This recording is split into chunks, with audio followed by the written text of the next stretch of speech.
what's the deal? What's the deal with watching stuff?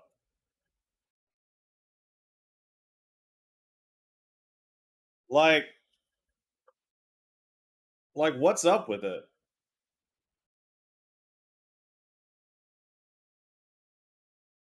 Oh, Griffball just says people are lonely.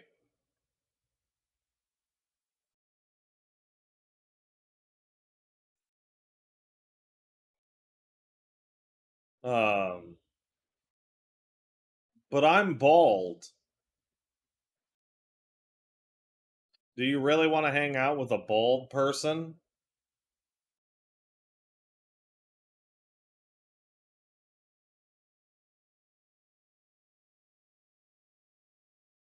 You know, people people who have bald friends tend to be good people because when they look at their friends, they see themselves reflected back at them.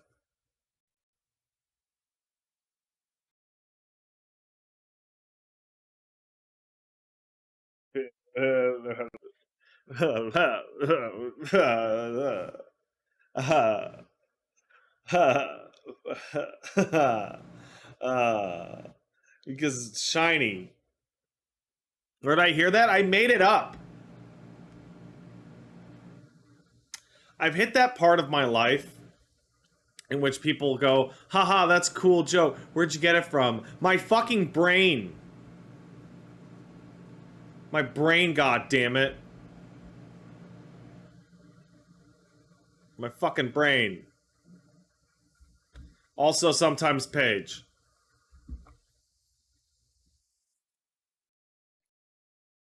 That's okay, we're married. We can joke thief all we want. That's how it works. The fuck is this? Oh, did I get a cut here? When did that happen? Weird. Or is that spaghetti sauce? Who could know? Who could know? Sometimes the dog punches me in the face, so who knows? How'd I get sauce on my head? Well, your mouth is here.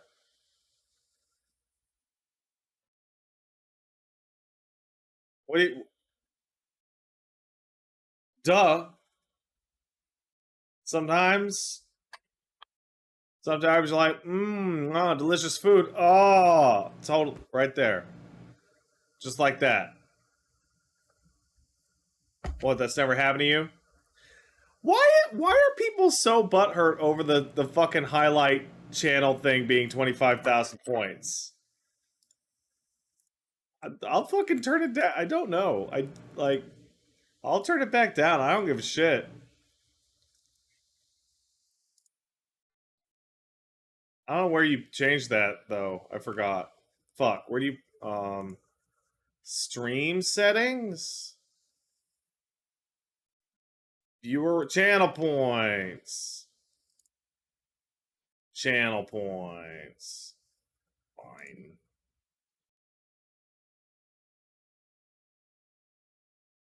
Smart cost says 640. I say that's nonsense.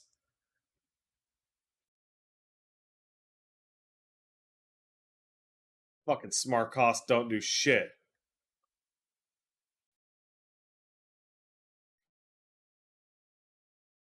It's 2K now. I hope you all enjoy your little highlights.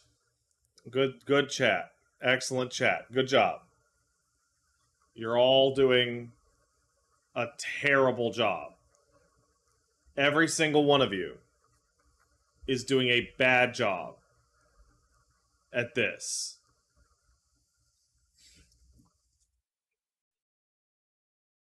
Make it 200,000 out of spite? Yeah, maybe. Hold on a second.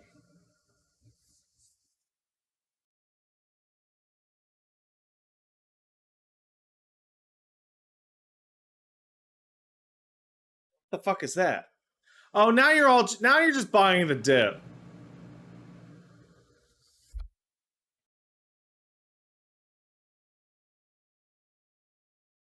This is worse than raffling.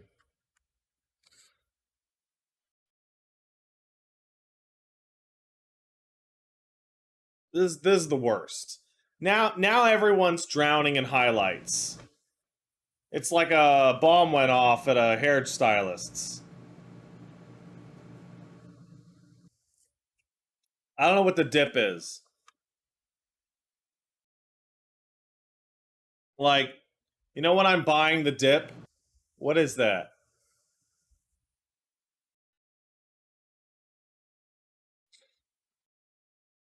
Temporary dip in a stock? Oh, like in the chart?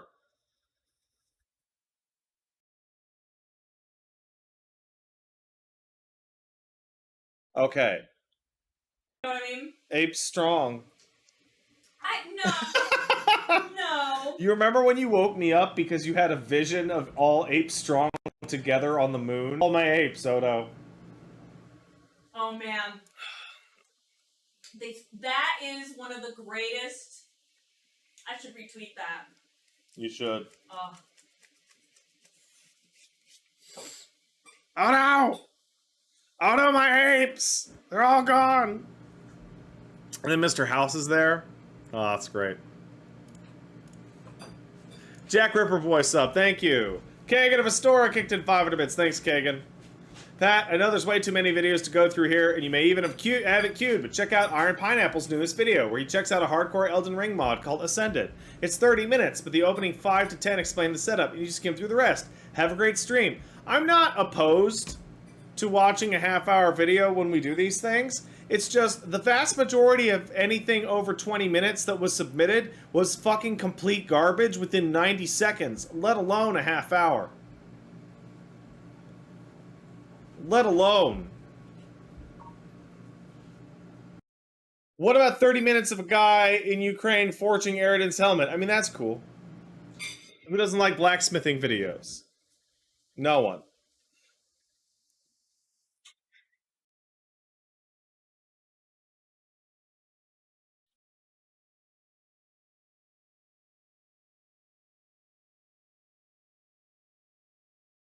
Revan says, not as many people today, though. Maybe Wooly was right. Maybe it was a novelty. Let's be blunt. I've been doing this kind of work for a long time. Any new thing always brings in the highest amount of videos because viewers, because it's new. Right? LPs go on a downward spiral. Any new kind of idea.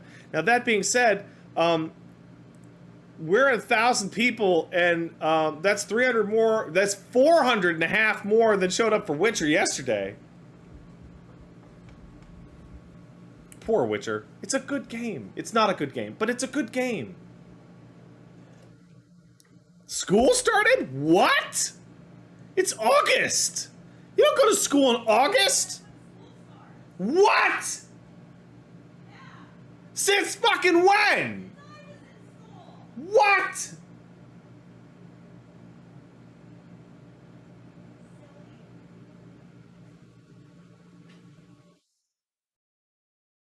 Fucking what? No, school starts in September.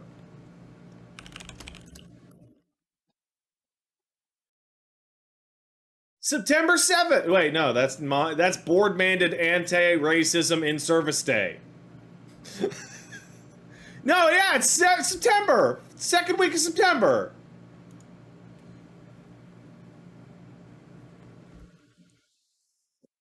You get 2 months of break? Fuck that. You're off fucking June 20th to September 7th out in Canada.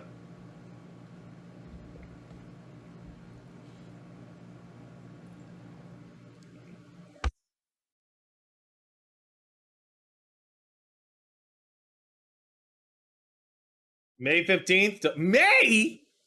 You guys are out in May? Paige, you get out of school in May? That's fucking crazy!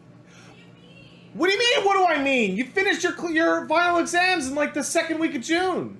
What the fuck are you talking about? God, you are from another fucking planet. You're in that planet! No, I'm orbiting that planet. Oh! Oh! Give me more, yeah! Oh! You can get a high five too, Zangief. Oh, love this dog. He's good. Yeah, no, seriously, you're fucking Mork, dude. You are a spaceman. Beep. Seriously, you're fucking spaceman. Yeah, I found my ring. Thanks, Patriot. It was on the floor. What part of the dinosaur is Paige from? The heart, I guess. Maybe where the wing attaches, depending on your diagram.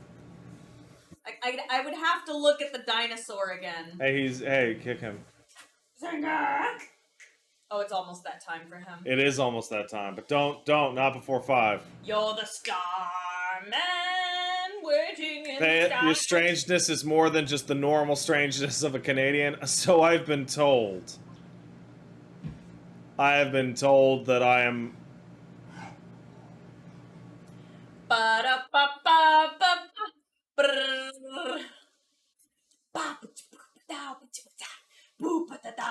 Paige is now beatboxing Thomas the Tank Engine.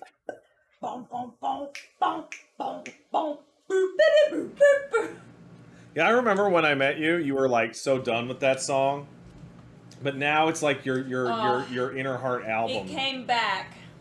That was my ringtone for fucking ever. Really? Yeah, oh yeah. Oh, I guess I would never hear your ringtone because I would always be the person calling you. Ah! But why would I call you if you were nearby? Oh, that's true. Zangief, no cardboard. Cardboard just fell out of his mouth. What? What the fuck is it? Yeah, I'm strange, but okay. I'm gonna have to put that box away. That song slaps. Especially when Biggie sings it. Oh, why did I I'm like, I have friends, people call me. My phone is ringing off the hook. Okay. With people. Please believe me. Okay, 1, yes, Paige, What? your phone does ring semi-often. Hell yeah. 2, it never rings. You just see it, because then it goes... Because for almost every phone call Paige has ever received, ever, since we got the car, is in the car. And it doesn't ring, it just goes, hey, someone's calling you, and you don't have time to talk to them right now. But Paige's, yeah, no, I know Paige's phone doesn't ring because of this. Hey, where's my phone? I don't know, do you want me to call it? It won't matter, it's on silent. Okay, I'm gonna call it anyway. Yeah, it's on silent. Yeah. Why are you growling at me? He's growling at me. Yeah. I growl at you too. Rawr. Fuck phone calls. I just tell everyone to message me. If I could, I would delete my phone number and have just a data plan. Yeah. Sometimes you have to talk to people on the phone, though, and it sucks. And you have to go through all, like... The amount of times in the past couple of months that I've been like, wow, I could have just texted you 5 words instead of having a 5-minute conversation on the phone is a lot. This could have been an email. This could have been an email. This could have been an email. Ugh. I don't have a I don't have a car phone. It goes to Bluetooth onto my phone. Yeah, she's got one of those thingies, the car holders. You made it seem like I had one of those 90s car phones. No. That? Yeah, I do. My mom had one. It was awesome. I thought it was like, we're living in the fucking future. The car has a phone. Kick that dog. Say yes? You hear about that lost hiker who evaded rescue for 3 hours because people tried calling him instead of texting? Yeah. Jesus. No, scam companies and telemarketers have actually ruined the primary use of a telephone. The telephone is now completely useless as a telephone. If I don't recognize the number calling me, I will not answer it. Like if it's the vet, and it says the vet on it, and it's and I'm like, oh, they're probably calling about an appointment that I made. Okay, I'll answer that. But if it's any number that I don't recognize, why am I going to answer it? What? And then I go to check my voicemail, and it's a Chinese guy or a French guy trying to sell me something via robot, or it's the Canadian Revenue Agency has detected that you are a criminal based on this. Please call us at this number that's not a CRA number, and then wire us $2,000 in iTunes gift cards. Because it's not a scam. Because it's not a scam.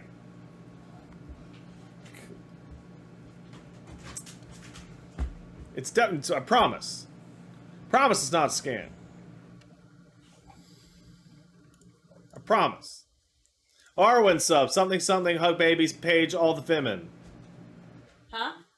I will. What? Thank you. What? These are for me. Oh.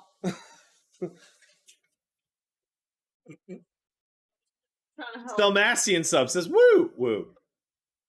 Kishin Greg sub, Pat, after 16 years, my ass finally got a driving license. How goes your driving lessons? Slow. P.S. Don't have a Twitter, but here's my submission for today. I promise it is safe for work. I'm not putting in a random video out of here. We're gonna make a channel in the Discord that you people can dump your garbage into.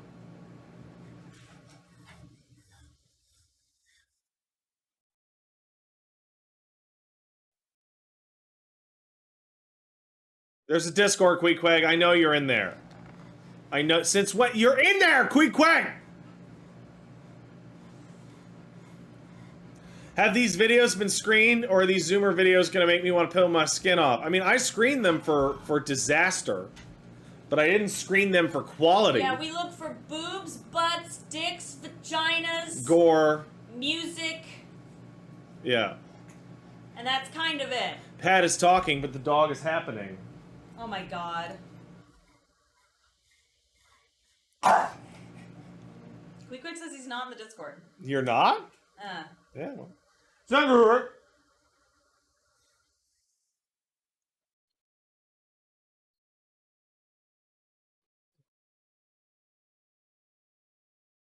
Give me the toy. Give me the toy. Can I have it? Ah. High five. High five.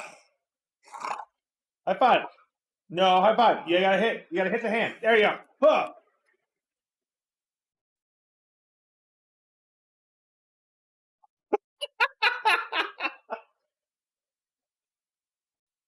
I love him. He's a good guy. Get that. Get that. Paige, can I ask you a small favor? What do you need? Can you bring me a towel? Why? Oh. Because the dog is just, I'm all slimed already. Did you shit and piss? Do you want me to change your diaper? I'll get this dog to knock you down. You want me to get the diaper, honey? I do not want you to get the diaper. Okay, well, get your diaper. Ah!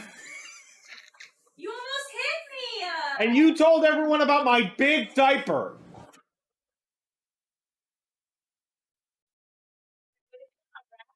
Something to just wipe my hands with, man. It's real slimy out here. Wait, so it's real? No.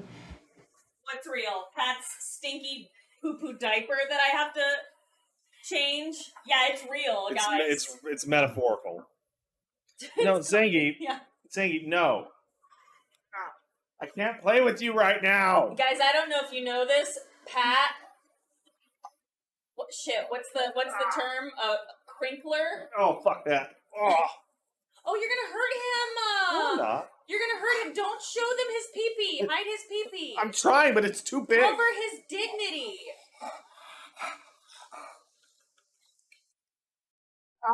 Too big. Huh.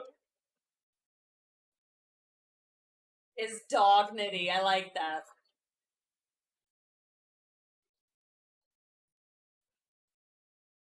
What's gonna happen? Oh, what's gonna happen? Oh no! Oh no! Oh no! What could happen? Oh! Ah. Well, let's see how long it takes him to get back. Yeah, remember when he was barely as big as our hand? We could hold him in one hand.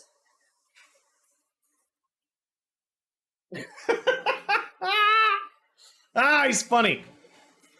Pat makes him look bigger. He's pretty fucking big. He's big against me too. Get out of here. You're too fat. I love this dog. No, whoa! Dog earthquakes. Excuse me. Excuse me. Get out of here. He is not a medium-sized dog. He is 80 pounds. He is 1/3 the size of a golden retriever, and he weighs more than a golden retriever. Well, it depends on the golden retriever. Okay, there's some fat ones out there. Is that shirt the skeleton ball? Yes. It's my favorite of the old shirts because it has skeletons and a ball. Should I show them what came for me? Yeah, today? why not? Or you show them. How? I don't have them. Will we ever collab with Iron Mouse? Yeah, just give me a call. Collab in a second. Fucking love Iron Mouse. The closest I'm ever gonna get to that is like, hello, I'm Hey Pasta Rat. Are you alive? Show them my shirt. It's from the Share Zone. This is Paige's new shirt. Can they read it? They totally can. Pat got me that for my birthday. The opinion genius. And also this. Also this highly similar shirt.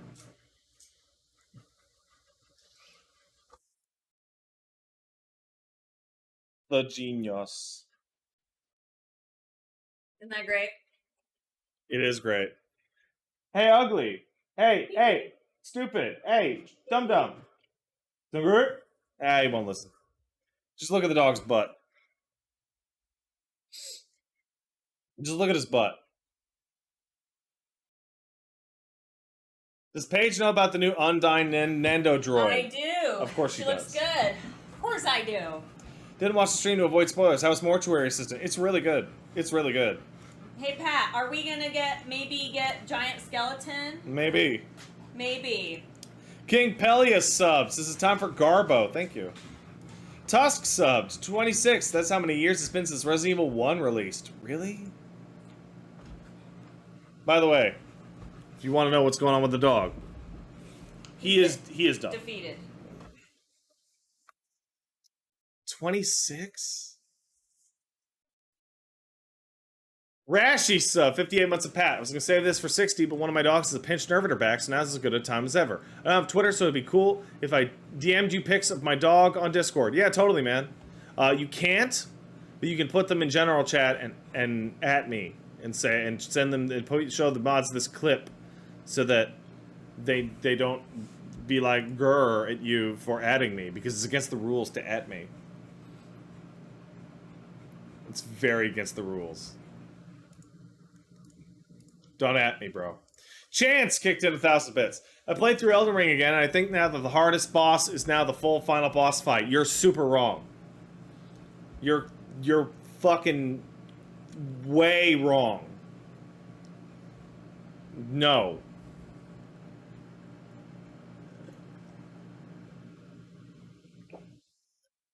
There's absolutely no way.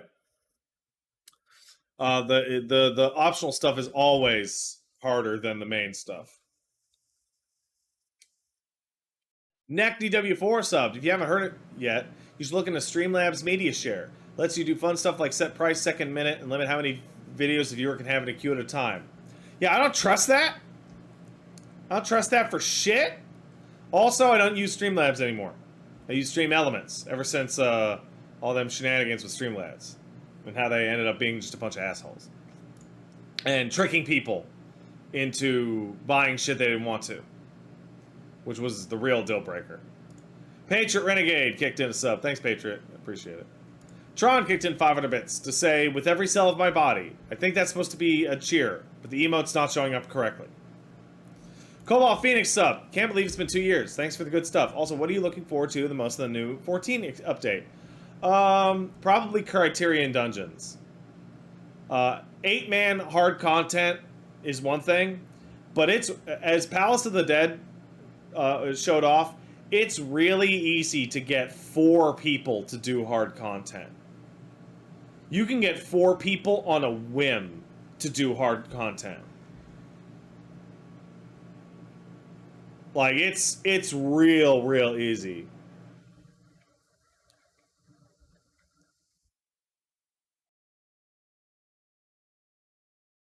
Sergeant Pepper 5th edition sub, thank you. Apparently they're making a 6th edition of D&D. Really? Yeah, but they're gonna call it something stupid. Like what? They're calling it 1 D&D, I think. Why 1 D&D? I don't know. It's like the Xbox One, like they're trying to start over or whatever. Oh. It's a revised version of 5th edition. I wish I knew about Dungeons and Dragons. I find myself more interested in reading the rules of Dungeons and Dragons than actually playing it. If that makes any sense to anyone. Does anyone else feel that way? Like, reading the player's guide and the DM guide is always, like, really interesting. And then it's like, oh, now it's time to play. And I'm like, it's so much work.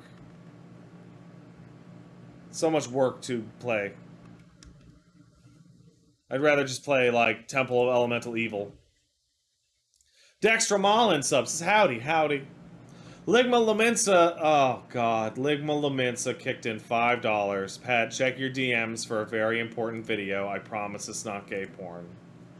I bet you it's gay porn. There is no mess. Nah, I've already seen that.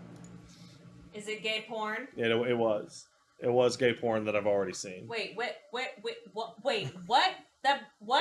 Where? You know what? Never mind. Was it Nico Cotto? Nico Cotto. Is that fat guy that died? He's not dead. Are you sure? Yeah, I don't think so, no. Are you sure? Pretty sure Nikocato's not dead. I did accidentally see his asshole, though, I think. That was pretty wild. That's not what I expected you to say. Yeah. Spec Ops Bear kicked in a sub to say, react to my YouTube shitpost, lel. That's the plan. That's the plan, Spec Ops. The Bobulus sub. I just got here. What's up? Whatever. Nothing. It's Saturday. I don't know if you guys noticed, but today's an extra bonus stream. Wow. 6th stream of the week. Wow. I'm hoping to do some longer streams this current week. I don't know. Could I beat Witcher 1 in one sitting? I don't think so, but I bet I could make a real go of it.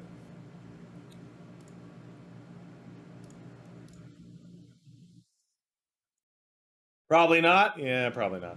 Octo Tasty sub. The bloom is intense today. It's always intense around this time. One of these Saturdays, Woolie's going to do a react to Pat's react stream, and it's going to be an awkward podcast with a 30-second delay. You know it. I would want to watch Woolie's doing a react Andy stream so bad. The way Woolie does everything on this internet business is always like slightly off, and that makes it so interesting to me. Captain Pile Driver kicked in $5. Thanks, Pile Driver. So with the latest Dragon Ball Super chapter, it gave us Frieza doing blackface. What? Is that real? So the rest of this post is garbage. But did Frieza really do blackface?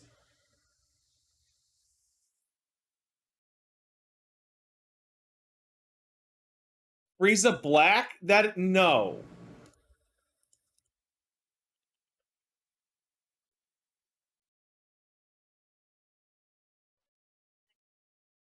I see. It's right there. That's too far. It's too far? You're right there! I can't see it. Are you for real? Yeah, I'm at guys.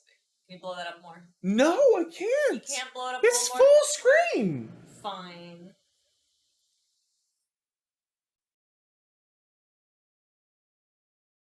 She is right. I'm touching Paige right now. She's right here. And she cannot see Black Frieza. Paige can't see racism. No, gosh. I always like the boy. idea of the phrase is like, I just don't see race, implies that like they think that like black and Arabic and Latino people are like literally invisible. Like they just kind of walk around with one hand over their eyes, like can't see. Oh God. A world of John Cena's.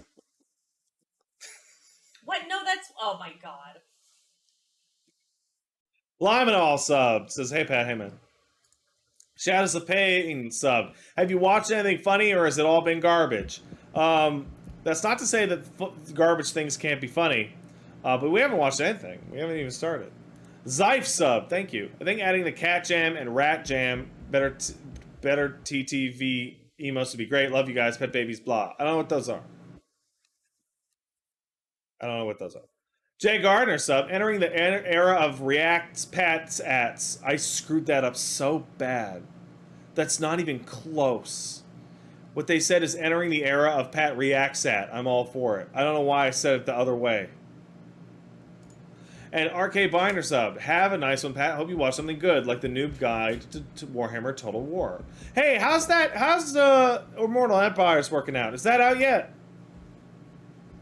Okay. Well, the embargo's up. I played a little bit of it. It's too much for me right now. That's a lot. It's a lot. I played as the dwarfs for about an hour, and I'm like, I'm fucking lost. Ornira sub, thank you. And Casada subbed also, thank you very much. All right, so I offer you all we're gonna do a poll, by the way. We're gonna do a hot poll. We're gonna do a big hot poll now. I'll show you a hot poll. What does that mean? My penis. Oh, it's her penis. Yeah, hey, do you want water? Yes. Yes, please. Do you guys love voting? Yeah, let's manage the poll.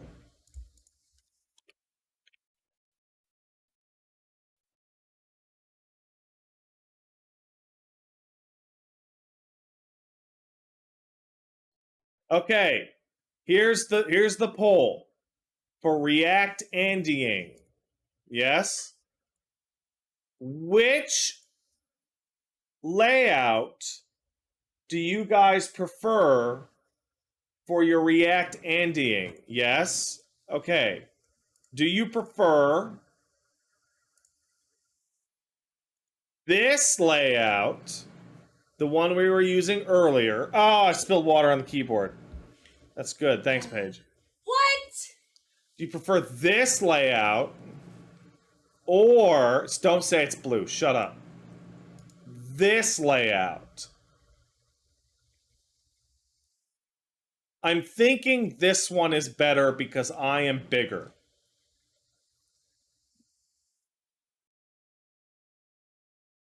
The blue one. There is no blue one. Let me see it.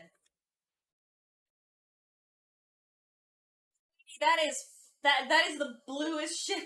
It's You literally. are colorblind. No, listen. Pat, no, there's Listen. no. I'm not listening to anything. I can see it. Justin literally made this, and it's fucking. Holy shit! It's fucking turquoise or whatever you kids call it. That's not even turquoise. That's sky blue, Pat. That is sky blue. Fuck you, Pat. That is the... Anyway, which one do you God want? Damn it, Jesus. Which one do you want? The second one or the first one? Are you gaslighting us? The one where my cam is bigger? Hold on. Now I'm gonna go look at the poll. Now that we've seen this, I'm gonna go look at the poll. Where's the poll at? Bear layout is winning with a landslide. That's what I thought. That's what I thought. Bad poll!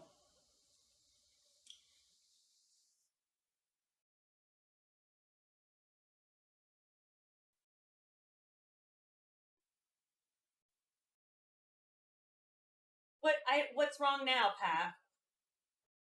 They're saying they can't vote in the poll correctly because it's the wrong color. Well, they're just being dicks. Queequeg, can you make a new poll, please? Jesus Christ. Just put honeycomb.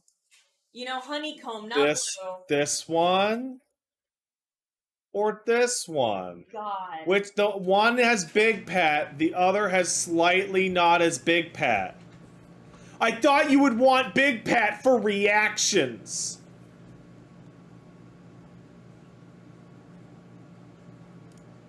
That's why I thought you were all here.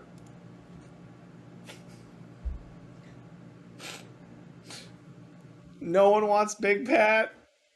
No, they want little baby Pat. Shut up. With your stinky diaper. This is my whole life now. This is my whole life. Cope and seethe. My whole life is gonna be dealing with this. Why can't I get centered? This is driving me crazy.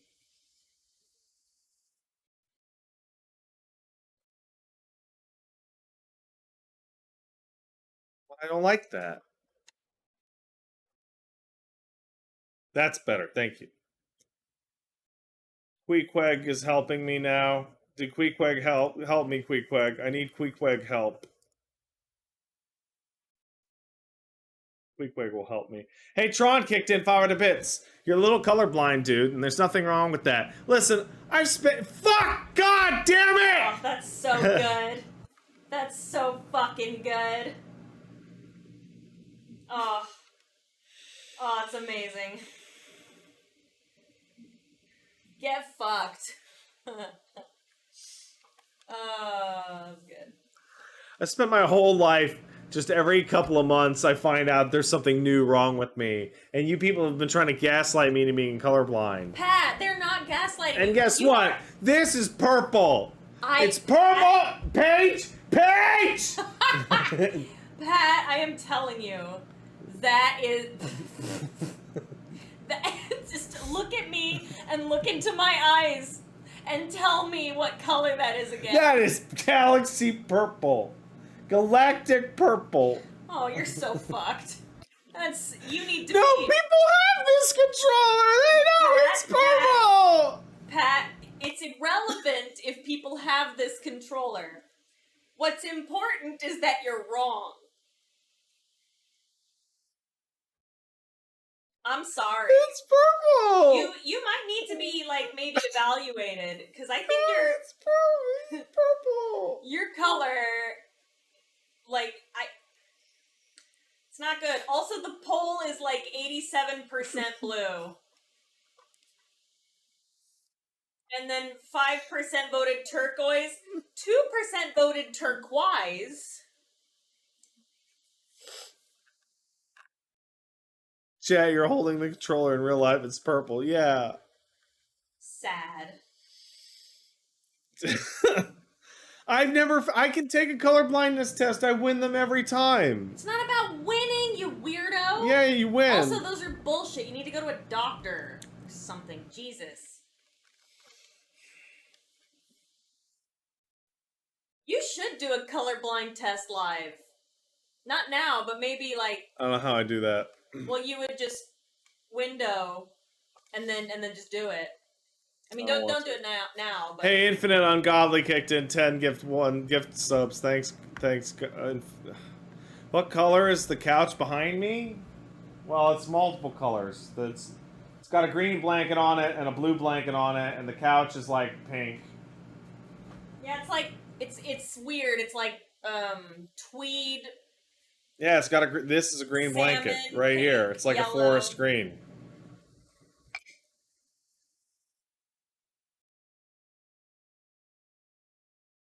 What do you mean reverse gaslit? What does that mean? Is reverse gaslighting just being told what's happening?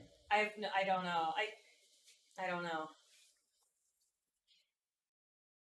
I feel like Justinian Knight literally made this layout blue, maybe, to fuck with me. I think so. Yeah. And even if not, it's pretty funny. Okay, so we're gonna use this layout. Is that the layout everyone would be happy with? I'm like so close to like crying. Oh my god, why? Is your diaper full?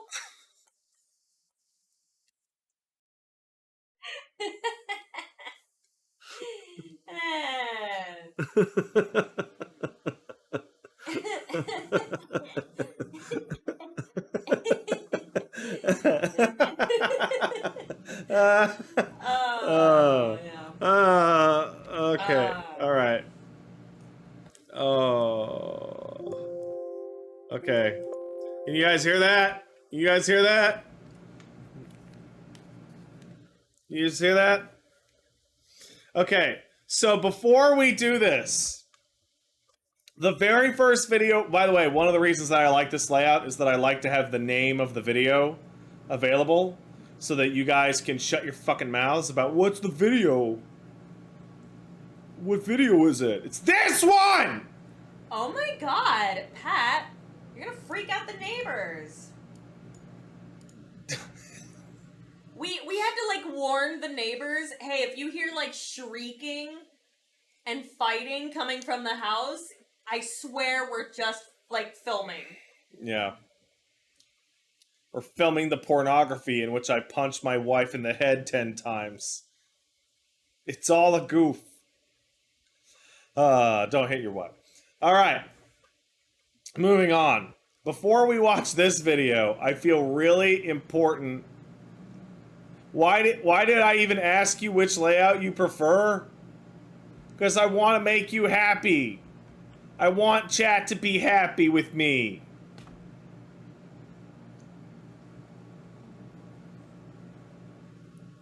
No, you don't? Why do my mods talk back to me like this? What? I'm turning into I just need a tie and I'll be Rodney Dangerfield out here. Anyway, before we watch this video... Justinian Knight wants to know where his lovely blue-green layout went, Patrick. You know, the green one? Where'd it go?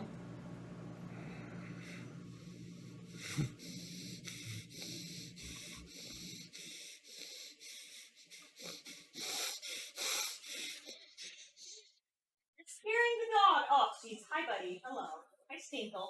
Hi, Stinkle. This is actually seething. What? No, I feel like this works better for this particular thing. Pat, it's fine. Just play the video. Pat, hey, look at me. Do we need to change? No, hey, you're doing a great job. Patrick, come here. You're doing a great job. That's 3 times. You got me Chat, with the same one. Chat, that's tell 3 him times. He's doing a good job. That's 3 times.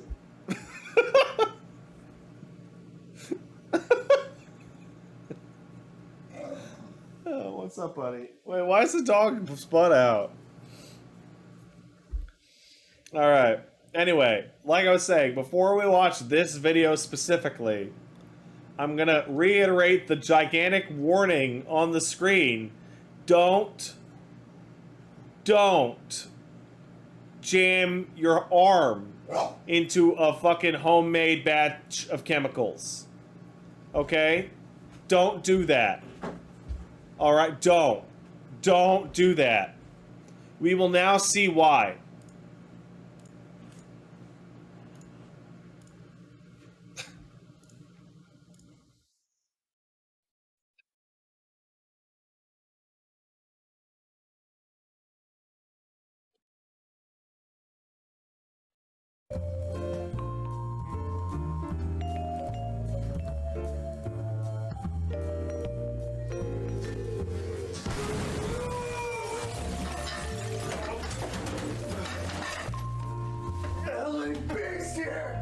I love you, LA Beast! I'm gonna hit some things on the science on your...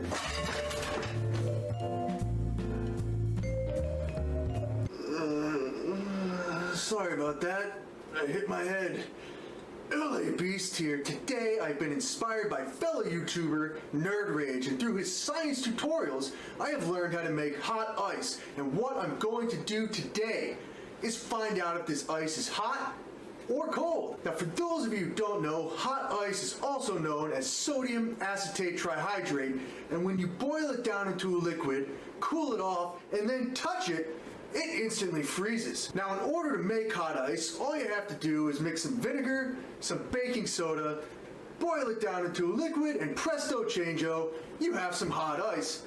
But as you can clearly see, I completely f***ed it up because I know jack shit about science. So what I had to do was go online and for a large sum of money, purchase 10 pounds of pre-made sodium acetate trihydrate. I had to boil that down into a liquid, add some water, and kaboom! I have a giant boatload of hot ice in the freezer cooling off, And in 5 minutes, I'm going to be sticking my entire hand into that jar. So stay tuned. Without I'm gonna point out again to not do this. To not do it. further ado, I am the LA Beast, and I'm about to personally find out whether or not hot ice is hot or cold by sticking my entire hand into this giant jar of sodium acetate trihydrate.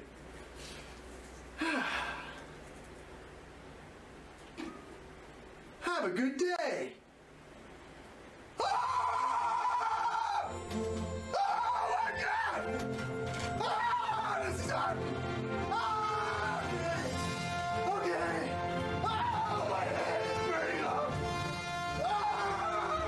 Oh my God! Oh! Oh! I think I need to go to the hospital. That was the stupidest thing I've ever done in my life. I think I need to go to the hospital. God, go get the car keys. Ah, dude. Are you alright? Look at this. Oh,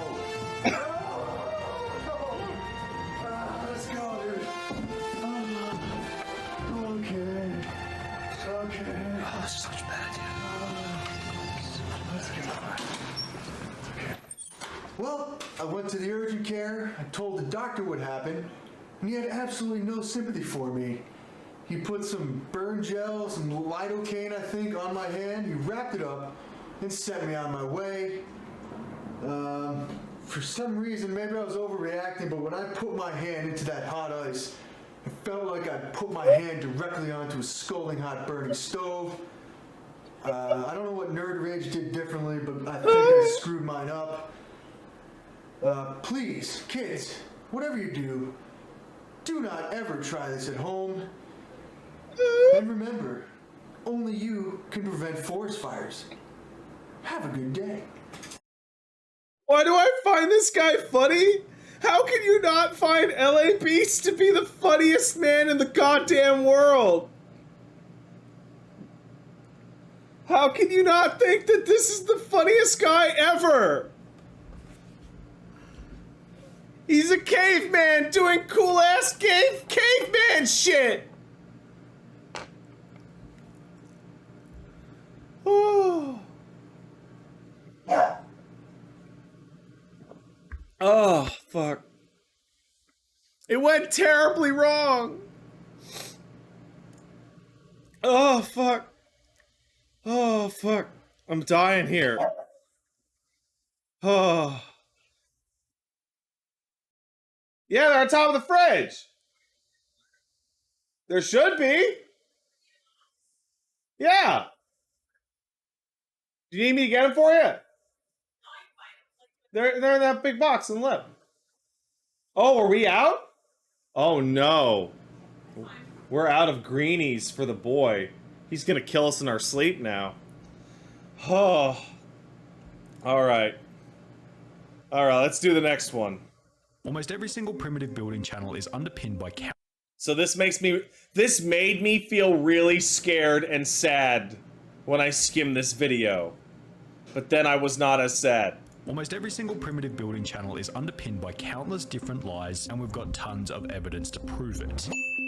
Now we need to put an emphasis on the fact that this is most primitive building channels, and certainly not all of them. After sifting through forum post upon forum post about the ways in which these primitive builders lie, in order to generate sometimes up to 500 million views per video, users continue to mention one name over and over, crediting him as legitimate amongst the sea of phonies. Primitive technology. Yeah, that's my favorite one! Channel, which is run by an Australian named John Plant, basically invented the primitive construction. That's my favorite one! Sound design of silence mixed with rainforest noises. I watched every single one of those videos! At AMA that originally it was out of laziness in not putting narration in the videos, but then the silent format became popular, so I kept it that way. When going back to the beginning of these silent relaxing videos, it becomes pretty obvious as to why they're credited as seeming pretty legit in terms of authenticity. Primitive technology cuts no corners in showing how each stage of the construction is completed legitimately. For example, when examining his very first video, of course the guy's Australian, right? A log then being cut by the axe, then the logs being crafted together in a way that feels realistic. All of this is accompanied by specific captions explaining what's going on in that very moment, alongside a full description of the build, all the way down to how long the construction process took. His builds never include swimming pools or anything over the top, yet feel impressive as they seem to be on the cutting edge of what is and isn't possible to build by hand. The legitimacy of some of his more impressive builds, such as this brick hut, can be supported by YouTube comments such as this one, which stated, "I actually know John personally. He was a really good friend. We live in the same town, although I haven't seen him since he went viral. I have fond memories of him telling us that he was building huts out bush and had no idea they were so legit, before going on to credit him as a pretty authentic guy from a personal relationship standpoint." All of this is incredibly important to understand, as Primitive Technology's videos set a I love this baseline guy's for what videos. should and shouldn't be achievable in a natural setting. Additionally, Primitive Technology has been kind enough to provide us with a statement, which will be referred to as we look at the channels on the other end of the spectrum, also known as the fakers.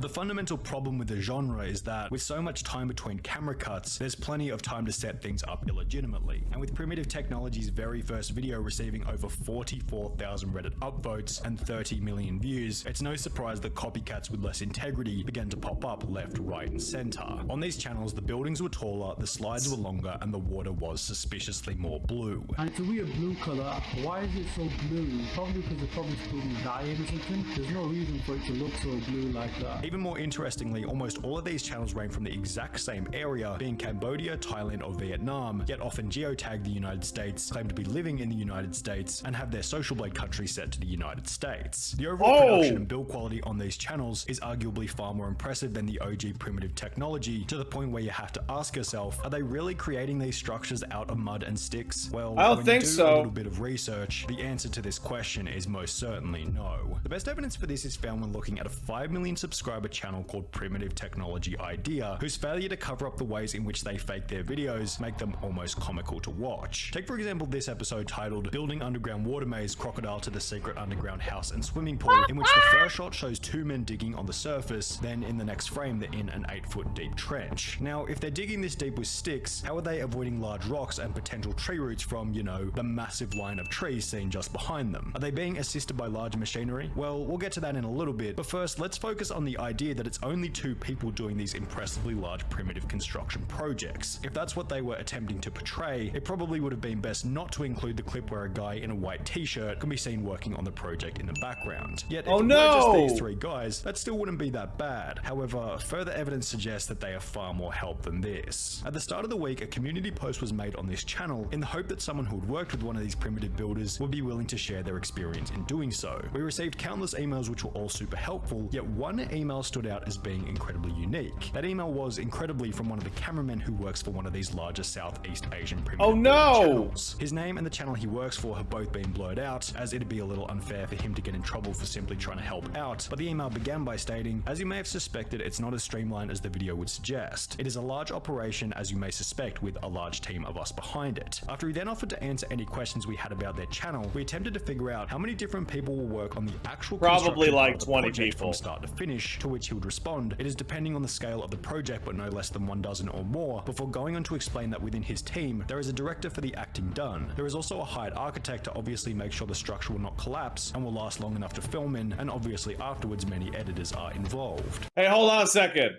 Hey, Rashies, I just got the pictures of your dogs. They're adorable. I want to hug them. In case an email from someone who works from one of these primitive builders isn't enough want to evidence, kiss your it's dog. time to introduce a different channel called Photo Expression, who incredibly stumbled upon one of these primitive construction sites before capturing over 8 minutes of footage with a drone. We'll refer to different parts of this footage throughout our video, but for now it can answer the question of how many people are really working on these sites. There's initially a clip where 8 different workers can be seen standing around a rectangular hole in the jungle, followed by another grainier clip from a far distance where somewhere between 7 and 10 people can be seen building a swimming pool. If they were honest about how many people were working on each project, it probably wouldn't be that big of a deal. But it should be noted that some of these videos specifically state in the description that I've been working hard with my 2 friends about 100 days to complete 100 the build, days? when in reality it's a whole team working for only 3 to 10 days depending on the project, as 100 mentioned in the days. email response from the cameraman. So if they're being untruthful about the time period as well as how many people are working on each project, what else are they lying about? Well, how about the incredible fire pits that they seem to create effortlessly? Going back to the statement made to us by Primitive Technology, he seemed to imply that maybe the fire making in their videos was fake. It's hardly surprising that he brought this up, as when you compare Making a his fire is meticulous hard. method of creating fire in the wild to the fire making of these Southeast Asian primitive channels, as mentioned previously, it becomes comical.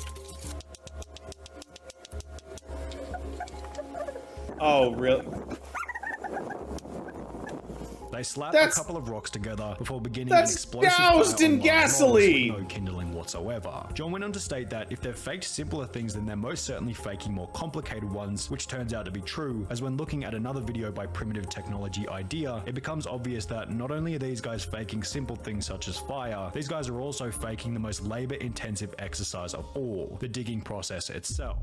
This video with over 63 million views begins as most do. A shirtless guy draws a big circle and begins to dig it out. Only in the next frame, suddenly there's spray paint on the ground that they forgot to rub out. Additionally, on the wall of the hole, these long smooth cuts can be seen which are completely incomparable to the cuts being made by the stick. Well, there's a reason for this. Turns out spray paint marks weren't the only thing that they forgot to rub out, as in the minutes that follow, excavated tracks can be seen here, here, here, and here. In a different video by the same channel, the same person can be seen working very hard digging out a similar hole, which to their credit contains no excavator tracks around it. One mistake they did make, however, was that they forgot to take the actual excavator out of the top right hand corner. Oh my god, According to the email really? sent to us by the cameraman on one of these channels, approximately 70% of the digging is completed by machinery, Come whilst 30% on. is completed by hand, given how much of the work lies in simply digging. But men still do plenty of digging. As you may guess, in small underground spaces, it is impossible to fit a skid steer loader in the hole. Most of the actual construction is done by a hired team of specialized builders from my understanding, and they work with only intrinsic tools. The dirt is removed by skid steer loaders and offloaded elsewhere, and skid steer loaders are used in the initial boring process, whilst incrementally we film the builders doing superficial works on the hole. The video in which the excavator can be seen in plain sight then goes on to strangely display the collection of concrete from a river, which is the exact same clip reused from the previous video. Now, why would they reuse the same clip twice in two different videos? Well, it's because collecting concrete from a river is completely and utterly bogus. Concrete doesn't grow in a river, according to a civil engineer who had commented on one of these videos. Earth cement, this is incredibly fake. Cement requires a precise combination of different raw materials and then receives considerable heat treatment in order to make the powder we all know and love / hate. What's even funnier is that every single one of these channels has their own unique method for creating natural concrete. This channel's concrete is simply a mix of dirt and water, which, if you think about it for 2 seconds, doesn't create concrete and rather creates muddy water or mud, which is just dirt after the water dries. This other channel gets a little bit more creative with it by taking a chunk out of a termite nest, grinding it down into powder, mixing it with water, then concreting an entire pool with this small chunk of termite nest. Yet neither of these compare to the fakest channel of them all, Primitive Technology Life, which decides to just skip the concrete altogether and go with good old rocks and dirt. However, that's not the only suspicious thing about this shot. You'll notice when looking at the bamboo that each branch has a suspiciously clean cut on the end. Compare this to Primitive Technology, the legitimate channel from Australia, who in one video displays what the end of a log should actually look like, and you'll notice pretty quickly that these pieces of bamboo weren't naturally cut on site. These pieces of bamboo weren't either, which, as displayed in the video, were attached together then used to siphon water from a river to the pool. Only there was no river. Photo Expression found the exact site of this pool, then stated in his video that in reality, the closest water source was more than 6 kilometers away. Instead, he found a bunch of blue plastic piping attached to a tap in the ground. Going back to the email from the cameraman, the water for their channel just comes in cubic containers that is transported there. A very funny part is any scene where you see them sourcing water from some magnificent waterfall or lake, they're actually going somewhere perhaps hundreds of kilometers away and pretending to take it back. The video in which Photo Expression had stumbled upon various completed primitive builds also showed that after these channels are finished building, the sites are simply left to rot. This video doesn't speak for every Southeast Asian primitive building channel, but in this particular case, rubbish was left everywhere, including, as you might guess, cement bags. The fact that the video is fake isn't the most concerning. It's the destruction of the land that's concerning. Now, if this was public rainforest, you could probably consider this a pretty big deal, but according to the cameraman's email, at least on their channel, every build is done on privately owned land, which is leased for the purposes of the video. If this is the case, maybe Photo Expression is in the wrong for snooping around and filming on someone else's property. We're kidding, of course, but if the builds are being completed on privately owned land, it's a little narcissistic to comment on what they should and shouldn't do with it. Primitive Technology, the original legitimate Australian channel, put it best in his email to us when he said, "My advice to people who really want to know if the techniques on display are legitimate is to put them into practice and see. If you can follow the steps and get a similar result, then it's probably legit." He added that these corner-cutting channels are motivated by money and status alone, rather than a true interest in primitive tech.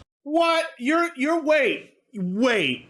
You're telling me that these YouTubers and content creators are more motivated by cash and fame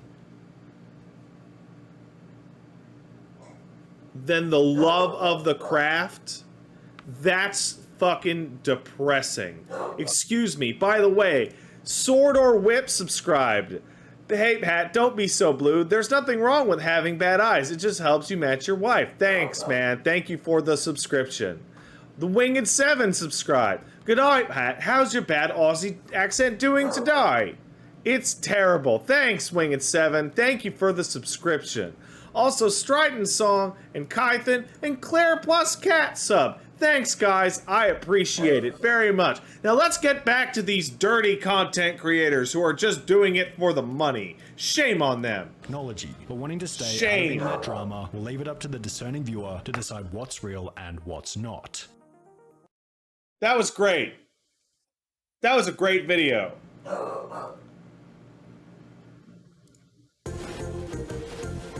By the way, this is by Iron Pineapple. I love Iron Pineapple. You should take a look at Iron Pineapple's work. All of Iron Pineapple's work is great. He is great.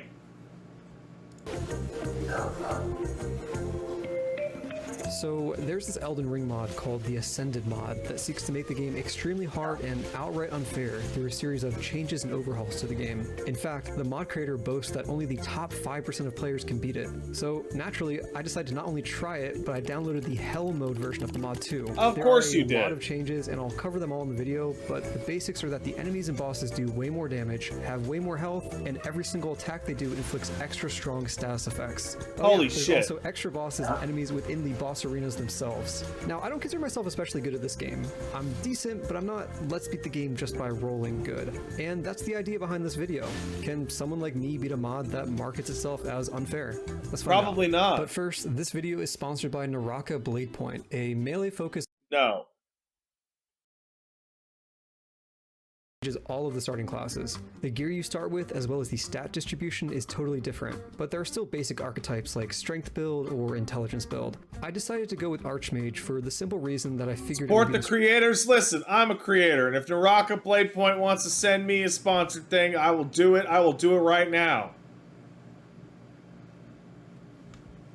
strongest. Magic is incredibly But they powerful did. in FromSoft So- games, and Elden Ring is no exception. In the base game, you can trivialize a lot of the bosses with spells. Going with magic for a mod that brags about being unfair seemed like the way to go. The keepsakes you can choose are also different, so I went with the Godfrey icon as it boosts the damage of charged spells. And with that, I was in the game. The first thing I did was take stock of my character and what I started with. I noticed that all of my armor had special effects like extra Scarlet Rot resistance or extra FP. Every single armor piece in the game had been modified with similar effects, and That's some of them are very interesting. substantial with the benefits they provide, so you'll see my fashion shift quite a bit throughout the video. The next thing I noticed was that my weapon had an elemental effect on it without me applying it myself. Every weapon in the game behaved like this, although it only applies when the weapon is in your right hand. I think this little boost was added to help offset the giant health bars of enemies and bosses. Well, that's Regardless, cool. this wouldn't affect me much since I plan to rely on magic. Additionally, I started the game with a bunch of boluses to cure status effects, all 4 slots of talismans unlocked, and 5 starting spells. Together, this all made me a bit nervous. If the mod creator was being this nice by providing all these advantages at the start, that could only mean that they figured these were necessary to give players a fighting chance against an otherwise cruel experience. That assumption seemed to be correct, as I was instantly backstabbed and Oh my pulled by a God. second grafted Scion the moment I stepped into the boss arena. Fantastic. But hey, no worries, I decided to go through the tutorial cave to get back into the swing of things. I was greeted Wow. by crossbow enemies shooting triple projectiles at me, but what I would soon discover was that it wasn't just these enemies. Just about every enemy projectile in the game was tripled, faster, and had more aggressive tracking. This made certain portions of the game interesting. But good news, the tripling property on projectiles applied to me, the player, as well. For example, the glintstone pebble fired off 3 pebbles, and that meant potentially 3 times the damage if I could land them all. The good news doesn't stop there though, because just after this, I realized my FP was regenerating on its own. Whenever my staff was equipped, I would regenerate 12 FP every 2 seconds. This was a new property added to every staff and seal in the game. I also noticed that I could abuse this effect by rapidly equipping and unequipping my Hell staff yeah. using the D-pad to regenerate FP about twice as fast. This is what being optimal looks like. I was now ready for the Soldier of Godric. I scanned the room expecting another grafted Scion to pop out, but actually no, it was just the one guy. And despite being one of the hardest bosses in the base game, he went down almost instantly. Maybe this mod wouldn't be so bad. And there's 2 tree sentinels. Alright, Oh. I decided to jump up on the ruins nearby to cheese them with magic. I then made a horrifying realization. Their health regenerates constantly. It's not slow either. The 180 damage I dealt was fully healed within seconds. And as I would soon learn, every boss in the game was like this. Oh no. The Tree Sentinel's health pool was also super inflated. That's Enemies too and bosses much. now just had lots of health. Considering they would regen faster than That's I could too hurt them, much. I decided to run past. In the church nearby, I found 20 smithing stones. All stackable items in the world had been multiplied by 20. I'm guessing this was a way of encouraging the use of more weapons and consumables. I continued forward to the gatefront ruins. Along the way, I discovered that it wasn't just the Tree Sentinel that had been doubled, the enemies were doubled too. The mod creator was a little haphazard with it, so it's not Oh my every God. enemy, but most enemies in the game were doubled, and that was something I just had to deal with now. Anyway, I arrived at the site of grace and met Melina to unlock leveling and my horse. My first priorities were leveling vigor and minds. Next, I began clearing out the enemies nearby, which led to a couple more discoveries. First, the spearmen nearly poisoned me with just 2 hits, and that's the big thing. Every single enemy can now inflict status effects, and the status effects themselves have been modified in some cases so you can't ignore them. Poison, for example, is now a super amped up version of Whoa! Scarlet. If you don't address it immediately, you're probably dead. Second, some item locations have been swapped around. I first noticed this when I found the Lucerne in the carriage chest. I'd say most items were in their normal spots, but there was enough different that I was always checking in case something big got moved. As I continued exploring, I quickly found out that my horse would always die within a single hit. When you get hit off your horse, you're vulnerable for several seconds without the ability to move, and this coupled with extra enemies and deadly status effects meant that trying to ride my horse near enemies would usually lead to death. Oh, and here's something fun. Sometimes even non-attacks, like a soldier blowing his horn, would knock me off. I don't think this is intentional, but rather it's a side effect of giving every attack of every enemy a status effect. And one more thing, I could no longer use my horse to ride through swamps. It would just instantly die and I'd be left sitting there like an asshole. I wouldn't blame you if you found these changes irritating to deal with yourself. They but are. I actually liked how they made me approach situations differently. Certain overworld locations that I'd usually just run past on my horse required a bit more attention, and horse combat itself was possible, just very risky. I also learned that enemies will spot you from farther away and will follow you for much longer. Here you can see a bear followed me well outside the forest and proceeded to punch me off a cliff. Legitimately good stuff. All this might sound kind of terrifying and miserable, but there's 2 important things to remember. One, enemies dealing extra damage is only a problem if you get hit, so just don't get hit. I'm half That's joking, true. but this is the true advantage of magic builds. It allows you to keep your distance and generally be a lot safer than melee. And 2, I was getting way more runes than usual. Like, if I had to guess, it was probably around New Game plus 7 levels of runes, or maybe even Oh. more. Within a matter of 2 hours, without killing any bosses and just exploring the overworld, I was already level 70. Once I had increased my FP to Oh. 160, I finally had enough to cast Cannon of Haima. That's nearly quadruple the normal amount to cast it, and other spell costs were also increased by similar amounts, so I figured that this was maybe just the mod creator's way of nerfing magic. But hold on, while testing it here, I noticed that it only took a fraction of the total cost to cast, and that's when it hit me. Fully charging a spell not only increases its damage, but for this mod, it also reduces the cost. This was huge. I suddenly had a low-cost magic nuke spell. At first I thought this was a bizarre design choice, but I thought Interesting. about it and I think I see the idea. The prohibitively high cost of spells essentially forced me to only charge spells, and that's not always the best option in the heat of combat since it's much slower than casting normally. However, this system wasn't flawless, as it made spells without the ability to charge them inherently worse options. Overall though, I'd say this was at the very least interesting and changed which spells were worth using. While at Fort Height, I opened this chest expecting to find half of the Dectus medallion to reach the Altus Right. Plateau, but instead I found smithing stones, so apparently it had been moved. Interesting. We'll come back to this later. The next couple hours were spent just running around, killing enemies with the Cannon of Haima, and collecting upgrades like golden seeds and sacred tears. I even managed to get revenge on the Tree Sentinels. After killing them, I felt ready to take on Damn. Margit. I ran to the room and saw 2 Omen enemies just standing there at the entrance. As I quietly watched the cutscene, I processed the reality of needing to fight 3 enemies at once. This seemed bad.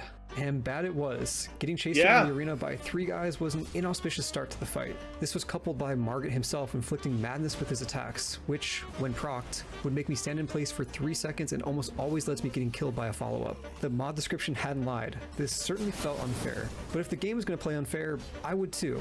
I noticed that the omens weren't aggroing on me immediately, and if I walked to the side right when I entered, I could avoid them entirely. In effect, this allowed me to fight Margit one-on-one. I just had to make sure I stayed within the back half of the arena to avoid avoid getting the Omen's attention. Smart. This made the fight a lot more cramped than normal, but hey, I'll take it. Then began the slow process of me fighting a supercharged Market after not having played Elden Ring for a couple months. The daggers he threw, while luckily not tripled, were faster than normal, so dodging them consistently was tricky. I also had to contend with his ability to temporarily lower my max HP by around 30%, which he did every time he hit me. All this was on top of my decision to continue using the Cannon of Haima as my only damage source. Glintstone Pebble wasn't going to cut it when he had 10 times his normal health. Relying on this spell was an issue due to how slow it was. It was time for spirit summons. First, I tried Aurelia, aka the jellyfish. Splitting aggro this way was definitely the key since it was the only way I could reliably land my spell. I would cast, back off a bit to allow Aurelia to take back aggro, and then cast again.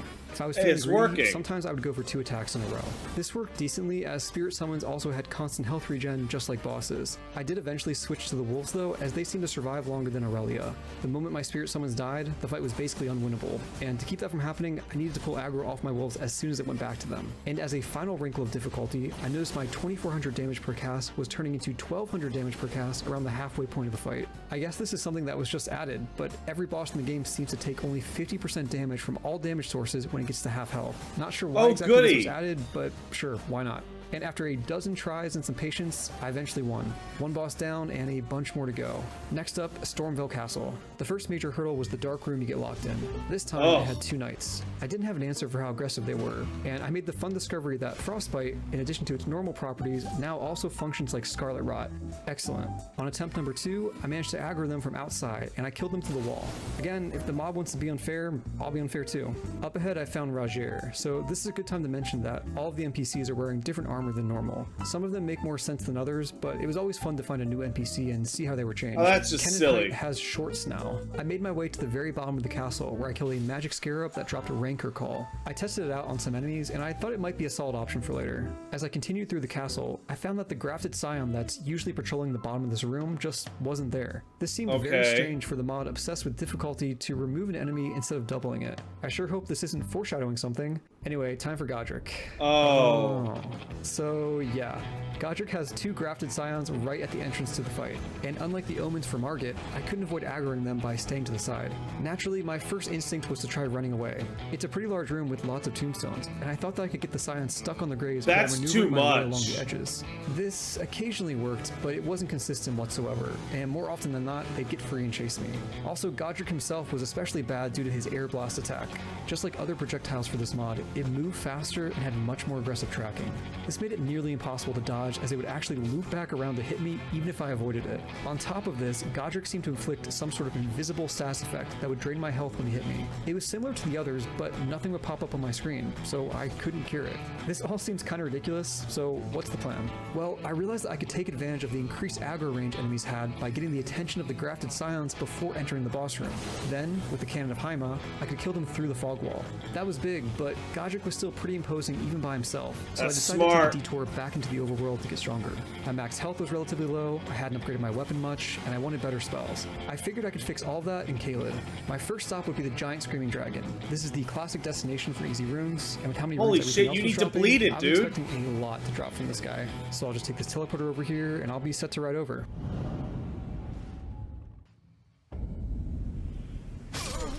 Oh, okay. Yeah, turns out the mod creator thought it would be too easy to skip the rest of Caelid and opted to instead spawn me in the air so I die from falling damage. To top it off, the trap chest that teleports you to the mines in Caelid was also removed. No teleporting allowed. I had to just run through Caelid the old-fashioned way. This was very funny to me because, yes, this kind of sucked. Caelid was filled with extra enemies with increased aggro range, and I couldn't even ride my horse through the swamp, not to mention riding past enemies. I took my time riding around, clearing out enemies from a distance, and getting loads of runes. As long as I approached fights from far back, I would usually be fine, unless of course I caught Scarlet Rot.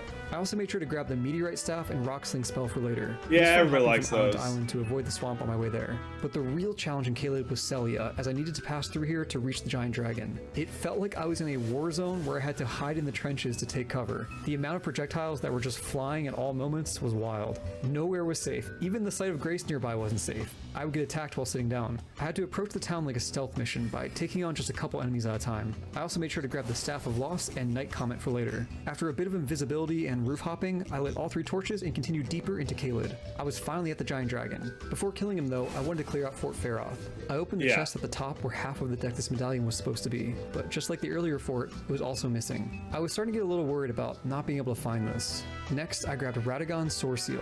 This is a good time to mention that all talismans have been reworked for this mod, and in most cases, it was just a straight up buff. Normally, this talisman increases 4 stats by 5 points while increasing damage taken by 15%, but now it increases all stats by 10 with no increase to damage whatsoever. I equipped it immediately. Alright, dragon time. First, I tried to bleed it like I usually would for a quicker kill, but I think the mod creator made the dragon completely immune. Though, even if it wasn't, bleed wouldn't have done much as it was heavily nerfed to the point of doing nearly no damage. Luckily, this change went both ways, and any enemy inflicting bleed on me wasn't a big deal. Anyway, I just kept hitting him with spells. Even with my high damage from the spells, this took 15 minutes. All of that worked for a few hundred runes. Oh. Wow. To all the mod makers out there, take notes. This in combination with bleed not working and the teleporter change made for a fantastic prank. I was actually laughing. A couple more highlights for Caleb. First, while fighting this throwing knife beastman, I realized his throwing knives were consistently arcing over my head. I believe this is due to the speed increase applied to projectiles, and this meant that the occasional projectile with an arc could be mostly ignored. Second, I grabbed Lusat's staff for later. It's the strongest staff in the game in terms of magic scaling, but it consumes 50% more FP. Because of the increased cost of spells built into the mod, I wanted to save it for later for when I had more FP. I also didn't have the upgrade materials for it yet. And that'll do it for Caleb. I was feeling pretty strong. I now had just over 4,000 HP, which sounds impossible, but it's not. Basically, I figured out that the soft caps on stats had been more or less removed, and that meant that I could level up my vigor to 99 without the per level increase in HP dropping off. This coupled with talismans and armor that increased my HP even further was enough to give me that end result of 4,000. My chest piece alone gave me a 16% boost to total health. I wasn't done yet though. I had upgraded my staff to plus 24 and I gave it the golden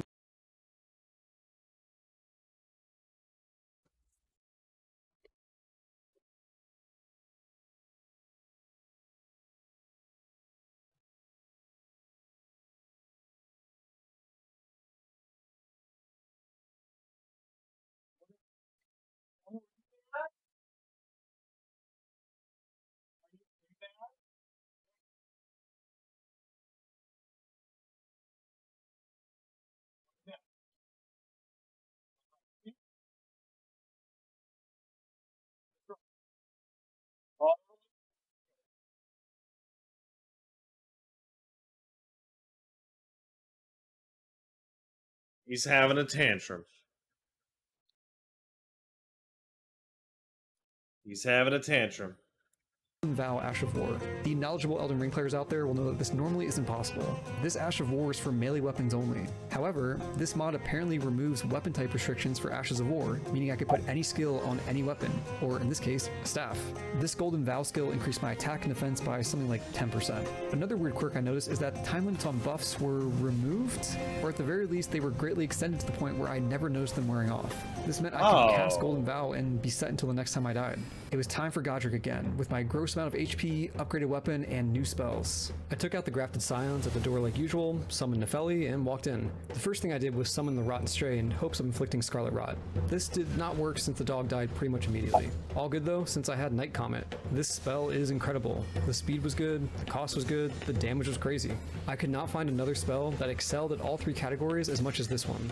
Nefeli went down at the beginning of phase 2, but I just kept my distance and tanked the fire attacks. Holy shit. And before long, Godric was down. As for my reward, in addition to his Great Rune, I also got the left half of the Dectus Medallion. Finally, that mystery from Ozio had been solved, and if Godric dropped one half, my guess was that Renala or Radahn would have the second half. The real boss fight wasn't Godric though. It was getting to the Divine Tower to activate his rune.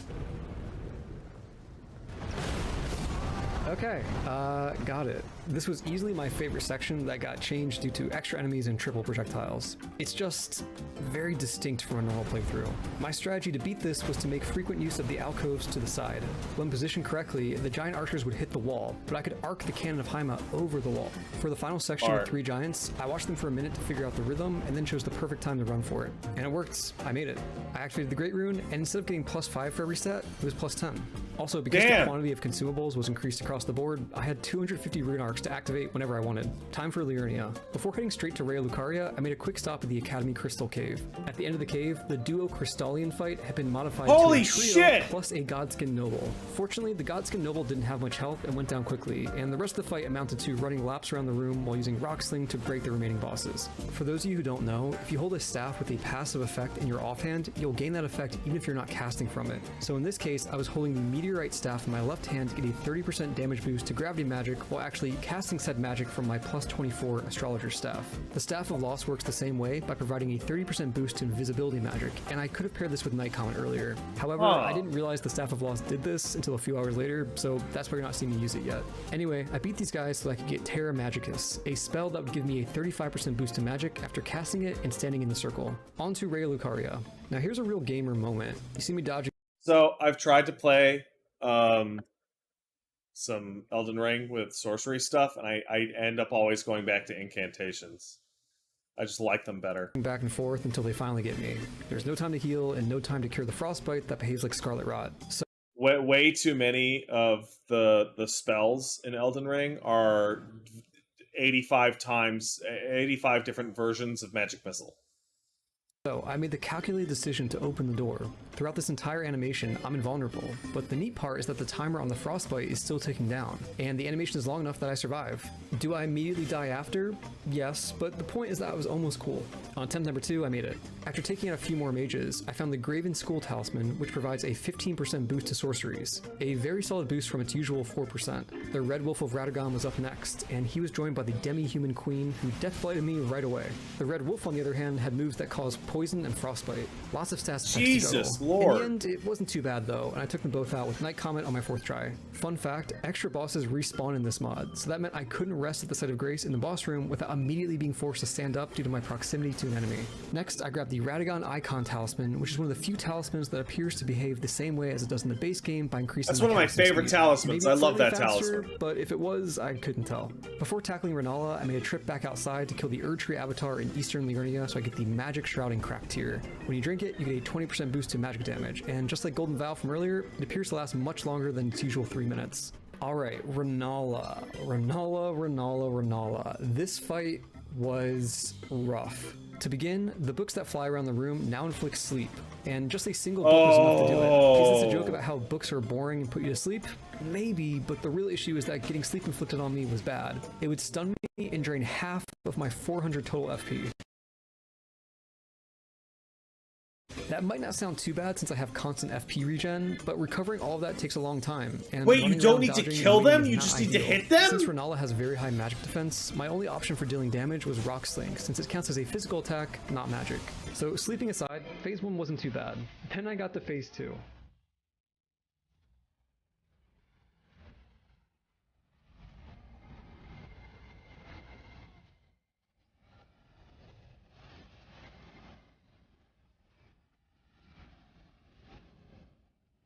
So to recap, 2 dragons, 2 giants, 1 bloodhound knight, and 1 juiced up Renala with projectile tracking that's so aggressive that Common Azure, the beam spell started orbiting me. I tried so many times, you don't understand. And as a reminder, I'd have to redo phase 1 each time, which was especially slow when dealing with sleep. There was simply no way to dodge all these attacks together. I was constantly getting burned by dragons from off screen while giants stomped my frostbitten body to the ground. So I started to brainstorm. My first idea was incorporating poison or Scarlet Rot into the fight somehow. Unfortunately, this didn't seem viable as the damage was low and it only lasted for about 10 seconds. My second idea was to try using Lutel the Headless to split aggro, as she had been pretty reliable in my other playthroughs. She helped a bit, but not nearly enough. My third idea was to give up. Fuck this fight. Technically, Renala's an optional boss fight, as I only needed 2 Great Runes to reach the city for later. And the second Great Rune might as well be Radahn since he could be easier. I ran back over to Caelid, fought my way into Redmane Castle, and spoke with Jaren. To begin the Radahn Festival, I would need to either reach the Altus Plateau or progress Ranni's questline. Since I was still missing the other half of the Dectus Medallion, I decided to do Ranni's questline. Caria Manor was pretty straightforward, that's just stupid. Then I talked to Ranni, then Blythe, then Celavis, then Sellen, then Blythe, and then boom, the festival started. I entered the battlefield expecting to see some nonsense like 2 Radahns, though surprisingly it was just him in the normal fight. I mean, he nearly one-shot me and was way tankier, but yeah, normal fight. And this arrow move looks terrifying, but it's mostly harmless. Radahn dealt bleed damage, and like I explained earlier, this meant I got a free pass on status effects for this fight. In terms of my own damage, it was back to Night Comet. Phase 1 wasn't too bad, but phase 2 was a little trickier. This one gravity magic attack was outright unavoidable due to the increased speed of projectiles, and I just barely survived. In the end, it only took me 2 tries to get him. My magic build was strong. Good news and bad news. Good news, I now had my second Great Rune and could enter Lindell. Bad news, Radahn didn't drop the other half of the Dectus Medallion. That's okay though, there's another way to reach the Altus Plateau. I just had to go through the Ruin-Strewn Precipice and take the elevator up. However, to reach this elevator, I needed to defeat the Magma Worm at the end. For this mod though, there were 2 at once. This was kind of rough. Even That's with my pretty magic, finding bad. openings That's was a really difficult, small and I arena. died quite a few times. Eventually, thanks to my spirit summon, I separated them long enough to kill one, and the second one followed soon after. And there's a wall where the elevator is supposed to be. Wow, the mod creator got me again. I didn't realize these sorts of map edits were even possible. After recovering from this surprise, I remembered that there's actually a third way to get to the plateau. I could have the abductor enemy at the bottom of Ray Lucaria grab me That's and right, teleport me you to could. Volcano Manor, and from there I could access the rest of the zone. So I made my way down, only to find that the abductor wasn't there. Incredible. That meant that getting the Dectus medallion was my only option, and if Godric had the first half and Radahn didn't have the second half, That's that meant great. Renala for sure That's had fucking it. Back to great. Renala. I had a new plan this time. If I couldn't avoid Renala's attacks, I just had to make myself as tanky as possible. First, I equipped the Crimson Burst crystal tier, which you can get from the Weeping Peninsula. While experimenting with other crystal tiers, I found that it had been majorly buffed. What used to be 7 HP regen per second had turned into something like 50 HP per second, and it lasted until I died. Second, I activated Radahn's Great Rune for a 25% increase to HP, FP, and stamina. This brought my total HP to a bit over 5,000. Lastly, I would stack as much magic resistance as I could. I stacked a Golden Vow with the Magic Fortification incantation and a spell-proof Dried Liver. This brought my total magic damage negation up to 68.955. That's pretty so good. In fact, I would take 69 nice % less damage for Renala's magic attacks. Together, I hoped this would be enough. And it was. It was a complete mess of a fight, but my tankiness worked and I got her. And just as I thought, I got the second half of the Dectus medallion, allowing me to finally reach the Altus Plateau. I rode over to Lindell, where I found 2 Draconic Tree Sentinels guarding the entrance. I stuck behind them both and night commented the one on the left. Funnily enough, the Tree Sentinel on the right didn't turn around, so I just left him and continued inside. I worked my way through the city in what was mostly uneventful given how strong I was at this point. I was level 240 with 99 vigor, mind, and intelligence. I did not farm whatsoever. This was simply the result of me going to a side dungeon here and there and getting an unreasonable amount of runes. Look at Godfrey, look at his health bar, look at that 10k damage per cast. The only thing different about this fight compared to the base game was that there were a couple poison spear guys inside, but they didn't matter and I got them first try. Now I was curious to see what the limit on this damage might be, so I rode over to get the Ritual Sword Talisman from after the Demi-Human Queen fight at the Lux Ruins. Normally this boosts damage by 10% when at max HP, but now it boosts damage by 20% as long as I'm at least above 50% health. Oh, that's I had so many free! different items for boosting damage, and you can see the result. Morgott was up next, and he was joined by Moog. This sounds interesting, but I killed Moog in one hit, and then I killed Morgott so fast that he barely had time to transform. This was definitely too easy, but after Renala, I was fine with this. As I sat down to talk with Melina so she'd give me the rolled medallion to progress, Moog respawned right next to me, attacked me, and forced me to get up. This was bad. If I couldn't get the medallion, the run was over. I tried seeing if invisibility might stop him from aggroing, but it did not.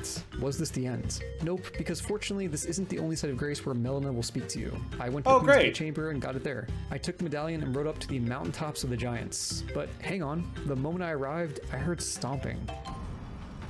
Oh, hello. Really? Okay. So yeah, this whole area just has roaming fire giants now. I appreciate this, and I also appreciate how you can get them to walk off cliffs. Beautiful. What is notoriously one of the hardest parts of most playthroughs was up next, the real fire giant. So he had a lot of health, that's fine. Really? I had no trouble with the fire giant at all. Is he tough?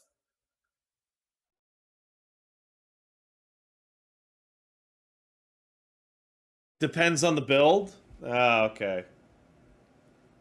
Fine, that's expected, but what I didn't expect were the fire shenanigans. Fire attacks were a lot faster, and the floating, exploding fire orb now exploded like 5 times consecutively. This was very high damage. Big fan of the "you're dead now" fireball move.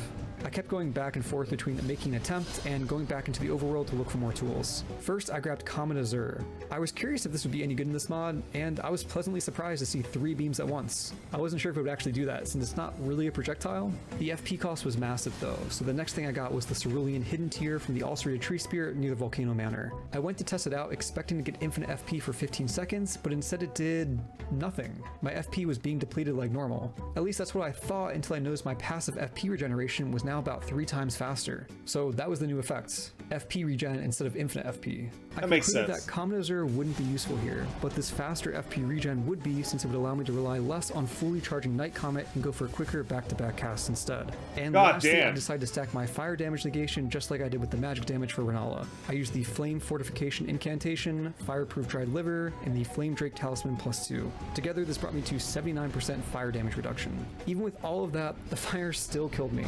Just look at this shit. I tried a few more times though, and eventually, after a lot of patience, I got it. Fire Giant down.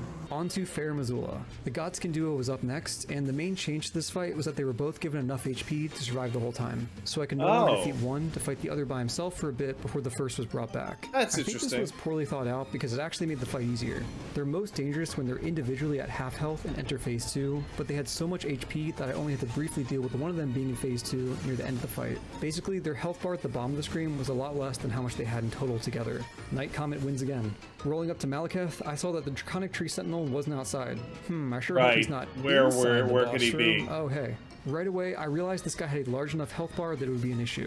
On my second attempt, I saw that this was another case of being able to kill the enemy from outside the boss room, but I decided not to this time. I felt strong enough that I wanted a challenge. To prepare a bit more, I switched over to Lusat's staff, giving me a noticeable boost to magic scaling.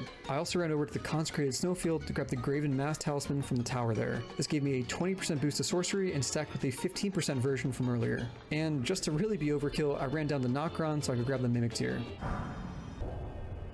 Honestly, I should have expected that one. Of course Mimic Tear was removed. Regardless, I was ready to try Malekith again. It was pretty brutal still. Lutel would die right away, and that prevented me from separating the two bosses. I tried brute forcing it for a bit until I had an idea. What if I just ignored the Tree Sentinel completely? So I ran past it and focused only on Malekith. I kept it in my periphery though so I could stay away, and because I hadn't fully entered combat with it, it only walked toward me instead of running. I also put Bloodhound Step on my staff so I could more easily avoid Malekith himself. And that did the trick. Malekith down. In the home stretch now. It's a sad state of affairs. I commend your spirit, but alas. Jesus Christ. Godfrey was up next, and he was joined by Radahn. I like it. Put the two big strong guys together. Makes sense. I was ready. And then Radahn died in one hit. Back to one-on-one. For the sake of variety, I desperately wanted to try killing Godfrey with Common Azure. Unfortunately, despite my best efforts, he kept interrupting me and I could never finish him off with it. I know it's almost as wide as my entire screen, but I think a slightly longer FP bar would have made the difference. After about 10 attempts, I switched back to Night Comet and beat him first try. Final boss, here we go. Knowing that holy damage was the main threat, I made sure to cast Lord's Divine Fortification, which bumped me up to 71% holy damage negation. It was good I had this because Radagon almost killed me a few times, but in the end, Night Comet of course came out on top. All that was left was Elden Beast. And holy shit! It wasn't there. It had been replaced by 2 other dragons. I think this was probably bugged since Placidusax, who was now labeled as Elden Beast by the health bar at the bottom, had less than 20k health and went down in 3 hits. That counted. I beat the game. I know this is anticlimactic for a mod that had made such a big deal out of being hard, and this is very likely a bug, but it's also kind of fitting given how strong my character had become. As a final challenge, just for fun, I made my way over to Melania. She has 2 Revenants helping her. They attack non-stop and are probably the hardest non-boss enemies in the game, so it makes sense to throw them in here as a sort of fuck you. I would argue trying to do this legit borders on impossible.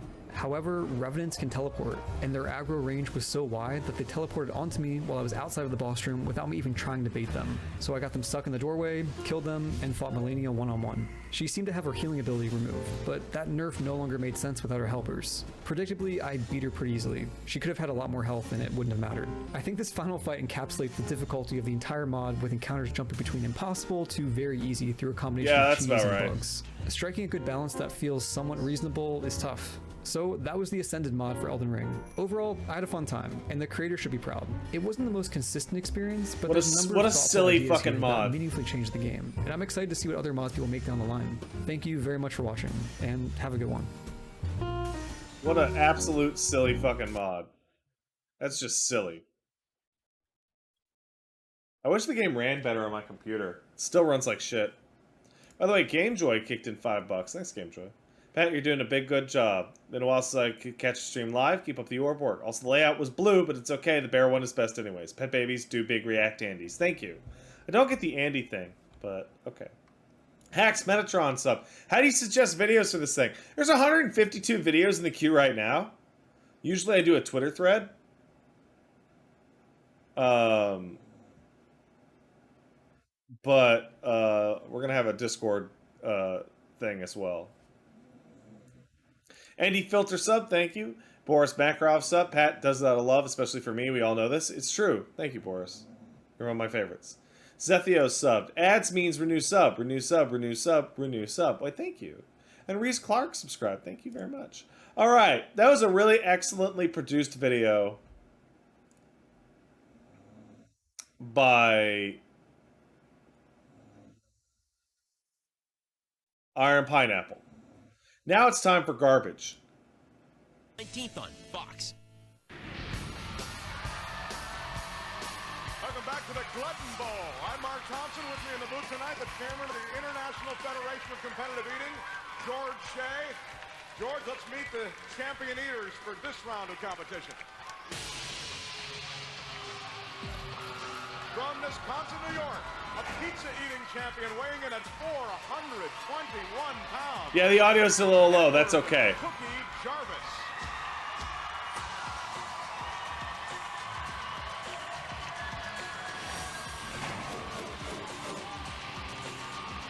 He's 421? The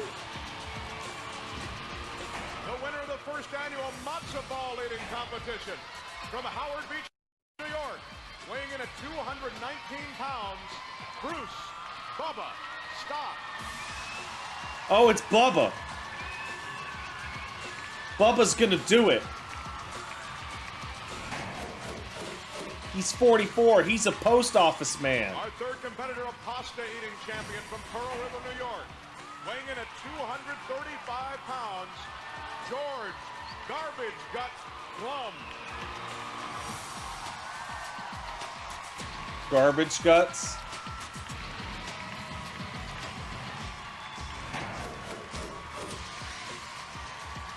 Oh, he works with deaf people. That's nice. The competitor in this event is a rookie from Brooklyn, New York, weighing in at 172 pounds. It's Steve.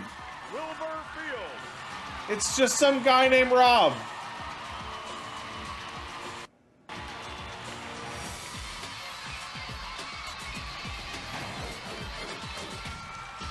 It's just some guy named Rob from Brooklyn. Champ, originally from Odessa, Ukraine. He weighs 165 pounds. Oleg, the great Jornitsky.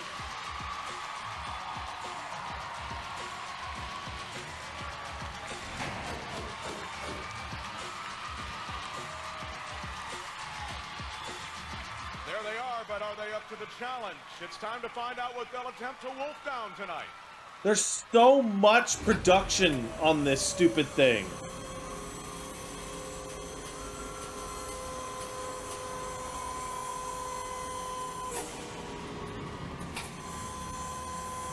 It's not ice cream.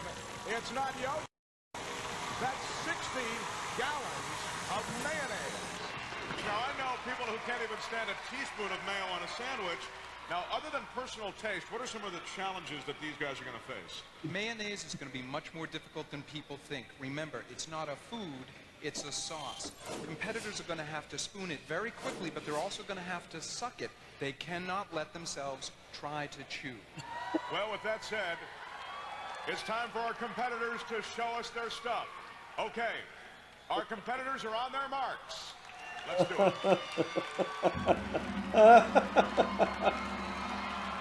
I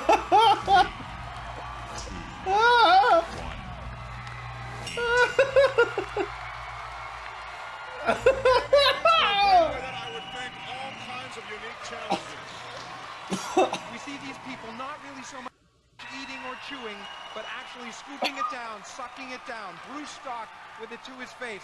Ed Cookie Jarvis is no stranger to mayo. He actually ate mayo out of the jar as a child. What is proven historically to be the best way to eat mayonnaise? Look at Oleg Jornitsky, forgive me, using the spoon that God gave him. He's already done with one plate. He's ahead of Cookie Jarvis, who's had experience in this sport.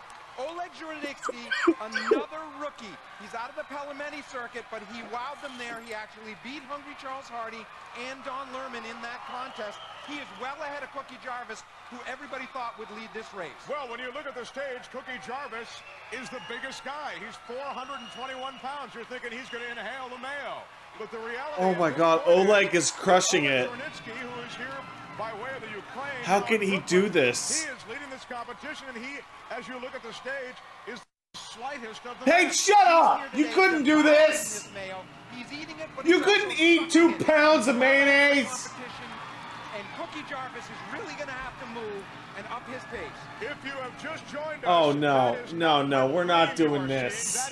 We're not doing this. I got a full fucking bottle right We here. are not doing this. You wanna fucking go? No, I don't. I got a full I ass bottle of don't. mayonnaise right here. I don't want to. Right I now. don't want to go. Huh? I don't want to do this. That's right. No one wants could to do do it. this. Please, no, Paige. No, it's okay. It's okay. It's okay. Put it away.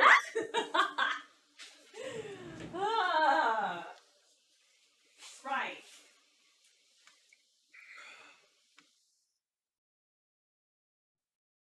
We're not doing that. We're not doing that. Okay, well, Oleg won it. We're gonna move on.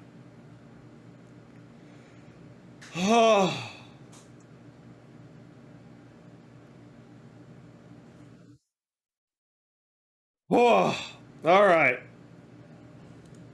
So, my recent fascination has been obscure Canadian church plays. I'm referring specifically to Church of the Rock, an evangelical church in Winnipeg. They've got a tradition where every Easter, instead of a standard church service, they put on a little We're not skit watching the of whole Easter thing. story by way of a pop culture character. And as the years have passed, these plays have become increasingly elaborate. They're not like a nativity pageant with all the little kids of the church dressed up as angels and sheep and stuff. They're an adult undertaking, like a full-scale Lady's production. named Jenny And you see a lot Nicholson. of the same actors popping up from year to year, so I assume they're high-ranking church officials or prominent volunteers. The plays feature musical numbers, usually parodies or just straight-up covers of pop songs, and obviously, best of all, they all feature a popular children's character dying on the cross for our sins. But don't worry, they'll come back. I've never been to this church, and I don't have any personal experience with this kind of elaborate church play, but I've come to learn that this isn't the only church that does skits like this. However, what sets Church of the Rock apart is that they film their plays. And we're not just talking a home movie for posterity, we're talking a multi-camera, fully edited production with professional sound. Oh, by the way, Paige, it's the church thing. Didn't you say you wanted to do that? Did you be here? Okay, she doesn't care. She's eating her Stunning mayonnaise. HD. At time of recording, the church doesn't seem to have a consistent online archival system for these plays. She's I doing imagine her because they're afraid of mayonnaise. getting sued for their use of these copyrighted songs and characters. But this past Easter, they did live stream a whole bunch of their greatest hits, and I watched them all, and I would love to share them with you today. So let's begin with 2008 Star Trek.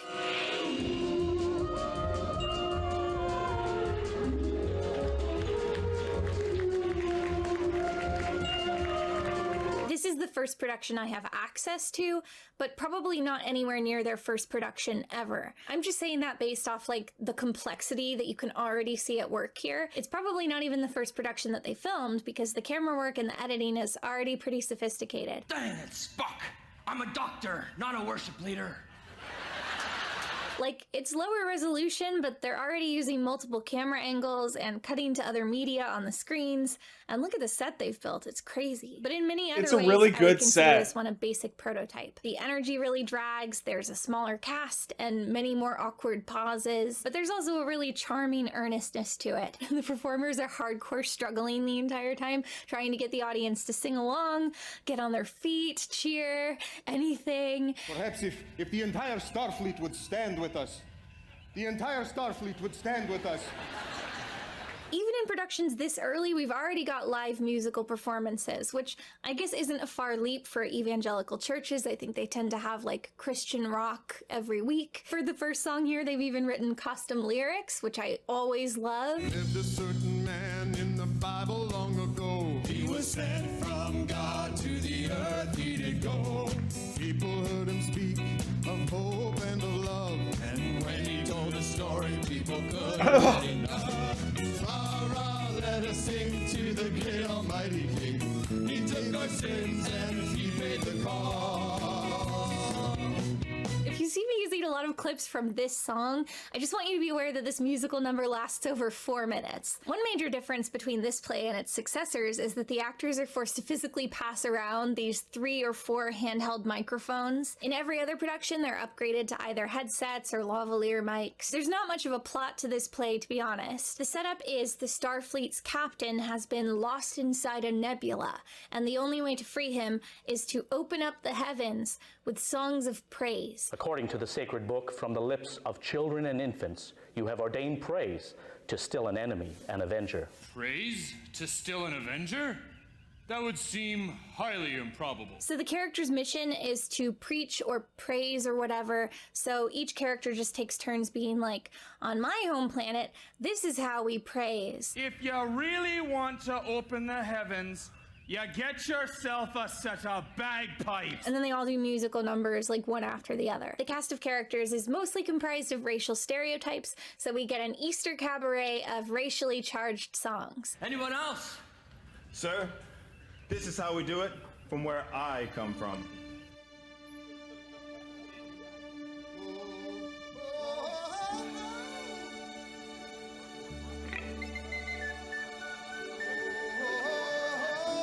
And the exceptions to the rule seem to just be unaltered gospel songs. So for the most part, it's kind of just a normal evangelical church service, but with an elaborate sci-fi set. I had thought at the beginning when they said the captain had been trapped in a nebula, that was the crucifixion and it had like already happened. But it turned out it wasn't, because at the end of the play, Khan shoots the captain. Finally, I wash my hands of you.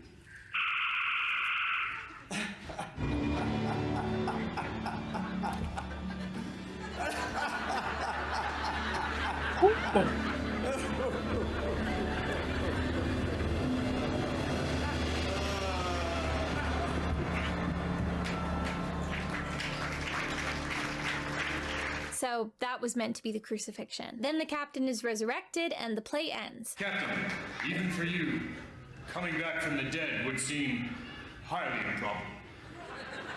We're gonna go through these chronologically, so next is 2009.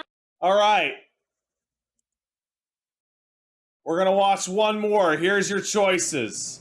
Pirates of the Galilean, Robin of the Hood, The Princess Bride of Christ, The Dark Knight, Tombstone, Rock Star Wars, Back from the Future, Raider of the Lost Ark, Quest for the Holy Grail, The Avenger, Joy Story, The Lion King of Judah. There's too many good options. Poll can only have 5 choices. We're doing the Avenger. I've made the choice.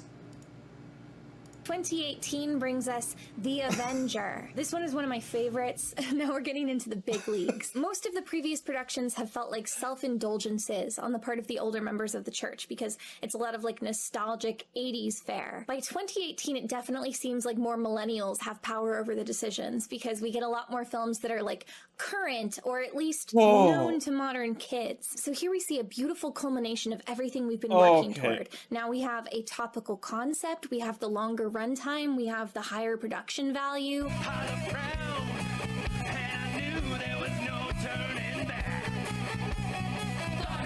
The set of this one is pretty simple. They've just used the big LED screen to make a city backdrop. I assume this is a street view of Winnipeg, and it's an in-joke. And they've photoshopped a shawarma truck there. But we've got some wonderful costumes and even better effects. Look at this wire work. And using the LED screen to make the little flame jets.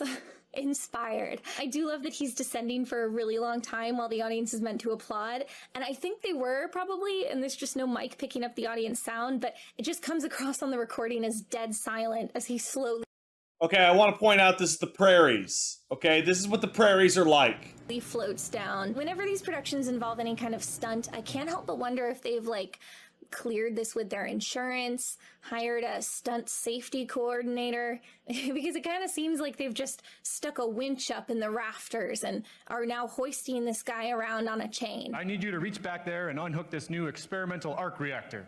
Oh. In the interest of fairness to the other plays, I do have to point out that this one has like some of the worst jokes so far, and they just go on for like a really long time. It's the first rule of being a superhero. You don't get paid. It's like that Crash Test Dummy song. Superman never made any money for saving the world from Simon Grundy. Yeah. Like, the DC heroes are there too, and a character remarks that they're in the wrong universe. In that day, then many will say, did we not perform mighty works in your name? And I will say, depart from me, for I never knew you. For this is the Marvel universe, not DC. Okay. Captain America is Captain Canuck and makes a bunch of Canadian in-jokes. Like, take off, eh? But it's just with that hockey hair, I thought for sure you were a sidekick. Maybe you should wear a toque or something. Black Widow has brown hair for some reason. I'm not saying that's intended to be an in-joke. I'm just saying I don't know why she doesn't have a wig. I think it's interesting that Thor is called the Son of Thunder instead of the God of Thunder. Are you the son of hammers or the son of thunder? The Son of Thunder is some kind of biblical phrase, but I think the reason they did it is that they didn't want to have a character called a god in their Easter play. That's my conspiracy theory. But then again, they did have that god joke in the Monty Python one, so I might be wrong. Also, they do mess up once and call him a demigod. We've got your brother, the demigod. Which, the implications of that in a Christian play are staggering, but I think that was just like an accident. I definitely would have predicted that Captain America would be our Christ figure because he's like very virtuous and he dies, he sacrifices himself, and then he gets resurrected. But no, they just picked Iron Man because that's the main character. Because that's the kids! The kids want Iron Man! Your impression. Seriously? You have no idea who you're dealing with. Shakespeare in the Park? Story-wise, this one's really weak, which is a shame, because the premise of an Avengers church play is so funny to me. I got bills, I gotta pay, so I'm gonna work every day. But really, the first half is lame meta jokes like the DC characters, and the second half is just Loki showing up and being like, okay, time to fight. There's honestly very little effort put into making this an Easter tale at all. I love the performance of Loki. He sings Call Me Maybe, and yes, we get original lyrics. This play is giving me everything I want. The scepter I'm holding will destroy the earth, you know, waiting for the door to open. Then I'm gonna call my army. Hey, I just met you, and this is crazy, but I'm from Asgard. My name is Loki, and all the humans don't obey me, but I am a god, so kneel before me. That lady I'm calling the choir director is playing Pepper Potts and has multiple songs, way more screen time than the actual Pepper got in any movie. Faults? Well, that would be a little more difficult to quantify. Let me try this. Hold on. Ooh. I don't mind though, because she's the best. I do take issue with some of the other casting. It's especially noticeable in this play because they'll do whole dialogue scenes that are directly lifted from the films, but obviously with much worse delivery. Loki is beyond reason, but he is still of Asgard, and he is my brother. He's killed millions of people. He's adopted. I think this play would have been a great opportunity to find out that this is Chris Pratt's church. Like, the whole cast is in Halloween costumes, and then Star-Lord comes out. He's played by Chris Pratt, but he's also in a cheap Halloween costume. The Avengers fight Loki and Ultron, but Iron Man is caught and crucified. Seize him! String him up! You know, Iron Man, I may have missed the point, but I'm sure you'll get the hang of it. Okay, I know I said Back to the Future was my favorite, but actually this one might be my favorite crucifixion. After all, this is a musical crucifixion. It's the end of the world as we know it. It's the end of the world as we know it. It's the end of the world as we know it. I feel fine. I get knocked down,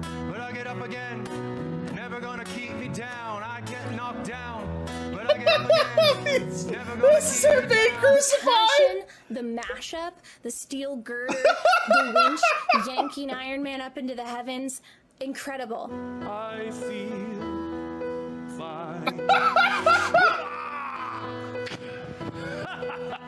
Pepper, of course, gives us our post-crucifixion lament. I'll reach out my hand to you. I'll have faith. Oh, he looks so upset that he's crucified. Actually, I guess this one is a mid-crucifixion lament. That man is fully conscious. Makes it a little more awkward, in my opinion. Keen-eared viewers will notice that that song is I'll Be There, and that they've already done that one before. Okay, that's enough. That's enough. That's enough. Right. It's up your kick. Please. Oh yeah, baby. Oh yeah. You see that, eh? Leave it to right.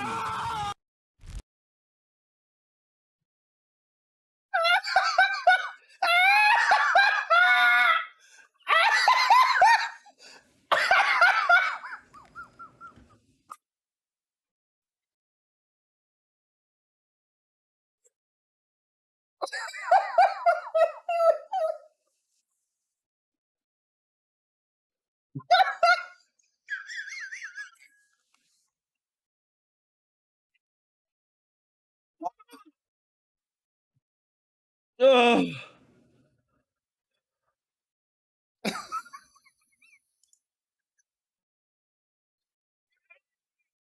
Right. It's up your kick. Please. Oh yeah, baby. Oh yeah. You see that, eh? Leave it to right.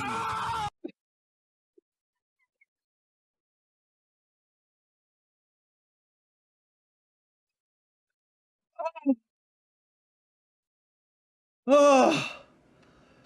Oh. Oh, I gotta take a break. I gotta stand up. I'll be right back. Man, what the hell is... What the hell? What is that? Cover... What the... What's that line on my head? Yeah, I forgot that one was in there.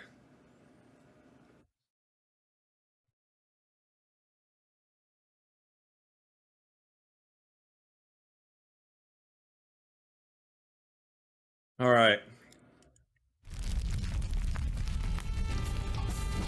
This one was recommended by friend of the show, Justinian Knight. BarbecuePitBoys.com. Today we're doing up a double crust, double meat pizza on the grill, and it's real easy to do.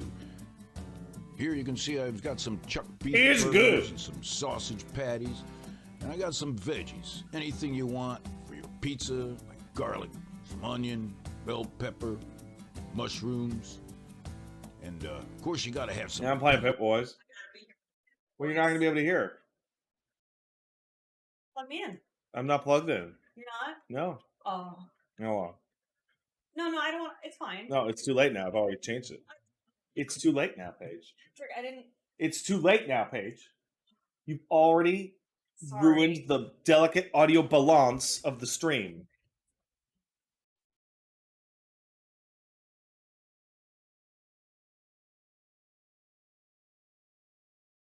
All right. All right. So, Paige, can you hear this? No. You can't? No. Should I turn on my... No, don't turn it on. All right. Try now. Can't hear that? Wait, no, I can. It was on. I'm an idiot. Yeah. Yeah, you have to turn it off. Yeah. for it to work. Got it, Okay. got it. Can you guys hear that? Probably not. Hold on.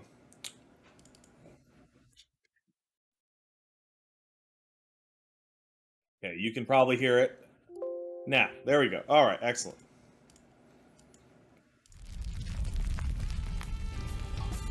I'm going down to the house of sausage. I got my barbecue shoes on. Welcome to BarbecuePitBoys.com. Today we're doing up a double crust, double meat pizza on the grill, and it's real easy to do. It's real Here, easy to I do, got some Paige. chuck beef burgers and some sausage patties, and I got some veggies. Anything you want for your pizza. You got your barbecue garlic, shoes on. some onion, bell pepper, mushrooms, and of course you gotta have some pepperoni, man. You gotta have that pepperoni. That's so too much Here we got pepperoni. some mozzarella cheese. Wait, they're not gonna use all that, are they? Yes, they are, Paige. No. It's up to Yes. you. We got some jalapenos. We got a little marinara sauce. All right, first thing we want to do is put these burgers, sausage burgers, on the grill. Now, we got some bacon that been smoking along there. I love how intentional Doing he up is. pizza, you gotta have some bacon, right? All right, just throw these on the grill, cook them. You know all about that. Just cook them. Now, in the meantime, we gotta cut up. Always these veggies. using the shittiest knives possible. Now, if it bothers That you looks that like the knife that, pit like, boys cut into are my cutting up some finger. veggies, you just turn your eyes away or just fast forward here. As you know all about cutting up veggies. Now, you Vegematics must be See, thinking, you know oh, about man, cutting up Just the veggies. Vegematics, coming up Paige. right here, right? The Vegematics. Yeah, enough of that veggie stuff. Now, get yourself some good pepperoni, right? And do some thin slicing. Those aren't thin. Those are super thick. All right, through the miracle of time, the veggies have been cut up, pepperoni's been cut up. Oh. Now what we're gonna do is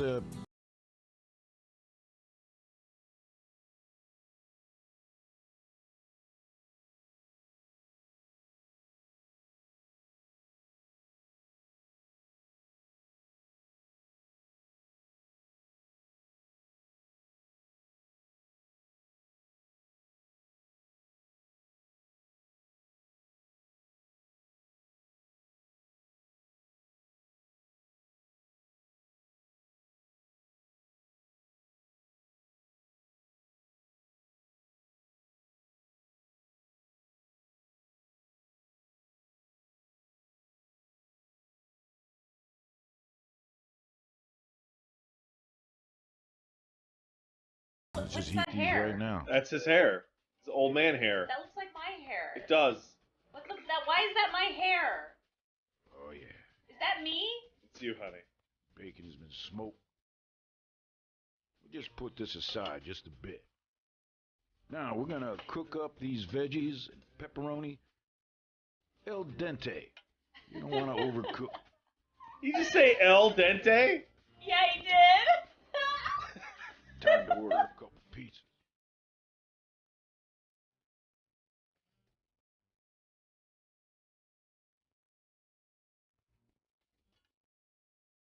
Two large cheese pizzas to go, man. Oh, yeah. Cool. Is he on the phone? Pizza's on its way. What the fuck? Wait, no, they're ordering what? What does that mean? Why is he? Why? It's me. Wait, they're not gonna make the pizza? Always tip the driver, man. I don't Gotta tip the understand. driver.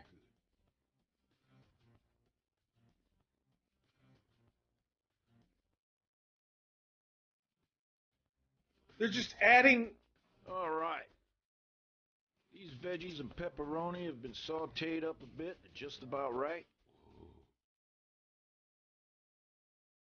That's the way you want to set up your coals. Real light heat, just a few briquettes. Now we've got that large cheese pizza right here. I'm gonna throw it right on the grill, direct. Again, you only want a few charcoals underneath there. You don't want to burn the crust. Now we're gonna take all this meat, veggies, I am speechless. put it all over this cheese pizza. Think you know where we're going with this, right?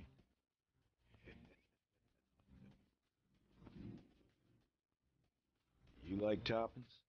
This is the way you do it.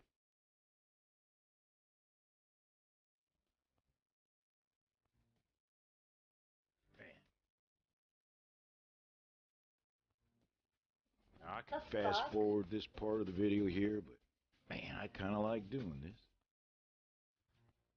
Why? He likes ripping into unseasoned meat, Pat.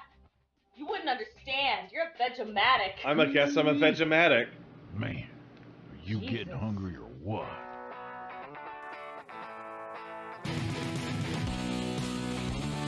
That looks like the driest ass Oh, it looks pizza. terrible. Have they seasoned it at all? No. Christ. There's no seasoning required for meat. Now let's pile on those veggies and the pepperoni.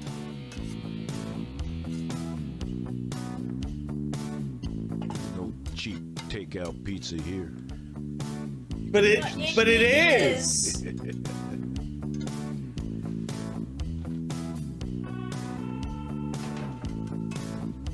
Oh yeah.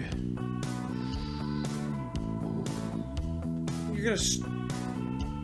Now, we got a couple pounds of mozzarella cheese. I want to shred it on top. Never Oh, is he enough gonna, cheese on is he a gonna pizza. bake it again, or? Saying you stop that.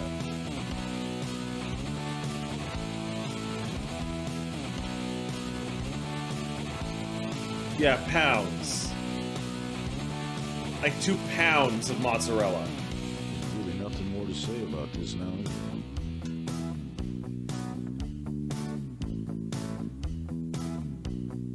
What is that? Now I've got a little bit of sauce here, a little marinara sauce we made up. You don't want to put too much on now. We happen to like jalapenos, man, so we got some pickled jalapenos here. Put what you like on your pizza, as I was saying. Yeah, now put the other pound of mozzarella on it. Of course, a little more of that mozzarella cheese. Oh, I'm sorry, mozzarella. He says it, he's got to say it correctly. Lord have mercy. No! No! Now, here's the magic. This pizza got another large.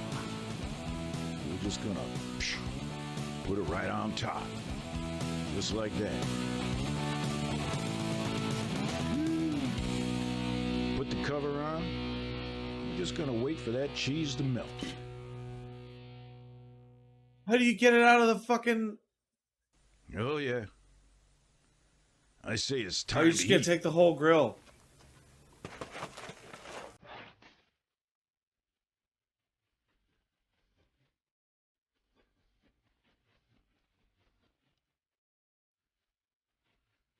Why?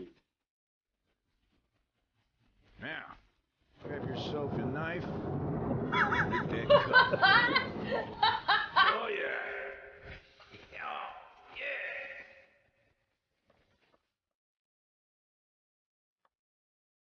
Oh, that looks fucking terrible. So how many slices of pizza you want?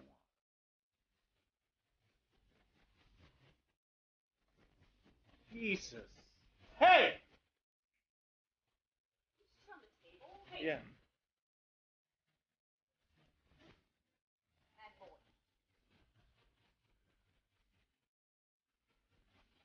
That looks fucking awful. Take a look at that.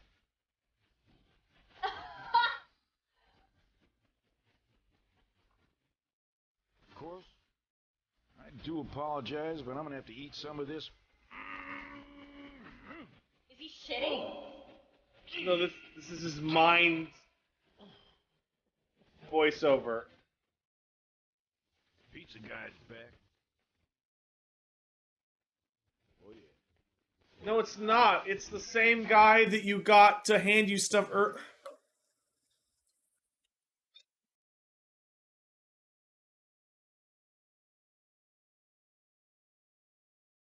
What? That's not.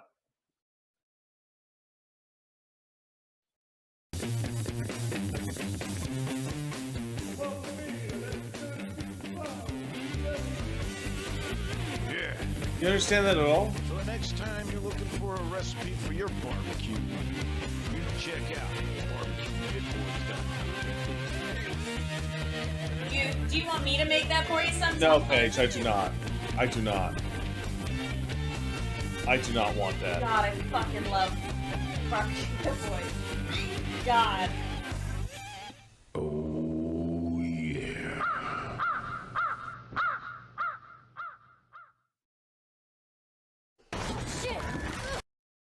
Whoa, whoa, whoa. What? Hold on. I wanted to pause it. Loader, more like notes of product. Sightless Is this guy blind?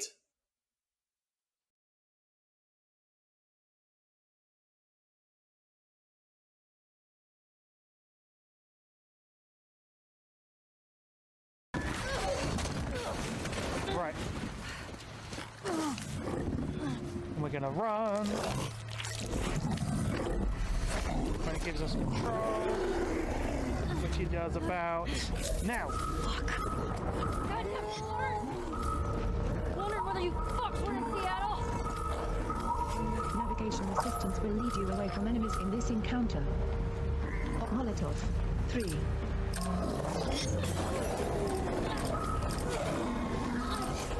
Oh, this was a bad idea.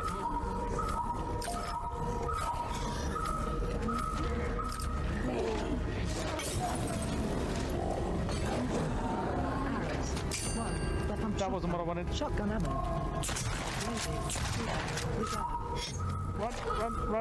Run. This is fucking fascinating. 1. Shotgun ammo. Reload as we run.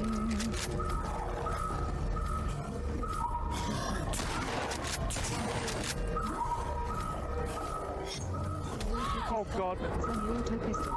Pistol ammo. 6. Loaded. 10. Reserve. Silencer equipped.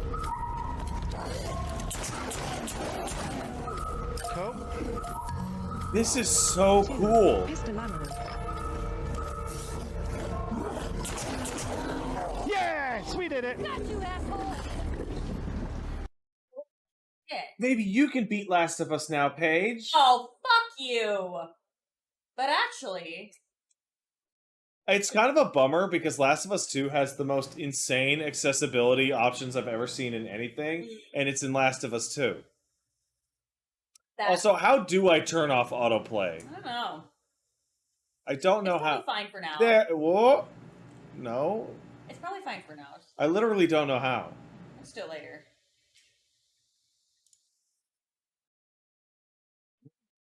It's in the playlist? I give up.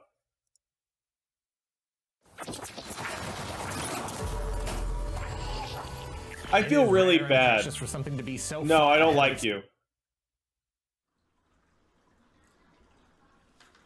Oh no! Of course I hit her, but it was self-defense. She hit me first.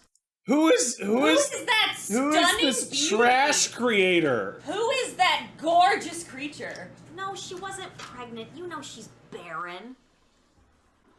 Got that haunted womb. Stop it! You stop it!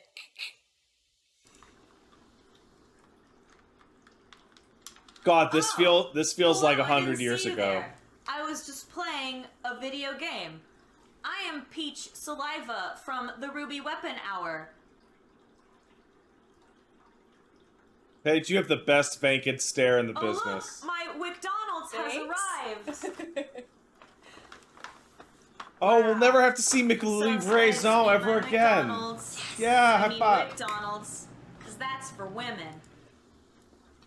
Hey, Paige. Yes, Lord. What does Women's Month mean to you on Twitch? I'm so glad you asked. How many years ago was this? Women's Month means 2018. 4 that years I ago. will play a game.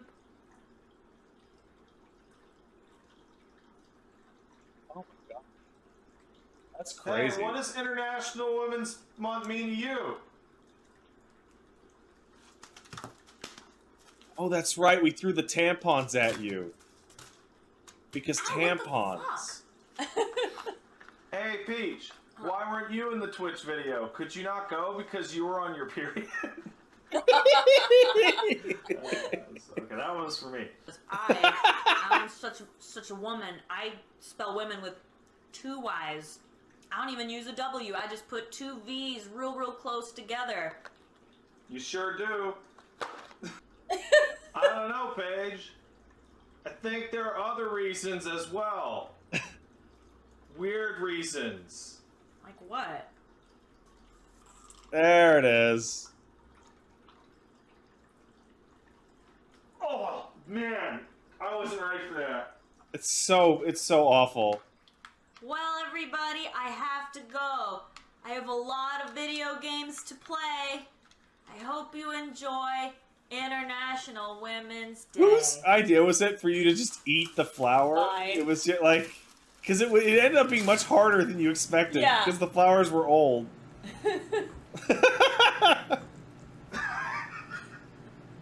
Oh man. Remember, we were just like fucking around. That was so fun. That was fun, yes. We need to do more stuff like that. Okay, so do it. Wait, why do I have to do it? Well, it's your I said idea. We, but yeah. it's we, as in you and me. Paige has this idea. I think this is a female idea, where she's like, "We should do something," and I'm like, "Okay, what do you want to do?" And she's like, "We." I'm like, "What do you want? We though." Yeah, as in you and me. But mostly you. Ah, there it is. No. I knew it. We should do something though. Yeah. Yeah. Good times. That was a lot of fun. And all of that was improv, by the way. Like, that was really funny. There was no. Oh god, I'm fucking it all People up. asked me if it was scripted, and I was like, no. Like, the 2V close together, and you got there before me, I was pissed. Your wife does that shit all the time. Well, you keep on doing things with your wife. Pat, you should get the enhancer plugin for YouTube and sponsor block. Trust me, it makes your streams more manageable. What does that actually do, though?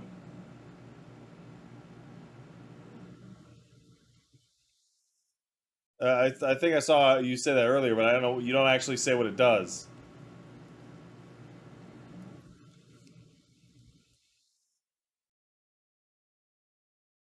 Skips ahead in the video when a sponsor happens? How? How does it know? How would it know? Patrick, why didn't you like my incredible video? Dislike. Wow. How could you do I this? undisliked it, don't That's worry. fine, whatever. I don't give a fuck. Alright. It's apparently a short horror film by Alter named Teeth.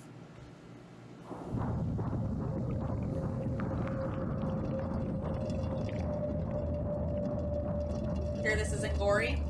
Oh, it's a horror film, but it's also animated. Okay. But you can skim it for me if you like. I wouldn't watch. I don't know. Up to you. Alright, moving on. This video was made possible by, well, me, and the streaming site I helped start, Nebula. Right now, if you No, buy stop any it! New hairdos. 3 Gunions. Onions about the future of onions. Now, I'm no expert on where onions are headed. No, I but hate here this video. You love onions.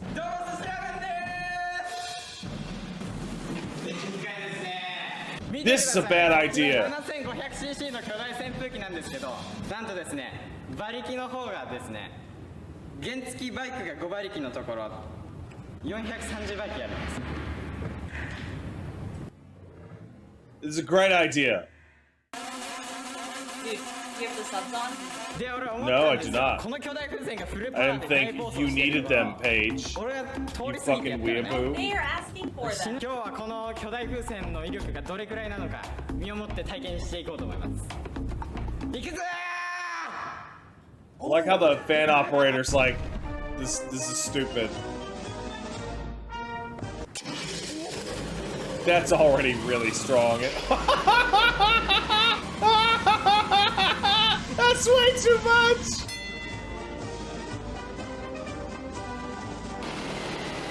That's way too much!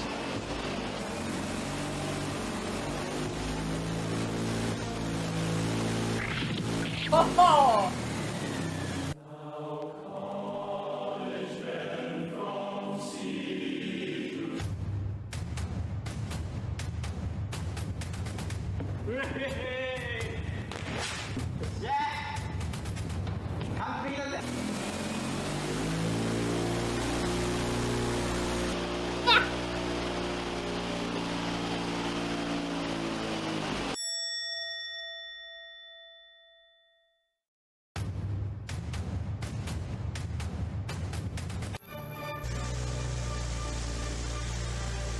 Oh, does he think he can make it towards it?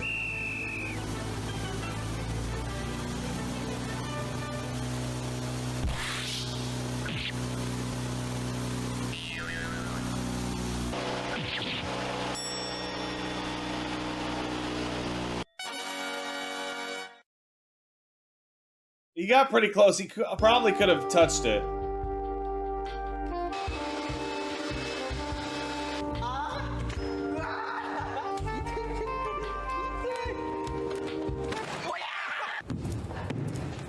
Yeah!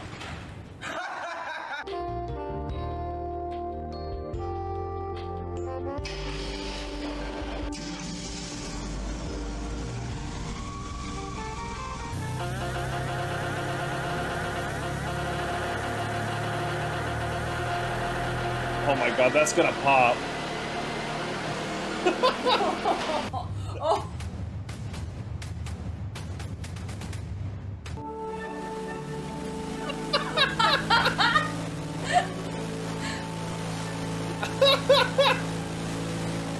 Oh my god.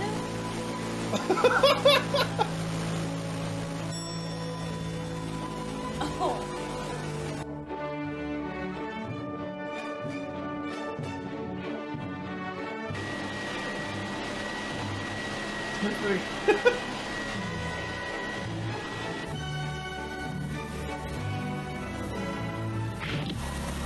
God. He landed right on the crack.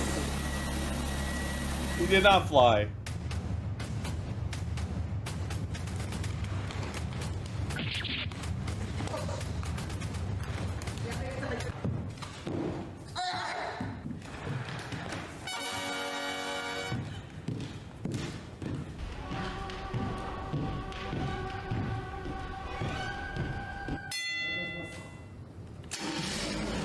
Oh my god.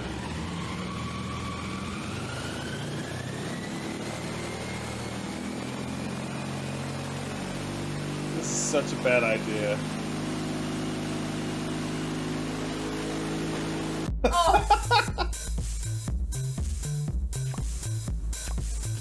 That's awesome. This guy rules. I love that. Oh, dude, I've seen the next video. I love it. It's a Frenchman. The captions will not help us. Oh god, I remember this. He's like, oh, what if I put Orbeez in a bathtub?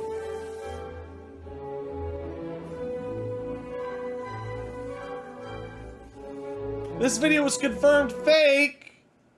Well, now I'm sad. Oh. I like the idea of some dumbass ruining his life with Orbeez. Are you sure it was confirmed fake? What does his shirt say? I can't. Je suis au bout de ma vie. Oh, I'm at the end of my life. Ugh. To be honest, that's a cool shirt, though. Yeah. Every fast FPS game will inevitably be labeled either a Doom clone or Titanfall inspired. Got a wall run? That's Titanfall. What about Weapon training? Ultrakill? That's Doom. Boxy graphics and open space? That's no video game. That's my last car. I've already talked about all the big Hold on, this is funky. multiplayer ones, but there's still a ton of smaller single-player games I'd be doing a disservice to not talk about. That and people keep recommending me games I've already played, so this is a good way to describe Try that. Ultrakill. First game of the video is... what was it called? It was something like really subdued. Yeah, that. Megadeth is in its own pedigree of design. It's faster than Doom, more vertical than Quake. When you die, the first thing it does is laugh at you.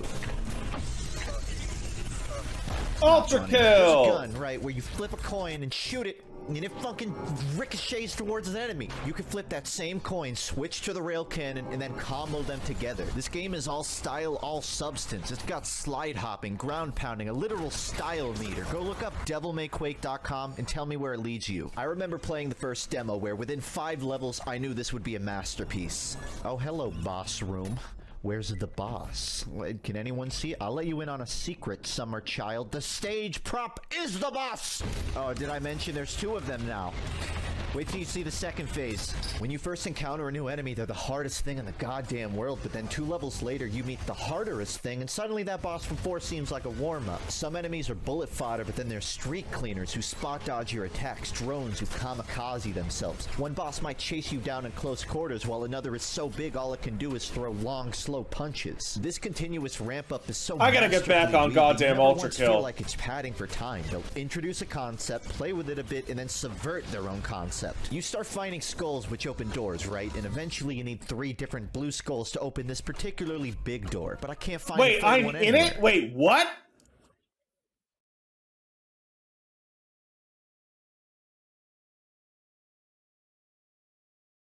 What do you mean I'm in it? What do you mean me? How am I in Ultrakill?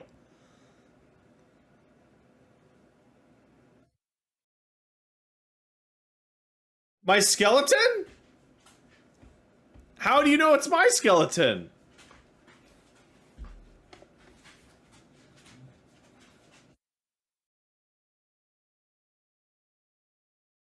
Is it? It's small.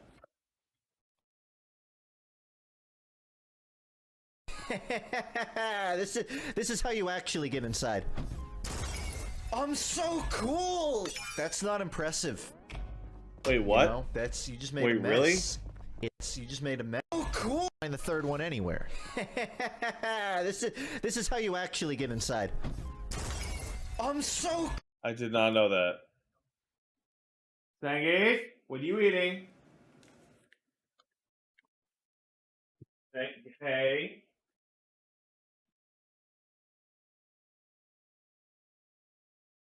That's your poop bags.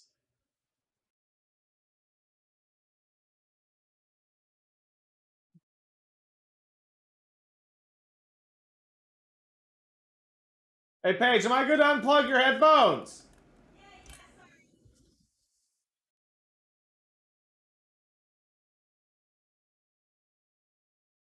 Paige, just walk away without telling me that I can change the setup. Huh.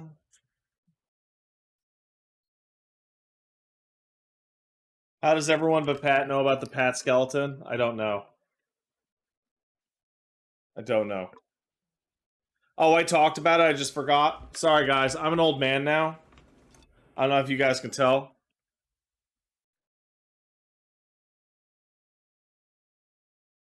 I'm like an old person. That's my bad. Well, let me check to see if you guys got sound. You got sound. Great. Excellent. Back to the video. Cool. That's not impressive. You know, that's you just made a mess. It also has my favorite boss fight trope. I'm you, but stronger. V2 is fucking insane. It's a madman. It moves and shoots like a real player, and the reward for beating it is you take its goddamn arm. Every time you think the baseline's been established, it throws a new toy at you to learn. That's on top of all the level mechanics Hakita introduces to make each one feel distinct from each other. It's the kind of game you go back and replay just to find all the secret crevices you were too overwhelmed to see before. Found it. 1 down. 2 out of 3. 1 more. Number 3, water control. Got. Our waterfall is down. Let's see what's behind it. A secret level, perhaps? If you haven't played Ultrakill yet, play it. Then play it again, then play it again, and notice how hilariously overpowered you are compared to when you started. I want to yell. Mankind is dead, blood is fuel, grass grows, birds fly, and brother, I give Ultrakill 1 Pinkerton out of a blue. Where I come from, that's an 11 out of 10. But if you want speed, pure speed, the game that you want to play is... Whoa, what is this? Gotta grab my gun. Gotta grab my gun. Get in line. I've been following Get to the Orange Door's development for about 2 years, and it's crazy to see That's how much Andrew's Get to the fleshed out Orange its visual Door? identity, tweaked its level design, tightened up its movement. This game has slowly come into its own as this ridiculously mobile FPS roguelike. Oh, that's a bingo. Every movement ability complements each other. If you get good enough at it, levels become this playground for chaining slide hops and wall runs into each other. It's like freebasing the Titanfall 2 gauntlet fresh off of a Risk of Rain 2 bender. I don't want to understate how conceptual Second.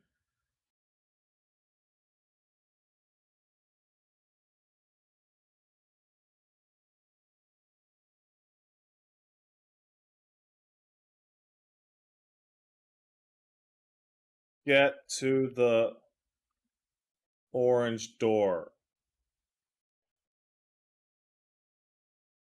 Actually cool this game is. Everything about it sings to me in a way Wish very listed. few things ever have. It's fast, it's fun. I respect Andrew, but goddamn does this game not have enough enemy types, enough level objectives. There is virtually nothing to do in stages besides the exit door event, which in itself is just shooting enemies till the door opens. Here's a few free ideas. Cover the level in obelisks the player has to go activate to make the door open. Have an exit event that requires the player to go scavenger hunt for door parts to gather and assemble it themselves. Funk you, I like the Knuckles stages. With a little elbow grease, you could probably make a lot of different exit door events that cycle randomly every time you loop a level. It would add a lot of replayability and incentivize players to run around the stages more intently. For combat, I'd love to see more airborne or even wall running.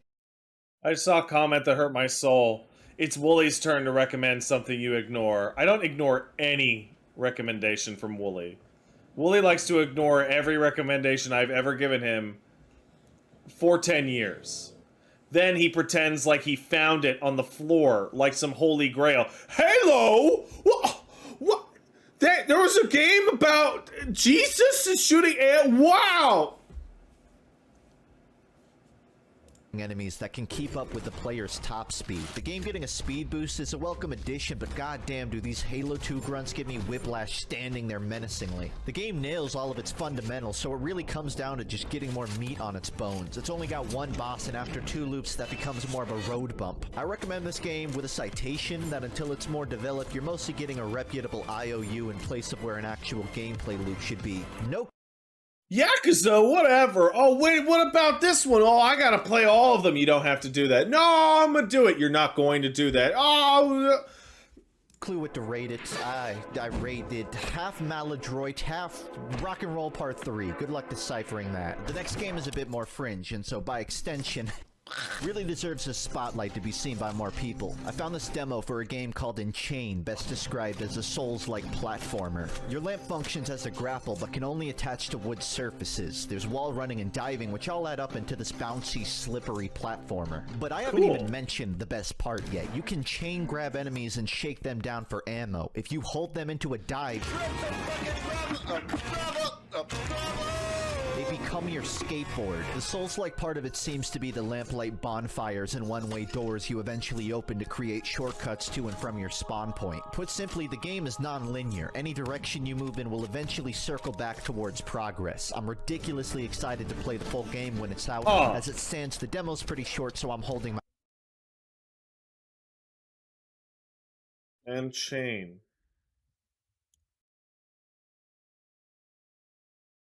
Rating until then. In the meantime, if you want another Souls-like platformer, I would recommend Blue Fire. I won't talk about it here, but so far this genre is 2 for 2 on impressing me. Enchain is shaping up to be my favorite, so keep an eye on it. The cardinal rule of movement shooters is that projectile weapons are always more fun than hit scan. Now, imagine Super Hot was vertical with a teleport, and that's basically Boomerang X. At first, the environments are small Boomerang to X warm is you up, cool. but then they open up. You're in a forest, in a sewer. They test you more and more with increasingly harder enemies to hit. You can teleport to your boomerang, which makes juggling above dangerous pits tricky. Slowly, they introduce complementary mechanics to make clearing the waves easier. There's also a giant worm named Teppen.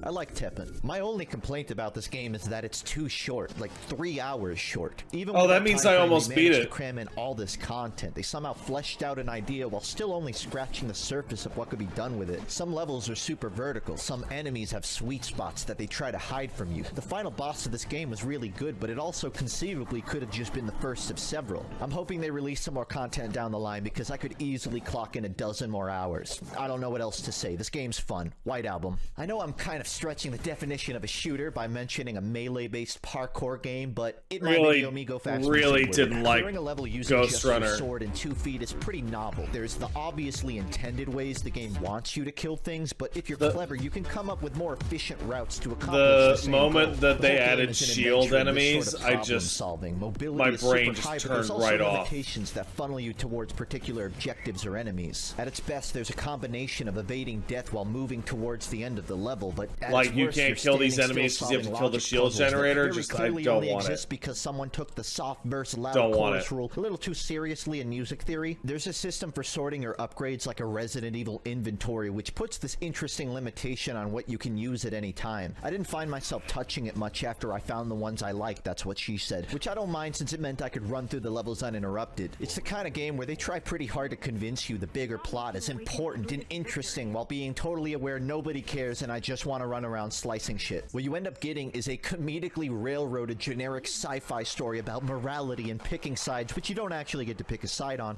and then the setup for a sequel that I'll definitely play but have zero emotional stakes in. You will die a lot in this game and it will be very annoying, but the dopamine of clearing a room will keep you from dropping it. We'll call it half ratitude, half okay human. It's radical but a little pretentious. Clearing every room until I see the end. They call me the Valhalla. Met your mama till she hollered from my BDM. In a way, rhythm games are kind of like movement games, especially when the game involves moving really fast. The idea of having to shoot and dodge on beat to the I don't know about how soundtrack forms a about cool habit. Each fight BPM. makes your brain think like 1, 2, 3, 4, 5, click, clack.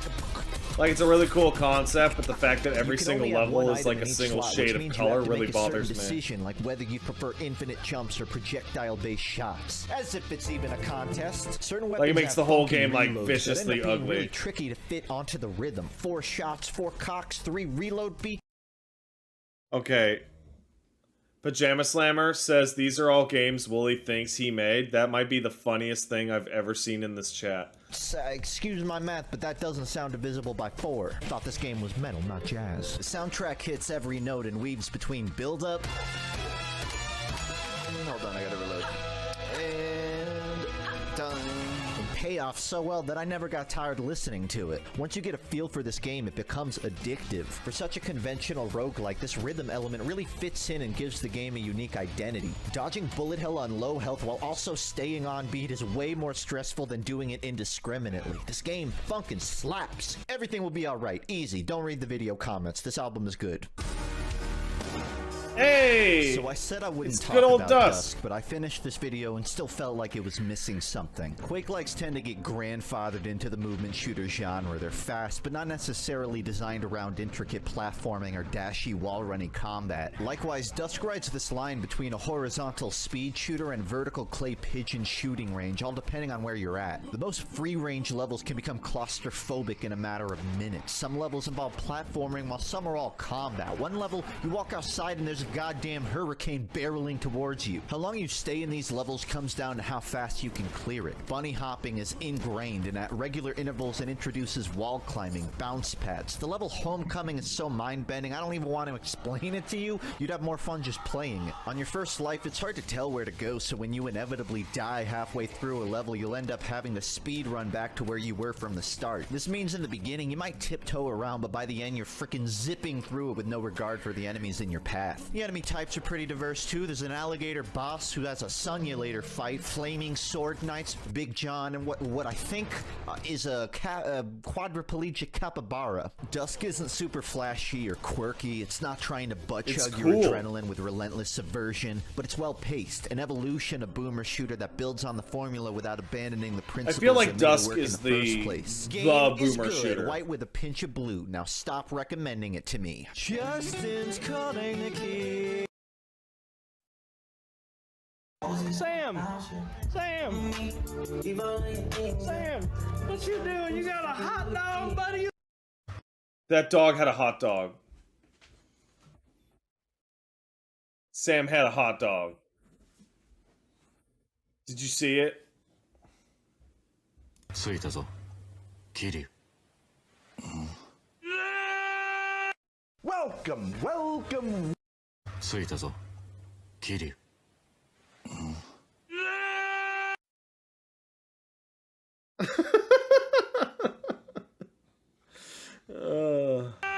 Welcome, welcome, welcome to Curse Oh, this is gonna be bad. Cocktails, the series where I punish myself for failing to have a better episode idea put together in time.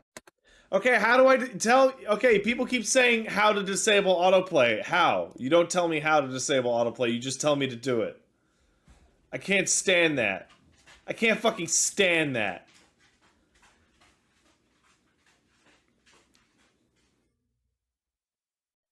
You can't on playlists. Great. Thank you. Gear icon. Okay, great. Where exactly on that do you want me to fucking turn it off? Which one? Do you think the quality you think on the quality one? What about on the subtitle? It's at the top of the playlist, is it? Shuffle, loop. That is the only options there.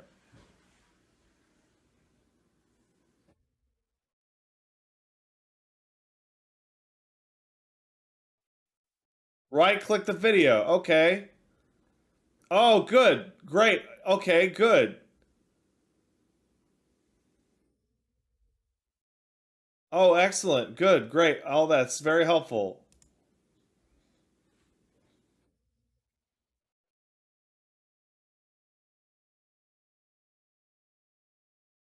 You are fucking so stupid. Every single fucking time.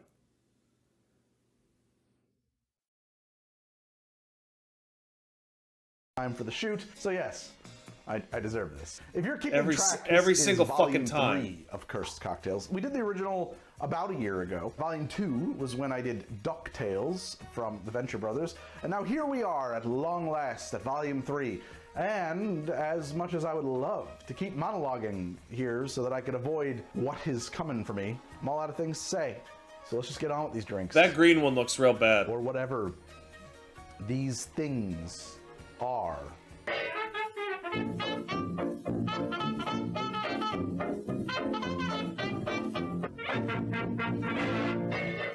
So let's start with the left. I mean, I'll go left to right. This abomination is called an infected whitehead shot.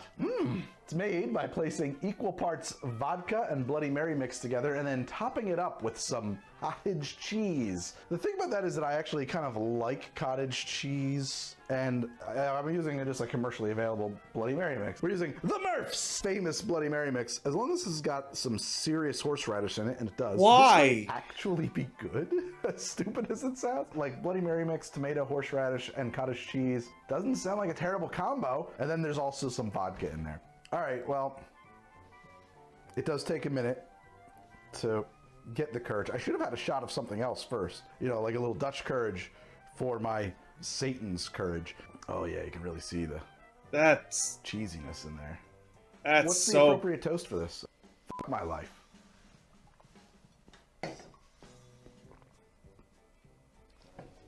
Fuck you. God damn it. That's bad. Oh God, that's bad. That's bad. It's terrible. No! It is not horseradishy enough. It's a little bit of black pepper and tomato. And chunky? It's chunky. Chunky is the word to describe it. You have to chew your way through that one. And it really makes the hair on the back of your neck stand on end. That is a tasting note. Put it on the screen. It fills you with evil. I don't know how else to describe it. It's so bad. So much worse than I was prepared for that to be. I really actually thought that one might be kind of a way to ease my way, and maybe it was, a way to ease my way in here. I thought that would not be so bad. It's bad. It's so salty, man. It's just so salty. It's not really hot or spicy the way you want it to be at all. If I was blindfolded and you told me this is olives and brine and cottage cheese, I would have believed you. The vodka, a very fine vodka, Kettle One, available now at Curiata, drink.curiata.com. Well, the vodka in there is vodka, so I suppose I just had an ounce and a half of vodka and I'm the drunker for it. It is, I would say, small comfort. It is no comfort at all to know that some portion of my brain cells were destroyed in the process of drinking that, and in maybe some way will contribute to my not remembering the experience. But no, I think that one is gone straight through the hippocampus into long-term memory. I think that's gonna eat a second one? Did I see a second one on there? Let's move this slow train to hell right along. This one they call the tapeworm shot. This is called a tapeworm. Very Looks similar, like the I same would say, to the whitehead fucking shot thing. in many ways. Equal parts Tabasco and vodka, with a real lengthy squeeze of mayonnaise. And I do say squeeze. The whole point is to squeeze it because you want to get these strings of mayonnaise that run through the drink that look like a big old tapeworm. I'm just processing. I have a lot of things. That's gonna be so bad. Tabasco, lots of Tabasco, equal parts Tabasco. In fact, I had to pop the cap off of my Tabasco to do a 1 ounce pour or 1.5 ounce pour of Tabasco to make it equal parts because this is a larger glass. Am I man enough? Am I equal to the challenge? So bad. Who invents these? Who comes up with the cursed cocktails? Because this, we've talked about this before. Like some drinks are bad, but they intended to be good. Some drinks are this. This never set out to be a good drink. Some frat boy came up with this, right? Just some like wastrel nightmare human was just like, bro, you gotta drink this. We'll give you $1. This is worth $1 to somebody in 1987. Inventive. I give it a lot of credits for their inventive. This Man, drink he is right clearly here stalling. Speaks to all that is good about America. The power of entrepreneurship. Wow!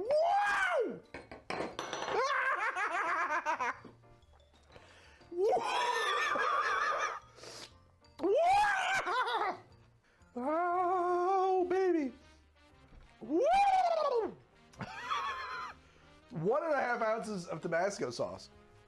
1.5 ounces of vodka. It's like an ounce of mayonnaise just shot down my throat. And there's a steam shooting out of my ears. Well, let me tell you something. Tabasco sauce is pretty spicy. I mean, it's not really spicy in terms of hot sauce, but if you ever just As a drink? Tabasco sauce, it's hot.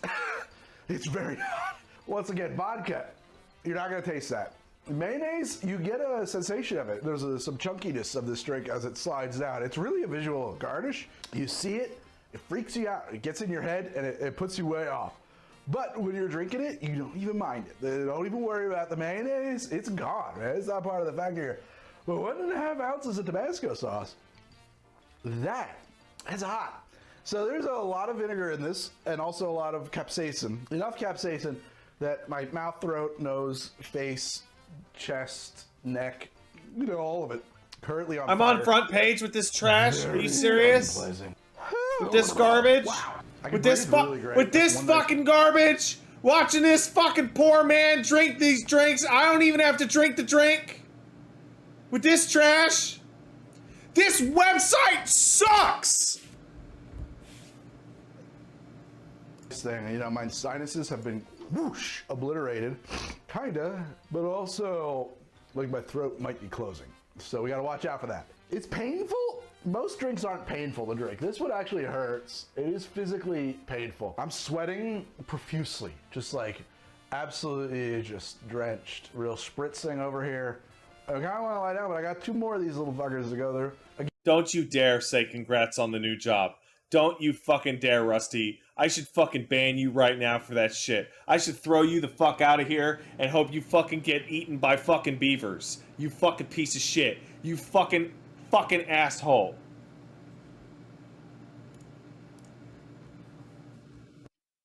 By the way, thanks for subbing, Ace. And Thoughtlaw kicked in 500 bits. Since Star Trek came up, any chance we could watch the Gazora TNG edits? They're in here somewhere. They're in here. Again, we're gonna do it again right after this message.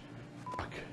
This sucks. Let's move things right along to the next cursed cocktail. My face is on fire. I have a suspicion it's going to be a huge relief from the nightmare that is currently possessing my face of drinking 1.5 ounces of straight up Tabasco sauce. Look at this. I drank that. This drink That right here sucks. shows up on all of the internet's lists of bad drinks. Honestly, I mean, other than the name, went off a little premature there. Yeah, I mean, it happens to lots of guys, Mr. Alligator. Other than the name, this one really does seem kind of tame by comparison. Let me see what I... By the way, I should mention, again, this is Paige's idea that I do these kinds of streams.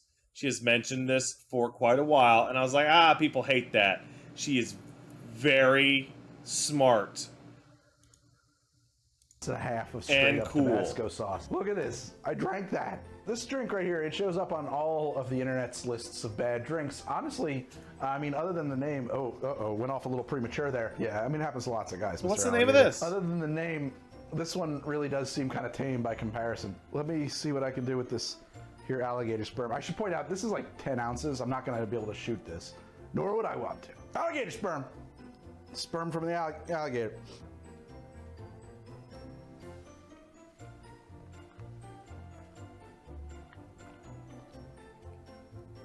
That is delicious. What the fuck? Maybe it's the Tabasco, but that's like so good right now. Oh my God, I am an alligator sperm slut. Yeah, I mean, it's like really sweet. Out of control, ridiculously sweet. But I don't mind it at all right now. I mean, that's great. I got nothing bad to say about alligator sperm. Nothing. Honestly, Okay, I'm hey. joking. I mean, it's like disgustingly over the top sweet. But to be perfectly honest, pineapple and Midori are not like an unpleasant combination of flavors, and adding a cream factor to it, it kind of just turns it into like this like sweet green ice cream. It's kind of cursed, but nah. I have a bottle of water back here, but I'm resisting going for it because it feels like cheating. And I'm not gonna pull that ripcord unless I really gots to, brah.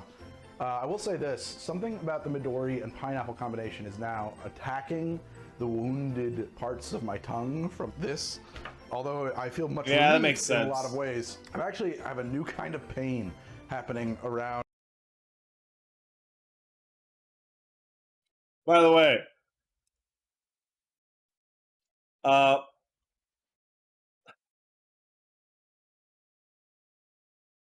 I'm being forced to admit, you know, by the way, Mr. Peeps gifted 5 subs, Limonol gifted 5 subs, and T is for Cups gifted 2 subs.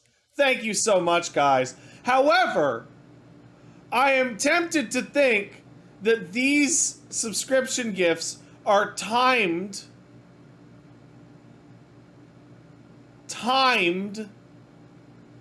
to the phrasing of enjoy your new job and hope you enjoy your new life watching dudes drink animal cum on stream. Yeah, you know what? You know what? You know what?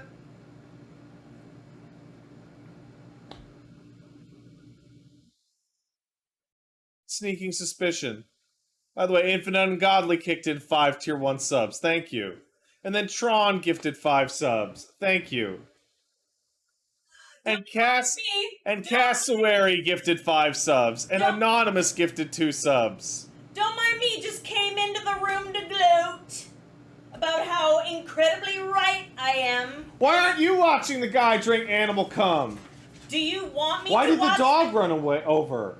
That dog is gay. The dog is gay. Okay, first we thought he was gay because he kept sucking other dogs' dicks, but I start talking about animal cum, and he is right here huffing and a puffing. Zangief.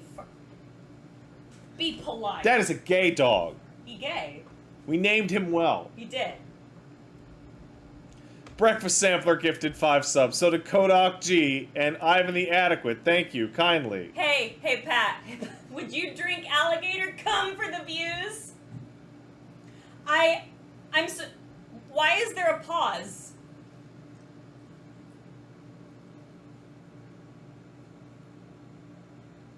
Mr. Boris Makarov gifted 5 subs. Thanks, man. And so did King Peleus gifted 5 subs. You guys are really twisting the fucking knife on this one, aren't you? You guys are amazing. Hey, did you know that when you subscribe to Pat Stares At, your dick gets bigger? It's crazy. It's true. It's an inch per...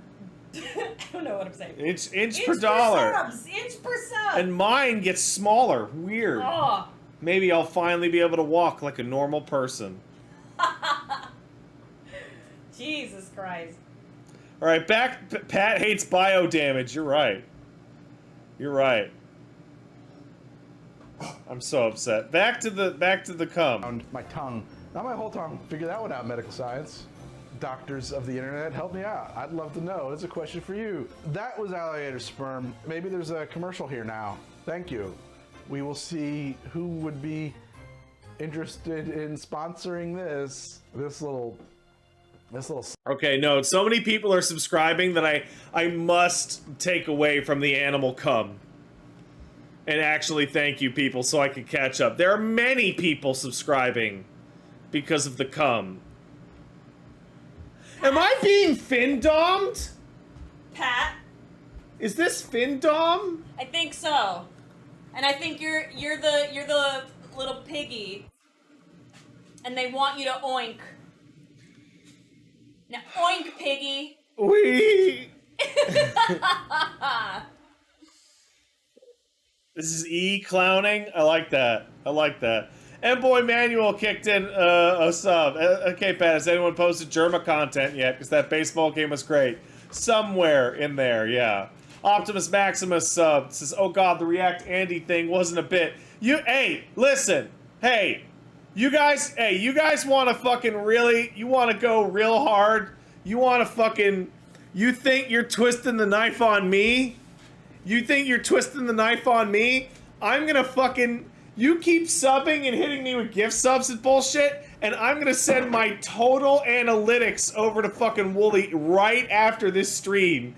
And if you think I'm upset right now, you cannot possibly imagine how fucking horribly damaged the man will be. Like, hey, Wooly, did you know that, like, the shittiest form of your job possible makes by far the most money? Here's number. Patrick, He was taking, like, psychic damage when I talked to him on the podcast. Why? Because I don't get it!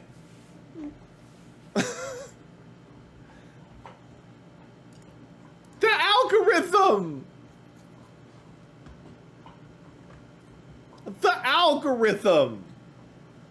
The Hero Canton sub says these streams are cursed. You and me both, buddy. GDC Capone subbed and then gifted 1,000 bits. Will you be catching up on Warframe anytime soon? New War is pretty good. Nah, I'm done with Warframe. Done with Destiny. There's only Final Fantasy for me now. Nope, bad guy sub. Pat, wonder if you watched the Kendo Gun Shop at all. Seems like your kind of channel, since they analyzed weapons from Resident Evil and their real-life influences. I have, a little bit. E-Man subbed, and so did Alt-Tab Streams. Thank you. Kai9 kicked in $5 for the next React Andy stream. If you haven't seen them, I recommend checking out Errant Signals video essays. Definitely skew somewhere between academic game literature and Robert Ebert. I believe I have actually watched that guy. Ivan the Adequate sub says back to subbing. Thank you. Doomsday Dan kicked in $5. Thank you, Doomsday Dan. I'm scornful of every game that claims to be Titanfall inspired because they only copy pilot movement. I've yet to find a mech game that I enjoy as much as Titanfall's Titans. I agree, but more than that is the view the view in the cockpit. The way the screens come down is excellent. Box Boatin sub, unironically loving this content. Pat, keep it up. Thank you. Vinith sub, thank you. Medric sub, this website sucks. Thanks for evergreen content. Evergreen FOMO content. You can only catch this bullshit live. Only. Ow! That's a live elbow bump. You can never see it again. Mar Santa sub, so glad I got to be here for the best stream of the year. This hurts my feelings like you wouldn't believe. Wise Odd sub, thank you. Rusty Stream gifted a sub, thank you. Kicking Against the Swiss kicked in $5. You're my favorite reaction streamer, Patrice. End the stream on the AMV Hell Marathon, please. No, absolutely not. I just want to say that I'm getting so much pleasure out of being 1,000% right. And you know what the best part is? What? Today is the day your genius yet humble shirt showed up. That's true. That's true. AMV Hell is non-stop 90s and 2000s licensed music. It is literally nothing but. It is the most unstreamable content possible. Dog the Guy sub, thank you. Solum Future Ace gifted a sub, thank you. SSJ Glyco gifted a sub. Cosmo Strike gifted a sub, thank you. I'm the Wise Janitor gifted a sub. Space Bowie sub, drink it for the views. Yeah, I'll drink anything right now for the views. Just fucking what? Give me the popularity. Tron kicked in 500 bits. Answer the question, Pat. Would you? Yeah, I'll fucking do anything right now. Do you want feet pics? Is that what you fucking sluts want? So I told Pat, I'm like, what if you made a fucking OnlyFans, right? But it's just your feet. And he said no. My feet are I disgusting. say yes. You wouldn't want it. I say you should do it. Hexmaster Mike subs to the Blackjack, who said, love you, man. Love you too, Jack. Anonymous subbed. Mild Lilac gifted a sub. Piledriver gifted 5 subs. Kythan gifted 10 subs. Precept sub. Grim Portent subbed. Blistex Thief used 500 bits. Deck It Out kicked in a sub, says, I sure guess some good does come in buckets. Jamajars gifted 5 subs. Mildly Eccentric gifted 10 subs. Thank you guys. Really? Should I do a dance now? That's a yeah. Because Suzu does the dance. Dance, you fucking I don't have whore. anything to hold. I don't know. Here. I'm gonna hold this yeah. coffee and this Windex. this foreign Windex that I bought. I don't know if you can see that, but it's from far away. I don't know. Slut. Now give me that back. Incredible. VTuber Val subbed. Infinite Ungodly used 1,000 bits. Says keep it going. Thank you. Fuguwu subs says oink for us. React Andy. Oink for us. Oink oink. Oh, I don't know if I can eat all this mud. Oink. Whee! Oink. Hey, did you know every time you get... No, see, now I'm being an asshole. Yeah. Every time you give 5 subs, Pat will oink for you. Oh. It's crazy. He loves it. Whatever you do, don't do that or he'll have to oink.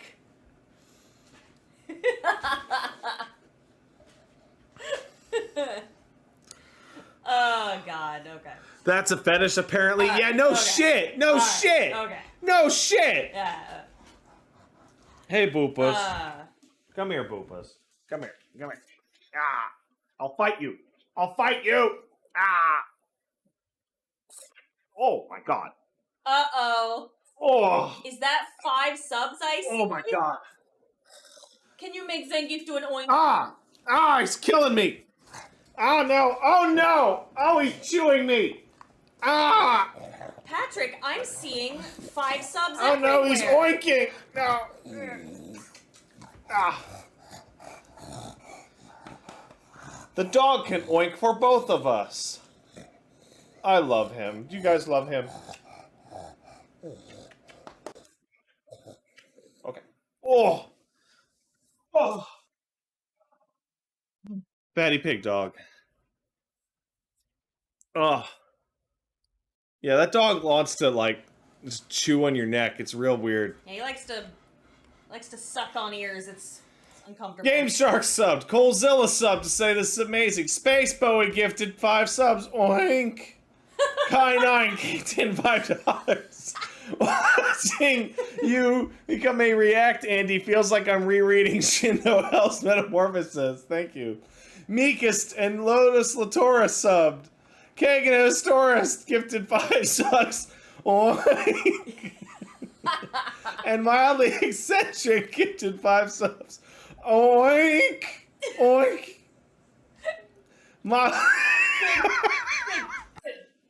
Good. Good pig. No, you don't do that. No. Oh, God. Mild Lilac subbed. Finally, man-made horrors beyond my comprehension. Cheers, thank you. Ramiel the 5th sub. Hey, Pat, I was watching the Resident Evil show on Netflix. My God, I had no words. Me either. You need to stop it. Here, I'll get him. Pink Slime Goblin sub. Rank up that psychic damage. You and me both, brother. Anonymous gifted a sub. Enigmatic Voidling sub. Mr. Peeps gifted 5 subs. Oink. Oink. Oh, I have no idea if I could eat all these oats, brother. Oink. Real Theo kicked in 500 bits. Says it's too. Oh, Legend Father kicked in $5. After this, you should tell Wooly how much his numbers will jump if he makes live-only content that won't get posted anywhere else. Oh, he'll be pissed, dude. Captain Sam Silver sub, thank you. Kane Cube sub. Pat stares at YouTube front page 1. The last time I got front paged was day 1 of motherfucking Elden Ring, the most shit hot fucking game in the world. Mr. Peeps gifted 5 subs. Oink. And Trash Leviathan gifted 5 subs. Oinky oinky. And Queequeg gifted 5 subs. Oink. Oink. Yay! Final Tyrant and Lichkind subbed. Dova Dude kicked in $5 as I showed my dad the controller. He says it's deep blue or indigo at best. I'm sorry you had to do it. Feels bad. But go to hell. Your dad doesn't know shit. Tech Turtle gifted 5 subs. Oinky. Oink. Whee. Metal Wall sub. Hit that yoinky sploinky. Thank you. SSJ Clyco kicked in $5. Congrats on unlocking the secret to Twitch. Got at least 3 other channels you could try on the list. You Suck at Cooking, Mythical Kitchen, and I Did a Thing. Thank you. Andrescent.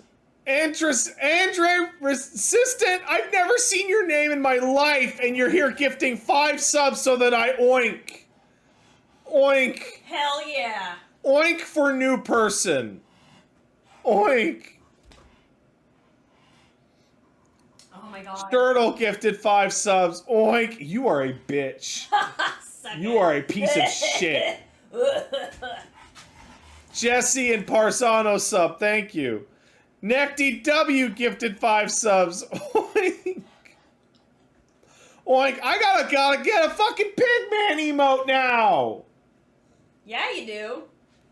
Well, luckily I'll have the money to pay for it. Ligma Lewinsa of VODs. That's good. Kicked in $5. Who's a little piggy? I am. Oink, oink. Oh my god, I'm oinky. I'm a little piggy. Captain Podok subbed. I've never seen somebody so depressed by their own success. Just embrace it, Pat. No, you don't understand! You don't understand! Yeah, Pat has dignity. Now, oink. Cole Silla gifted 5 subs. Oink, oink. Thank you. Madaf Date kicked in 5 subs. Oink, oink, oink. Strachilias kicked in 5 subs. Oinky, oink, oink. Mr. I Like Spam gifted 5 subs. Oink. Oink. You can hear my voice going too, huh? Oh, you want some water? Yeah. Yeah, here. Oh, give me my piggy water. Do you want me to get you your slop? I'll put Could you get me some cheese, actually? Yeah, I will. Quipsand gifted 5 subs. Oink. Thank you. Thank you. The piggy want water. Thank you. Wait, aren't they supposed to be the pay piggies? No. How am I the piggy? No, Pat. They pay, and you're the pig. Oink, oink. Oh, honey. Here's my pretty pig. Handsome. Oh. I'm sorry. Oh. Strachilius sub. Can't wait to see you and Wooly melt live on the podcast. I'm gonna send him my stream elements, like, fucking page and be like, hey, so guess what, Wooly? If you oink for subs, you can do 700 in a night. It's like stripping. It is like stripping. Is this how strippers feel? What? Sexy and cool? Like you are? I don't feel sexy and cool. You are sexy and cool. Chat, tell him how cool and attractive he is, please. Kicking against the Swits, kicked in $5. My name's Blue Shepherd. This is my favorite stream on the Twitch Adele. Thank you, Kickin'. Spectral Form gifted a sub. Thank you, Spectral. Crow kicked in a sub. This is truly the darkest timeline. It's pretty bad. It's pretty bad out here. Hellfire Com sub. So did Ivan the Adequate kicked in $5. Welcome to the circus, clown.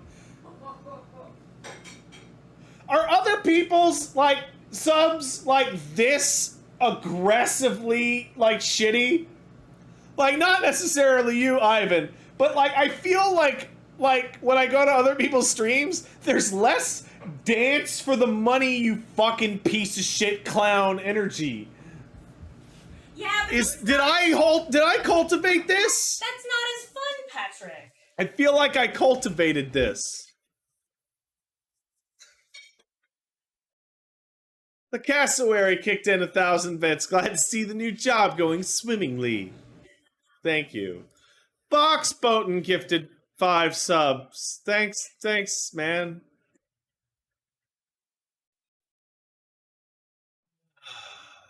Oink, oink, oink.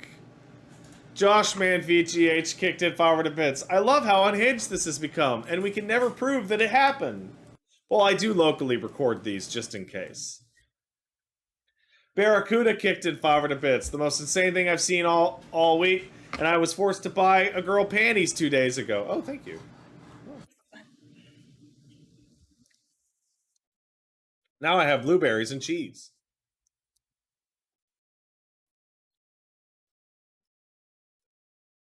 Mr. Wormies says, did I cultivate this? Coming from the streamer who has at some points said thank you money in response to donations. All right. All right.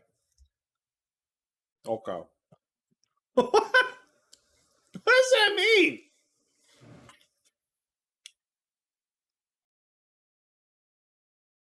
The next step is to do one of those streams where I go to sleep and they pay money to wake me up with scary noises and just completely give me horrible sleep demons. Okay, but to be fair, that's really funny. Oh, I bet.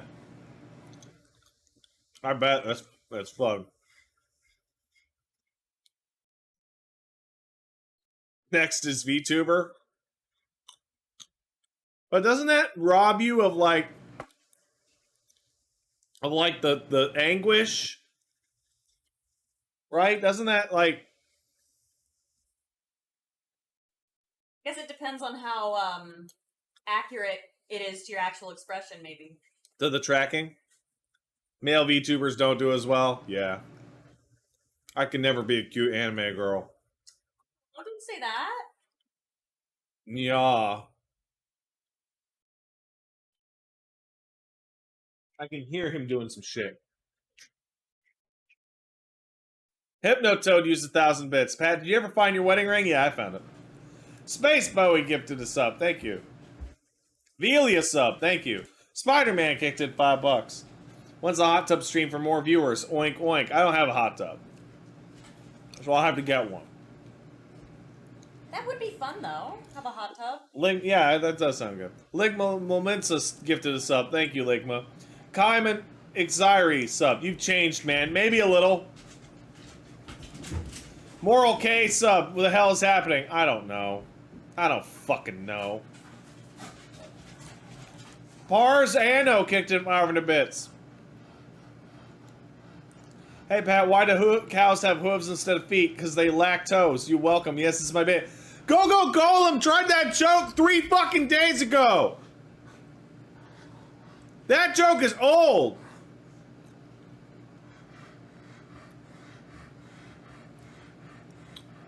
User dropping react to pig. Oh, back to react pig. Oh, okay. Oh. I deserve that.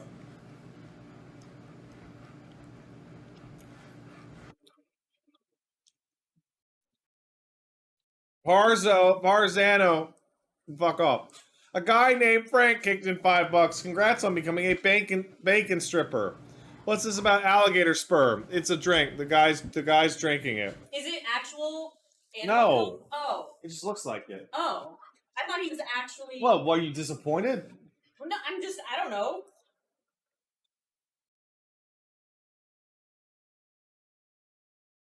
Key Dude sub. Thanks, Key Dude. Queequeg kicked in 500 bits. Zeno suspects as a burger VTuber model. You can always become the toilet you always dreamed of. Yeah, maybe. Maybe I could become that toilet.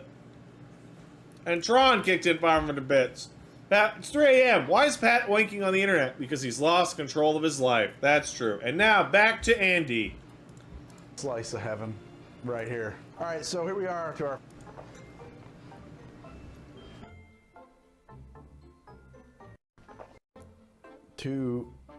mixer. It's one shot of Bailey's Irish cream served in tandem with a shot of lime juice. So the idea here is, and I've never done this, is that I would take each of these shots, knock them back together, roll them around in your mouth, add curls. Really chew on the whiskey in this case. I'd actually literally chew on it and enjoy. I don't really like Bailey's Irish cream.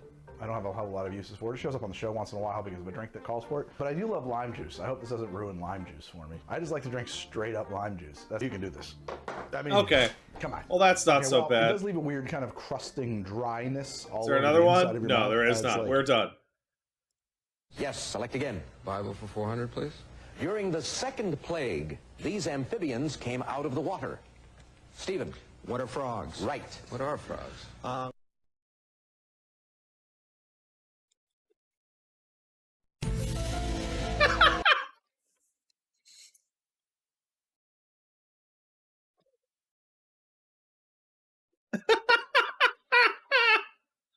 That was pretty good.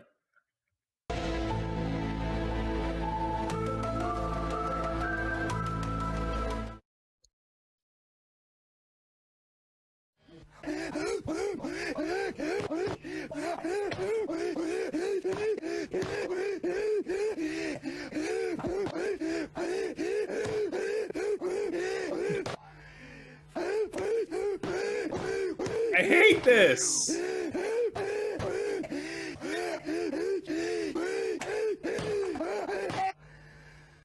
I am Mighty Keith. Oh my god, I just found.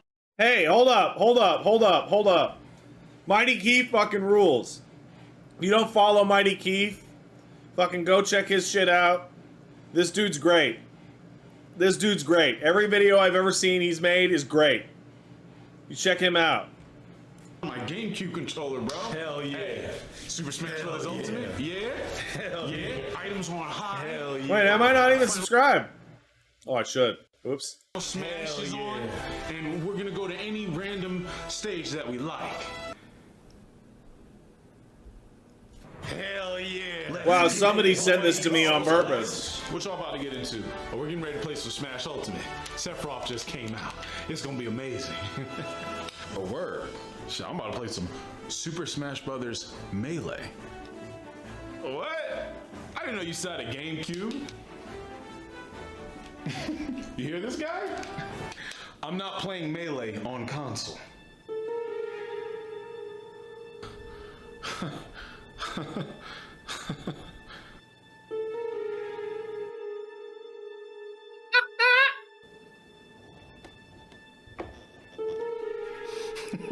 Bro, you so silly, man. Come on. You know damn well you got a legally purchased copy of Super Smash Bros. Melee on a legally purchased Nintendo GameCube. Why are you messing around like this? Huh? Bro, I'm playing Melee on a emulator for Windows 10. Come on, man. This ain't no time for jokes. You're playing locally on a legally purchased GameCube against CPUs. I'm playing globally with people across the world using network capabilities on my personal computer using a third-party program called Slippy.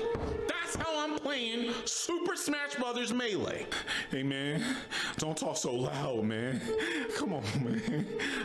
The ninjas are everywhere. I can't buy Melee anywhere. And we all know how hard it is to find a GameCube. So I decided to sail the 7 seas with my homie Jack Sparrow. Arg. Oh, I want my mom. I don't want to be here anymore. You want to know why? I'm playing Melee on a ROM with an emulator using network capabilities. It's so that I can compete in Melee tournaments for a monetary prize. No!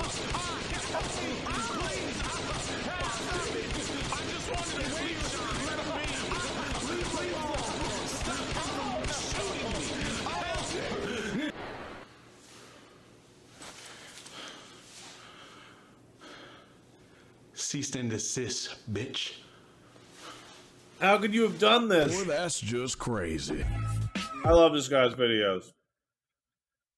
Cooking is harder than ordering Oh, takeout hey, it's or Babish. microwaving a frozen entree or having your parents cook for you. It takes a financial investment, lots of practice, time, and patience. Why do it? Hey, Well, Babish, first what off, up? This is going to sound simple-minded, but stick with me. Cooking is attractive.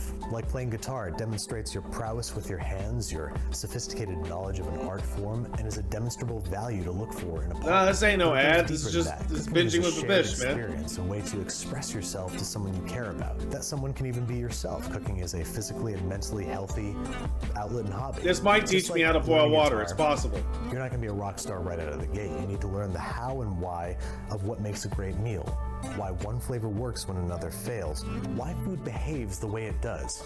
The basics. Welcome to Basics with Babish, a new series designed to help grow your confidence in the kitchen. Why am I watching it? Because somebody told me to watch it. Chosen recipes. I'm basically a Every week whore I'll be now. Examining a different category of food and showing you a few Just sit ways here that you and can eat master that cheese food at home. and Then react. each following week, I'll conduct a live Do the cook-along piggy on Twitch, noise. where you can make last week's episode right alongside me. You can ask me questions, shoot the breeze, and make some delicious meals with one of your favorite beards on the internet. Then you can take a picture of your creation and post it on Instagram, Facebook, or Twitter for a chance to win prizes every episode.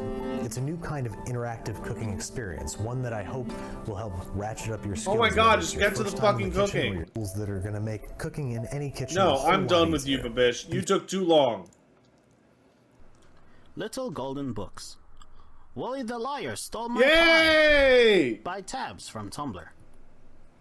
What a beautiful day, thought Wooly the Liar. This is nice weather for animal abuse. I'm going to abuse an animal now. But just as he searched for animals to abuse, a delicious aroma drifted into his dirty liar God, I nostrils. forgot how mean this was. It was a pie. Oh my God. A scrumptious, rumptious, dilly-dumptious pie. It was just lying there Oh, in the baker's fuck. kitchen. Stealing it would be like stealing candy from a small child with cancer. Wooly the Liar just had to steal it. Not because he was black, though. That would be racist. Goody goody, pie stealing time, thought Wooly the Liar as he sneaked into the bakery like a liar and a thief. Everyone had learned not to leave their pies out on windowsills, but no one thought This is that not Wooly my the Liar fault. would sink This was so a group low as fault to sneak into effort. people's home and steal their pastries. As Wooly the Liar retreated into the wilderness to enjoy his ill-gotten goods, he ran into his those friends, comparisons Pat, didn't Matt, help. and Liam. Hey guys, said Wooly the Liar. Check out this sweet pie I snatched. I'm going to be naughty and eat it before dinner. Pie, said Pat. Emma's son says stealing is wrong. Wait, what? Why'd said you Matt. translate it that way? 情報などなの返して商品を取得かなり恥ずかしいです said Liam. That's not what I sound Wooly the like. Liar, of course, lacked a basic understanding of morality and thought his friends were just being silly. I lack a Is that what I basic sound like? understanding of morality, said Wooly the Liar. You're all just being silly. Meanwhile, I've Jason said and that his exa- friends oh my had come to God. pick up the pie they had ordered. The very same pie Wooly the Liar had stolen. Oh my God. I'm sorry, sir, said the bakery. This is fucking It deep seems fried. that a dirty animal-abusing pie thief has stolen your pie. Dang it, said Kaysen. Me and my friends needed that pie for our ultimate pie picnic adventure. Who would be so immoral as to steal a pie? Back in the 100-acre wood, Yeah, Wooly this the is Liar like was eating his this is like stolen pie 8, without 9 sharing years it old. with his friends. If there were anything sweeter than a stolen pie, said Wooly the Liar, it's stolen pie that isn't shared with friends. What a I gluttonous just had heard a swine car Wooly going the in the Liar background is. of this guy's video. Unfortunately for Wooly the Liar, a good person can smell a stolen pie from up to 5 miles away. Kaysen had no problem tracking down the villain who ruined the ultimate pie I think the picnic adventure. absolute ultimate is how much Wooly Wooly the hates Liar, this photo of him. said Kaysen. I should have known This is that he his stole least our favorite pie photo of and him ruined the ever, ultimate pie and he picnic hates it, and he adventure. hates that this became like his image on the subreddit for said Wooly years. the Liar. I stole your pie and ruined the ultimate pie picnic adventure, then stuffed my face. I disrespect both you and your ancestors. Kaysen then engaged Wooly the Liar in a psychic war that lasted for 20 years. You dang dirty pie thief! I shouldn't have told you guys said that. He Payson. said it on the podcast one You time, won't so it's get away fine. with eating that ant poison pie and ruining the ultimate pie picnic adventure for me and my friends. Ant poison pie? Said Wooly the liar. Oh my god, there's the ant that bit him in his leg! I forgot about Wooly the that! liar got a wicked bad tummy ache, and all because he couldn't be a good person and not steal a pie.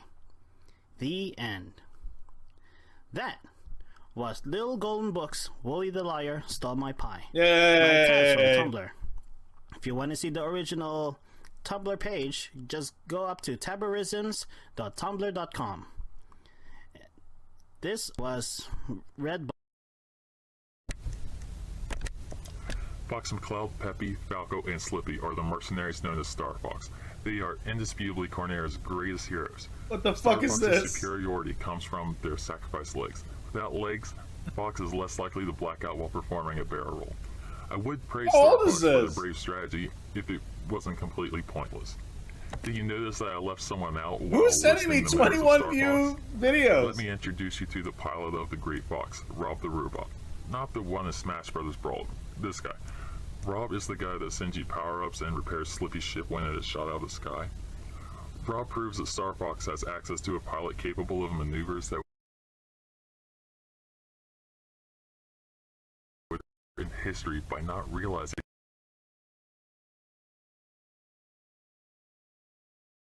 takes, while a better option driven from place to place. Or B, Fox doesn't let Rob out of the ship because he wants to be the hero. Hey, hold up a second. I'm bullying small-time creators? They sent it in! How would I have even been able to fucking find this? The attention horse in Chuck Palahniuk's book Haunted would cringe at Fox's actions. McCloud would... But fuck that. You want the fucking greatest video in the fucking world?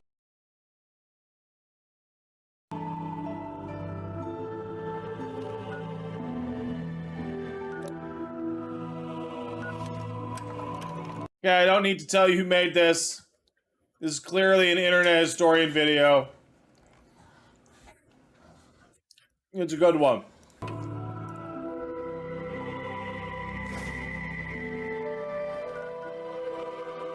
This is one of the best videos he's ever made. On this tape, it means that everyone is dead. Or working at a different office. How did this happen? Did you check your poll?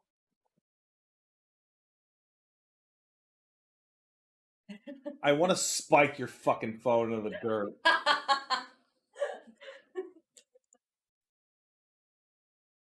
I have the adequates kicked at $5, by the way. I have a friend to donate to. Aggressive generosity. It's fun to pass down. Now honk the horn, clown. Well, I'll tell you.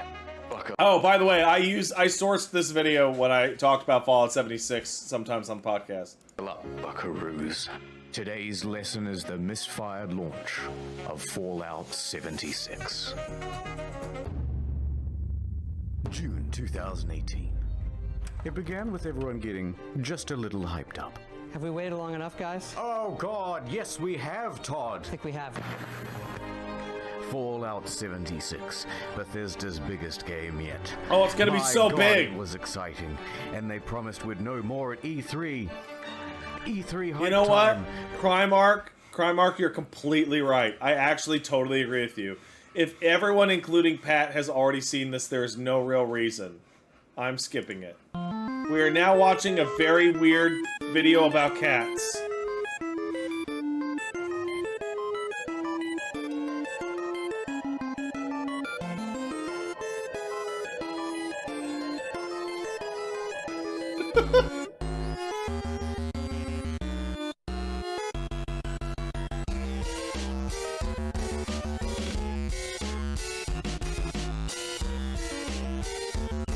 Yeah, this has 35 million views.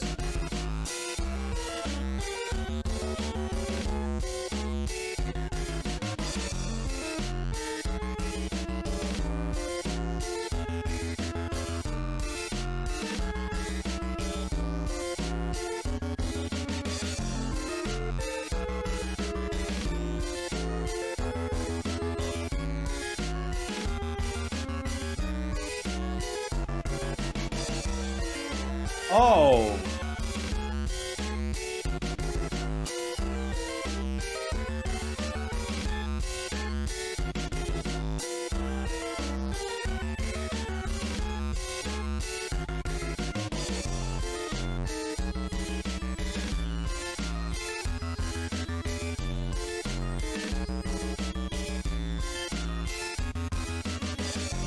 That's enough.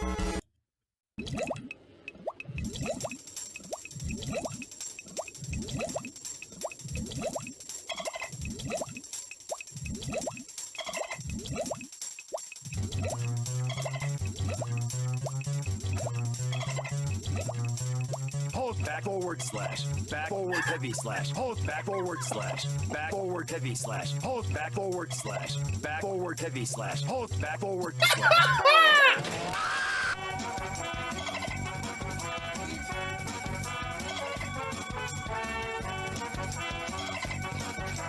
Oh, that's great.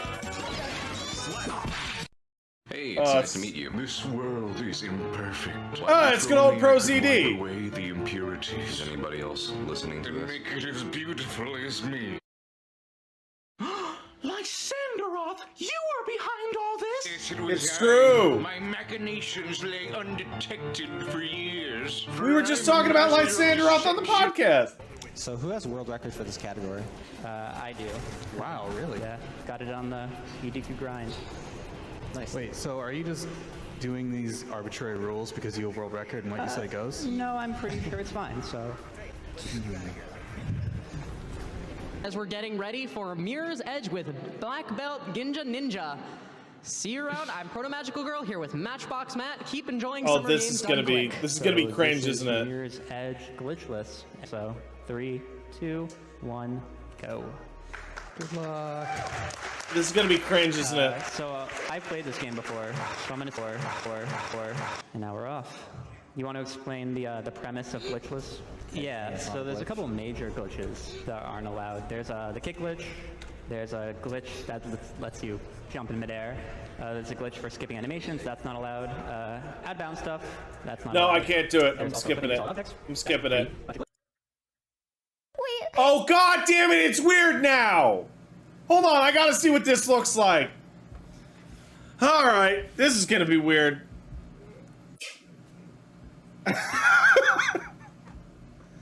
Hey, they're submitting Yanners videos of Yanners doing a her react videos in here. Hell yeah! It looks like a person staring at 3 mirrors. I love that. Speaking of beating me, I have a really good video to show you.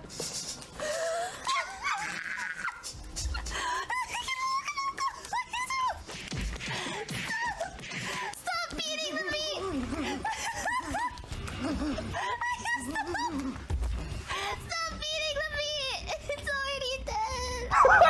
He's just going completely ham on this meat. Oh! Oh my god! Do you hear him grunting? He's like, Why is he hitting it so hard? He's opening a can with it! Is it a can of beans? What's in the can? It's a green beans! It's a can of green beans! Holy fuck! Holy fuck! Da-dun, da-dun, da-da-da-da-da. Oh, you do not want It's to all. fuck with Oh this my guy. god. Look at him go. That guy looks just like my friend Fuggins' dad. Like, just fucking old Arabic guy, just wanting to be a cool samurai. Oh my god. Yeah! Oh god, he's really tearing up the meat. This is me whenever I see a cute girl. Me when I see a girl's thighs. Me at the end of November. Oh no! Don't put your hands into the Oh, hole. that. Come Oh on. my god.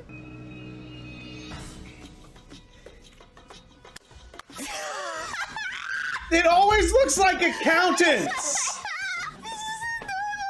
Dude, he looks like he works at fucking like. Yeah, exactly. Yeah. Oh my god. It's all in the wrist, baby. Was that Nicolas Cage as a samurai? Did you Wakazashi. Oh fuck! Jesus! Some overweight security guard trying his cool samurai moves on this fucking shit. So honorably. That's so fucking epic. Get it, Craig. The paper. Oh, the battle cry. Hey, Paige! We got any booze in this house? Because I need some. What's she doing?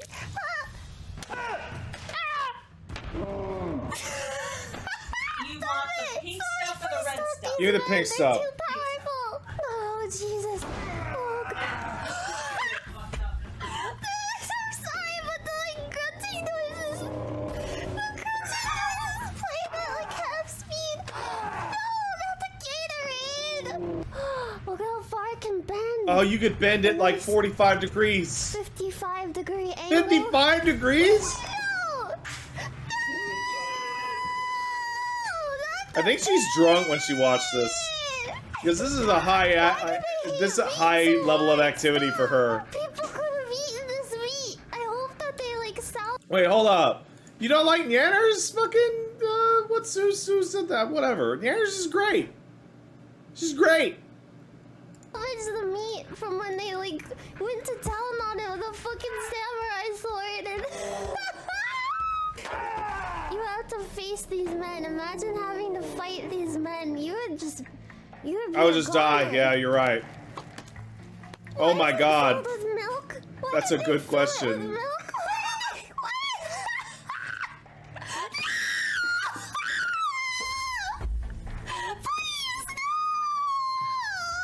That's pretty good. That is pretty horrible.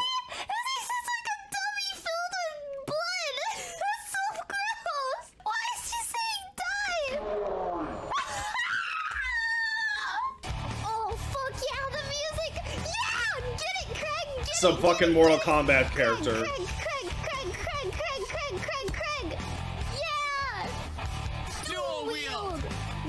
This is a fucking Best Buy manager who gets into a fender bender with you, and you think he's going for his gun, and he goes from fucking dual daggers. Oh, Sora.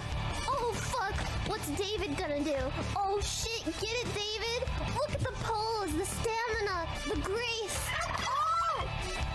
Oh! Thanksgiving is fucking canceled. Oh, Jonathan. Oh, Jonathan, that was so cool.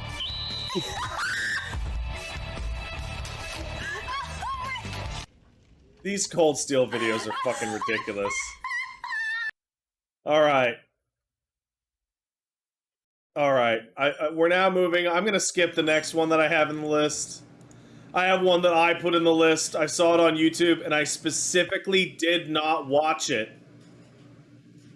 I specifically did not watch it so that I could watch it with all of you.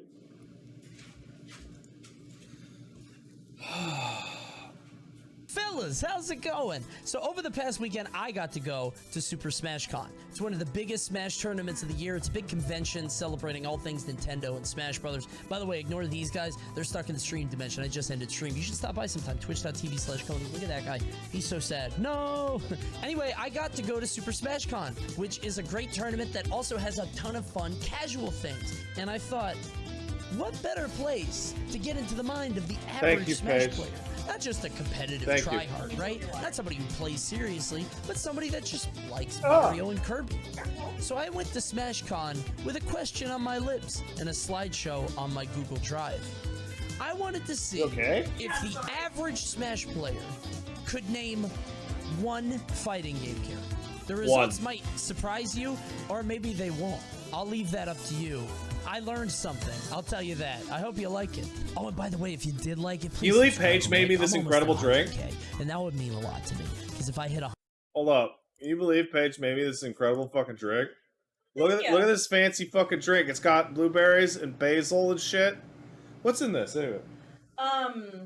It is oh god, what did I put in there? Some Tito's vodka, rose lemonade, blueberries, and then I crushed up some basil and then I put a basil in there for garnish. It tastes like it tastes like fucking lemonade. It's called dog cum. Enjoy it. It's not called dog. Yeah, I just named You it. fucking bitch. Yeah. What dog comes looks like this? Listen, I don't make the rules. You do. You did make the rules. I did. Now drink your dog cum. Or no, you know what? It's pink. What should we call it? Should we call it? Call it piggy dippin'. Piggy dippin'. That's the piggy dippin'. Piggy dippin'. It's just called cum? It's not just called cum. That's no fun. Come on. What do you mean that's not fun? That's Anyway, scary. moving on with the video. Those videos, I get like pushed to the top and other people shit and then they'll like it, you know what I mean? It's just, it would be very nice for me. Please help me. So I got a whole bunch of prizes here, and I'm here at a Smash tournament. And you guys all like Smash Brothers, right? Everybody loves Smash. How many of you guys like fighting games? I don't believe you. I think you're lying. Your challenge today to win any one of these glorious prizes, all I need you to do, name one fighting game character. That's all. All right, let's see if I can get all of these right. Right? All you have to do. Line up. Go right now. I'm not stopping you. Make a line. Be order. Oh my God.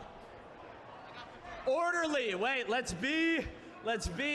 I should have hired security. All right, so I may have been a little cheeky. I do want you to name one fighting game character, but I want you to name a specific fighting game character. I have 60 characters on here. All I need you to do is tell me their name. You're gonna get one guess. Some are easy, some are hard, but it's random, so good luck. Also, this runs the gamut. This is every character you could think of. Who's that, bro? That's Akuma. Akuma? I'll give it up. I'll give it up. I'll give it up. Not bad, not bad. Take these lovely Dungeons and Draggers coasters. Did I say draggers? Oops. Okay, we had a little bit of fun. These things are gonna get a little bit tougher. All right, who's that? It's Big Daddy. You know, I know you know. You don't know. That looks like a space marine. I have A space guy? A space marine. Spaceman. With a diver's helmet. Everybody behind you Because is mad at Bioshock you. never came out on the Nintendo platform. You didn't play PlayStation All-Star Battle Royale. Xbox kid. Let's go. That game is terrible. I played it once. All right, brother. Who's that? Yell It's for Paul. me. Scream. It's Mario. That's not Mario. That's not Super Mario. It's Paul. That's an edgy reboot. It does have the America skin. Paul Phoenix, of course. Everybody by a second knows Paul Phoenix. I'm pretty sure you mean Mario. That's not Yeah, Mario. you're I trying promise to- you, there's yeah. not even a mustache. Get off. Next up. Who's that? Oh, it's Johnny Cage. That's Mario's brother Luigi. That's not Luigi. He's got the name is Johnny on his chest? fucking The initials chest! are right there. JC. Who's JC? Ice climbers. Get off the mic. I really dislike that they're trying to make it funny when it's actually pretty clear that they don't know who the fuck it is. And instead of being like, I don't know who the fuck that is, they just go, oh, it's Unbelievable. All right, my friend. Who's that?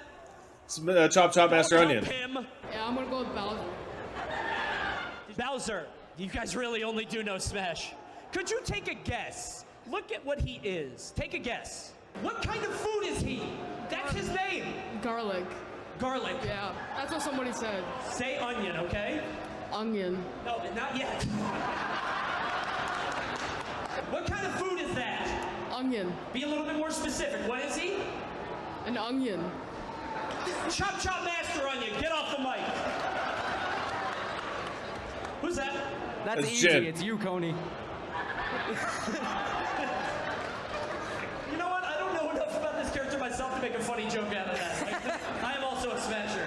Okay, this one was a bait. That's not me. We don't know, do we? We don't know. We don't know. It's clearly Jin. Yeah, someone way in the back. Yeah. Who's that? Oh, come on. That's Faust. Come on. Faust. Let's go. Okay, you got it. You got it. You got it. All right, what do we like here? You like milk boxes? There's Guilty Gear people there in the back. Who's that? Oh. That's Oh. Amigo? Amigo. Okay. All right. Bring it up. How you like Sonic the Hedgehog? I forgot that guy's name. I forgot him. Congratulations. Who's that? That's Raiden. That, Coney, is Franklin Pierce, the 14th President of the United States. I don't think that is a president of the United States. That's right. That was a harder one. Okay. That was a bit harder. We don't know Raiden. Coney, before we start, what's up? I'm a small, innocent child, so you're legally not allowed to clown me. Okay, I'll do my best. It's also my birthday. It's your birthday. Yeah, so you're not allowed. He's just a birthday boy. He's just a little birthday boy. What am I supposed to do here? Who's that? That's Goku Black. That's Goku, obviously. That's Goku, yeah. That's Goku, there he is. But what kind of Goku? It's a Black Goku. Goku Black. I'm not giving you a prize. What are you doing? I'll give you $1. You want a cup of noodles? Don't shoot. He's black. Sorry, that man is not black. I screwed that up. Whatever. I never say no to $1. Pay out. All right. Who's that? Makoto. Is it Sakura? No. Oh. It's Makoto. Can I do the dollar deal for the ramen? I can't hear him. The noodles. Oh, the noodles, like ramen. Oh, you want ramen? $1? For $1? Okay, sure. Yeah, I'll run a side hustle. I'll run a side hustle, whatever. Who's that? Oh, that's Mr. Frosty. After a really long week at work. You're so close. That's bad, Mr. Frosty. So close. So close. That's from Clay Fighter. Play Clay Fighter. Can't believe I remember him. Who's this guy? Oh, that's, oh, what's his name? Is it Brian Battler?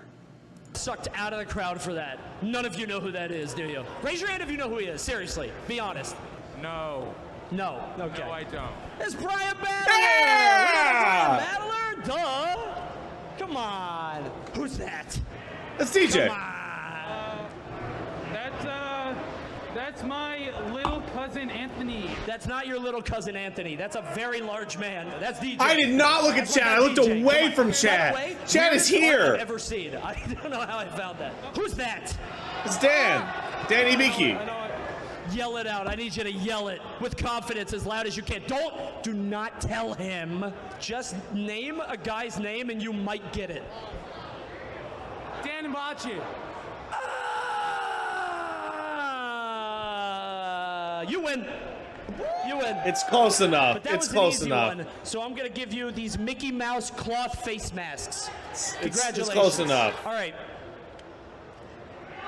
Oh, it's Panda. Who's that? That's definitely Po. Po from Kung Fu Panda. Oh, Po from Kung Fu Panda. Okay. That's literally just a panda. That's actually just a panda. You were so close. Who's that? Dawn. That's the Street Fighter. That's a Street Fighter. That's the Street Fighter. That's the Street Fighter. Not exactly. He kind of sucks. Good at basketball, though. That's Sean. That's Sean. Layup. It's layup. There's layup. good old You're Kai. Welcome. You're welcome. Jen. It's Jen. It's who? Jen. Jen? Jen.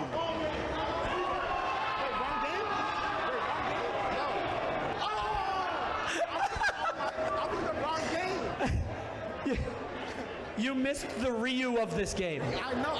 I was thinking Blaze Blue. Yeah, you're thinking of Blaze Blue. Ah. I was trying to give you guys prizes. I thought these would be easy. Oh, no. Okay. Come on. Heihachi. We know him.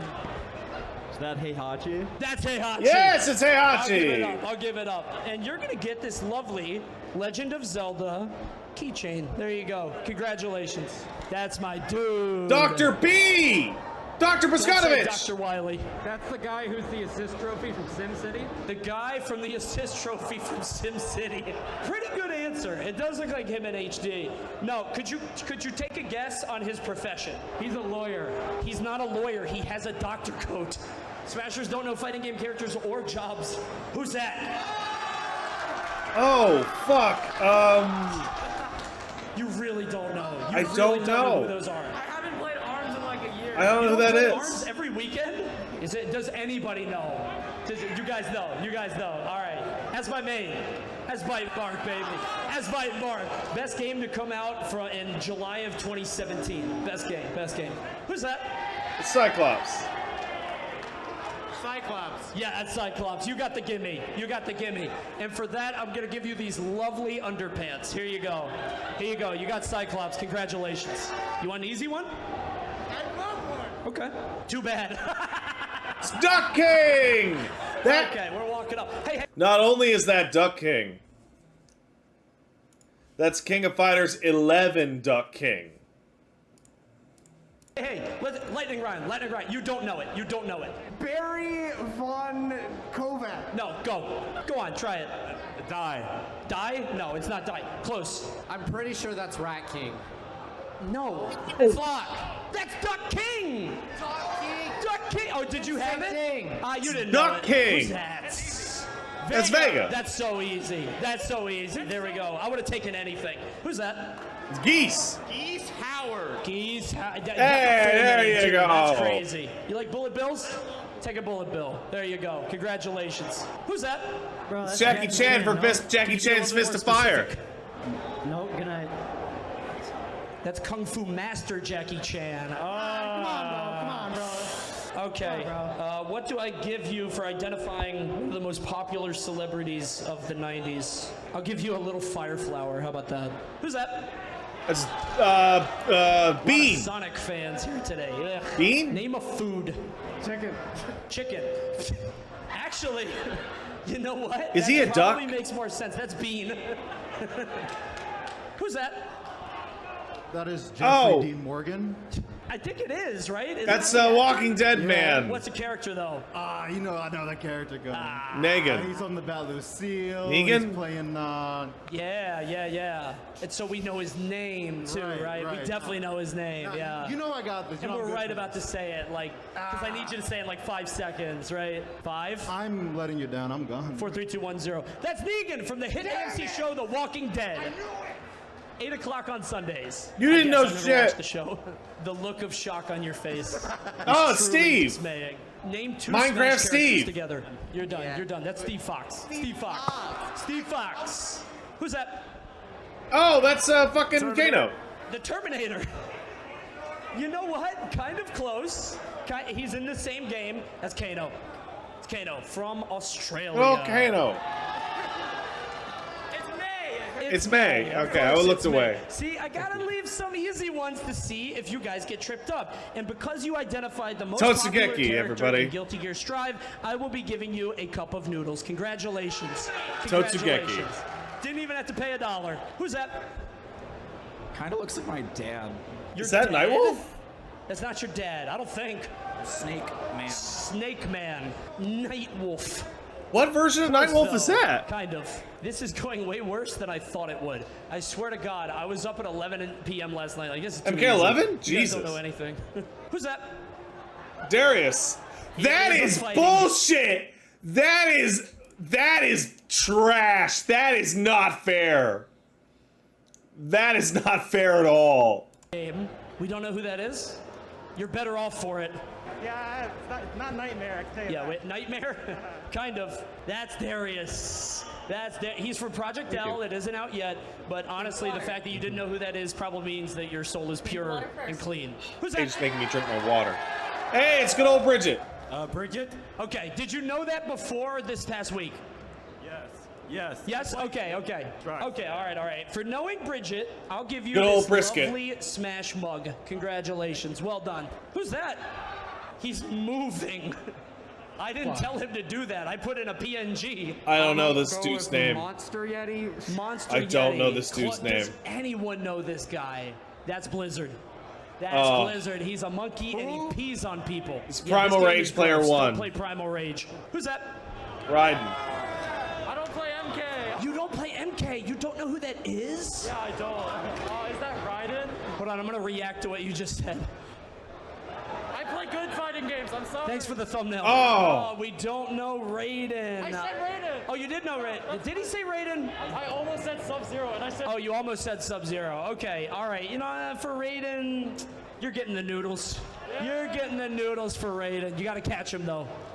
Good stuff. Play Strive. Who's that? Is that King? It's Armor King. Oh, is it King? Armor King. Sorry. Too bad. Completely different person. Should've known Not he was even wearing close. armor. Yeah, it is. I thought of that bait like 3 days ago. It worked. Totally Who's different that? person. Mokujin! Sapling from Tekken. Sapling. As Mokujin. We don't know Mokujin. Love Oh Mokujin. my goodness. Somebody earlier said Groot, and I thought that was kind of funny. Who's that? Oh, Dan Fortes is so mad. Oh, who that is? Is that a Brawlhalla What character? if I said I've never played this? If you said you never played this game? Yeah. You think I'm gonna take pity on you? Rivals of you never Aether. played Oh, Rivals. man. Oh, poor you. I think that's Super Mario from the classic game Super Mario. That's not Super Mario, that's Zetterberg, but you're close. He's the Mario of that game, I think. I don't know, I've never played Rivals either. Who's that? Baraka. You don't know? Really? You don't know. You don't know. Okay, that's fine. That's Baraka. That's you know what's crazy? I totally thought the more like old Mortal Kombat characters would be better, but that's clearly not true. Mortal Kombat does not have a hold on the youth like it used to. No, oh, you got it a does 20. not. Oh, you want the Smashy? I'm not gonna give you the Smashy. No. You gotta earn it by telling me who that is. You It's tell Billy me who that is, I'll Kane! give you it. Seriously. Dog, I really don't know. We don't know. Look at his weapon. What do you think? He's pretty British. Very British. Kazuya Mishima. That's not Kazuya Mishima. All right, let's lightning round it. All right, next up, can you tell me who that is? No idea. Okay, next round. Come on, tell me who that is. Who is this? Billy Kane! Billy Yeah, Kane! this dude! Yeah, this my God, we dude! got Billy Kane. Take the Smashy. Take the Smashy. You've earned it. You are now the best doubles team in Super Smash Bros. Melee. All right, one more character. You ready? Oh, who's that? It's Raiden. Raiden from PlayStation also. It's also Metal Gear Rising. It's the third Raiden! Hey, he got every part of the answer right. Congrats to that dude. Wow. They were... That was painful. All right.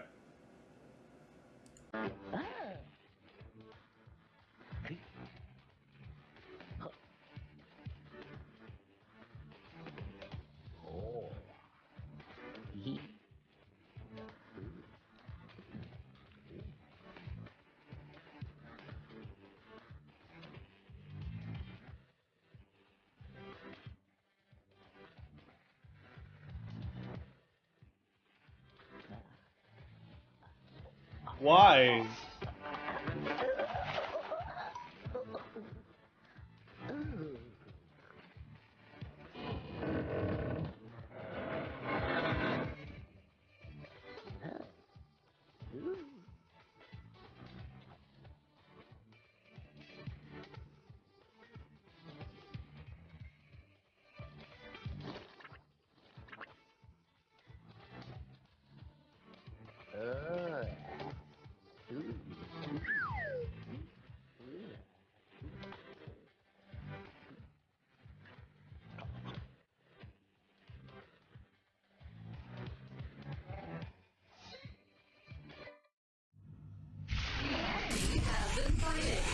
Okay, before we move on, what VTuber is this? I don't know who this girl is. You have to tell me who this is. Tenma? Tenma, okay. I wanna leave. I want to leave. We need to talk about Oh this. no, it's Lifeline. Last time when I said... Oh no, it's Lifeline. Is this a list check bet? Who says that? Who says that? No one says that. Maybe my aim is bad. Your aim is shit! What? You see? I really appreciate us talking about this. I'm tired. You're tired? You're tired? Bitch, go to save a pointer. The save point. Okay. Thank you. It's our favorite activity. Go to the bed. The bed. Okay. That's not the bed. Bitch, what the fuck? That's a bed to you? Toilet. The bed. Toilet. The bed. Okay. You're lucky I took my pills today because I could kill you with my own hands. I'm gonna use my best card. Oh, good old Lifeline. Okay. No! Consultation! Yes. No! I think we're done with Good old Lifeline. I'm gonna eat chips right now because you make me hungry. You never listen to me! You never understand my feelings! You never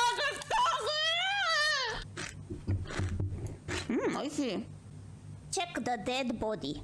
The bed. No. Okay. I'm gonna drink 7 beers after this stream. Listen to me. There's nothing left I need to check. Let's go somewhere else. Oh, you're telling me this to the second time you walk in the bathroom, but when we go into the bed 1 million times, you're saying, oh, let's check the bed, huh? You're sending me mixed signals, bitch! Bark like a dog. Oh. Little dog? Arf! Arf! Or big dog? Oof! Oof! Wow, really? It was not supposed to be like this. Meow like a cat. Huh? You understand? Bark like a dog, but not meow like a cat. Little dog? Arf, arf. Or big dog? Oof, oof. You're actually a bitch. Yes. That's good to know. Oh, I remember seeing this! I remember seeing this a million years ago! Get out! No! No, you go. I'm not going anywhere, shithead. Get the fuck out of my neighborhood. Get out! You know, artist, you suck. You're a mediocre piece of shit. You can't even play.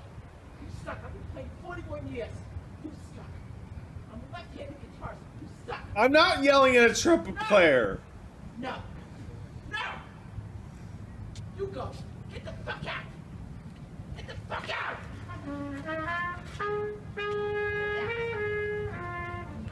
Get out! Why is he so mad at the trumpet man?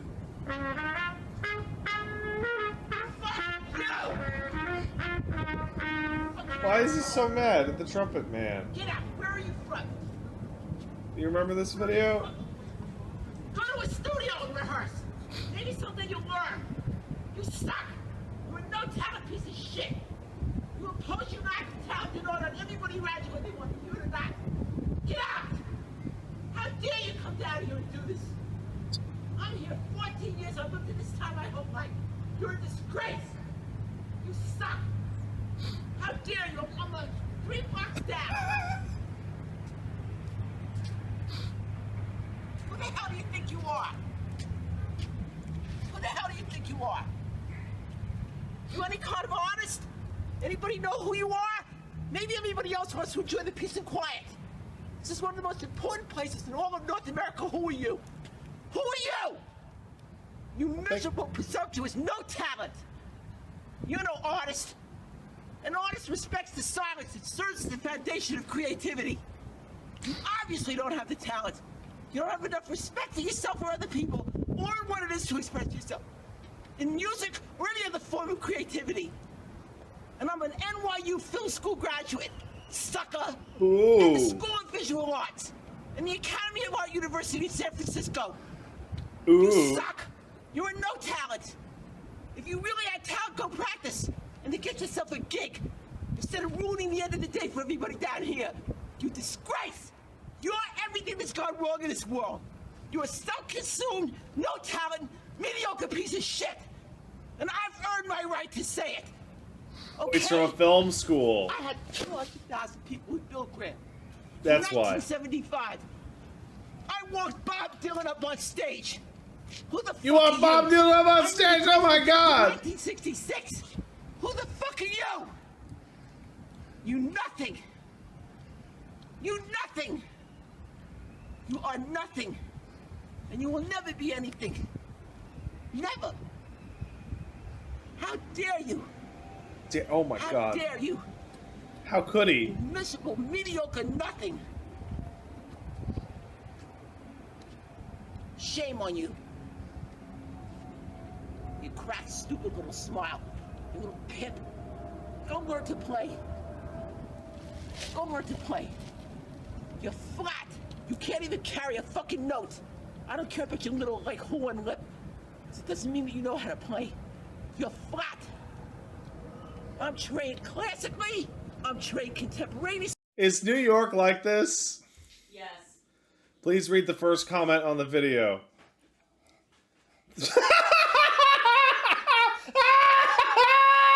Oh! Woo! Oh! Oh! Thank you for that. Thank you for that. Oh. Oh, that just hit. That just hit. 2, 1. Sora. Roxas! What'd you do with Kyrie? She's part of the darkness now. She doesn't need your light. You're a nobody!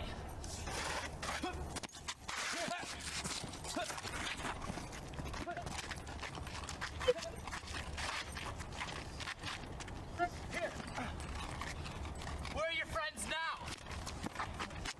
I don't need any friends. I'm part of the darkness. Oh god. You're a And the nobody. pants. The pants. Oh.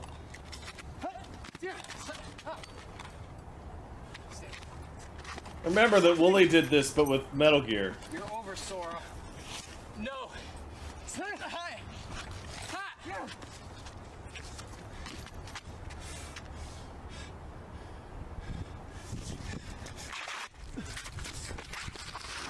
Oh God. Dual wield.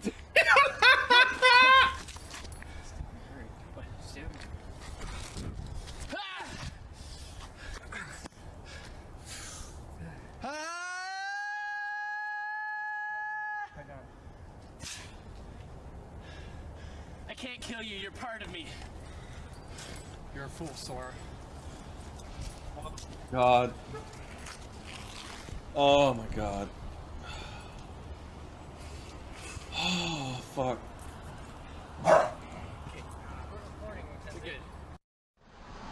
Yeah!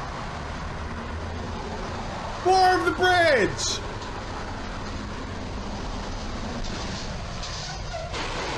Yeah!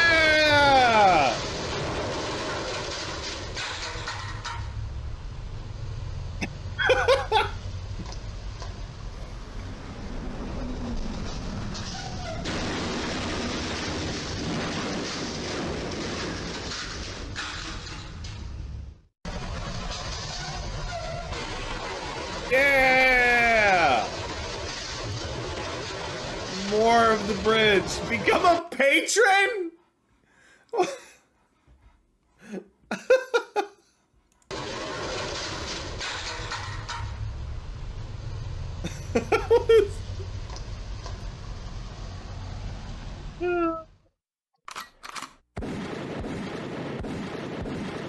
Wait, Bro Science is still doing videos. I love Bro Science.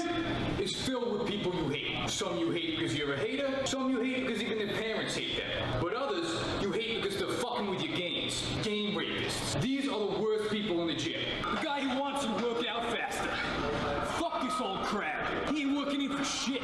It's always some old dude asking you how much you got left on set 1 and is always unhappy with the answer. Then he lingers around the What's that?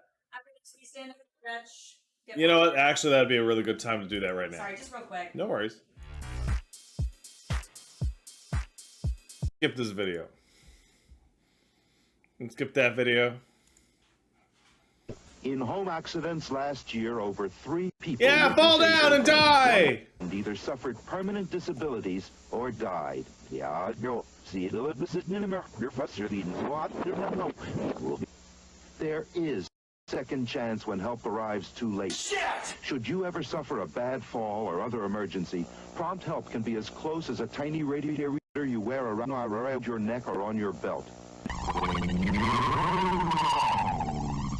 And can't get to the phone, it takes just up of this button, seconds, to alert the Life Call 24-hour monitoring center. Help is promptly on the way. There is no second chance when help arrives too late.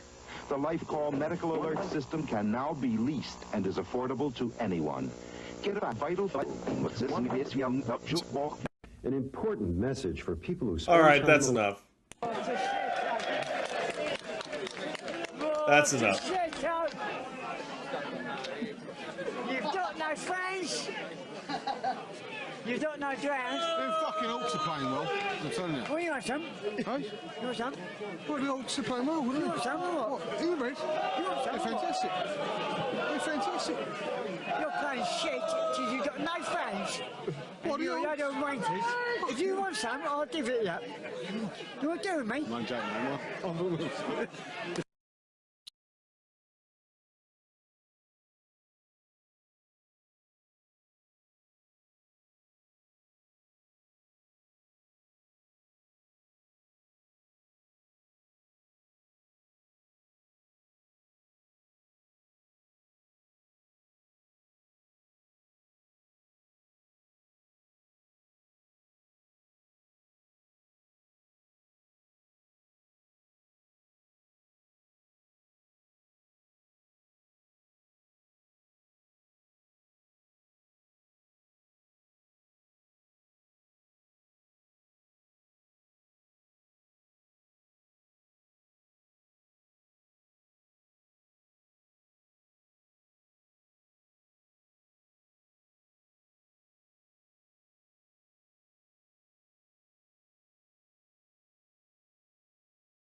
Don't come any closer or I'll jump! No, please, I'm begging you! Leave the girl alone. If I die, she dies! You hear me? I see. Two can play at that game. I will never let anyone humiliate me again. I love it. Yeah!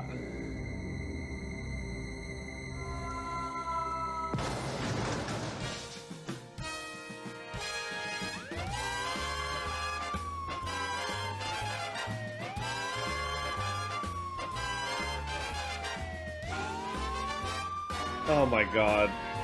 Fucking love Leslie Nielsen. My name is Sergeant Frank Drebin, Detective Lieutenant Police Squad. There'd been a recent wave of gorgeous fashion models found naked and unconscious in laundromats in the West Side. Unfortunately, I was assigned to investigate holdups at neighborhood credit unions.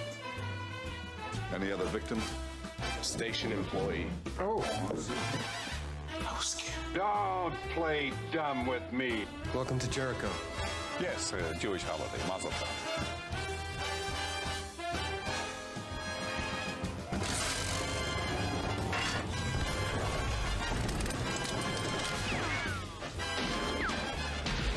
Oh, I fucking love Leslie Nielsen.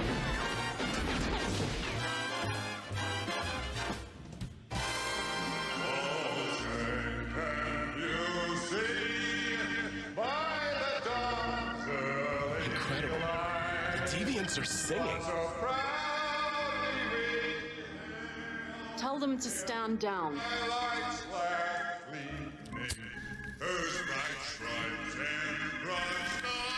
Oh, that's incredible.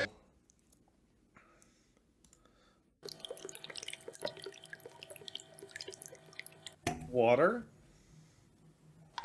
Oil.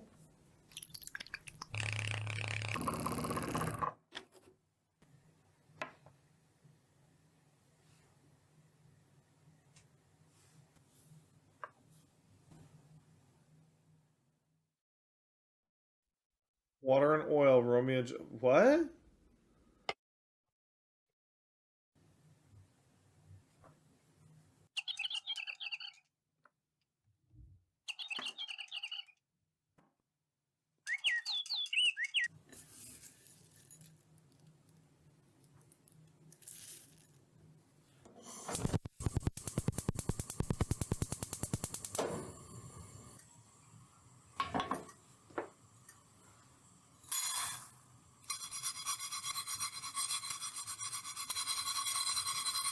Okay.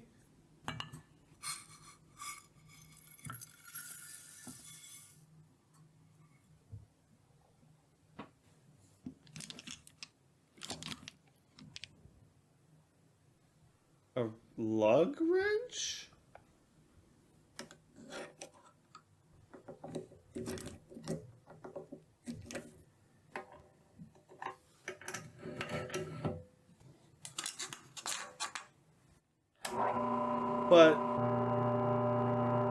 But why?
Surely there has to be a faster way to get flaxseed oil than this.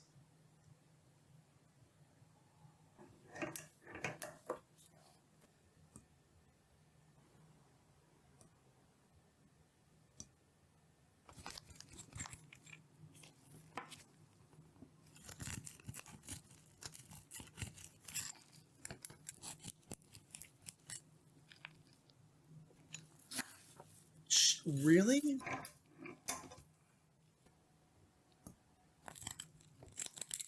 Can't you just buy flaxseed oil at the store?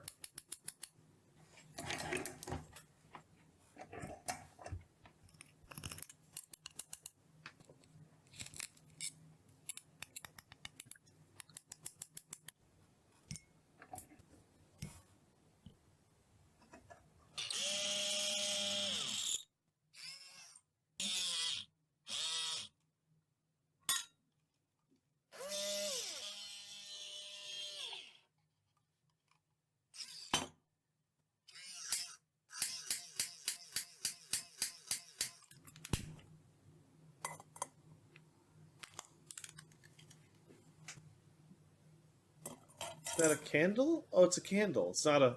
Okay.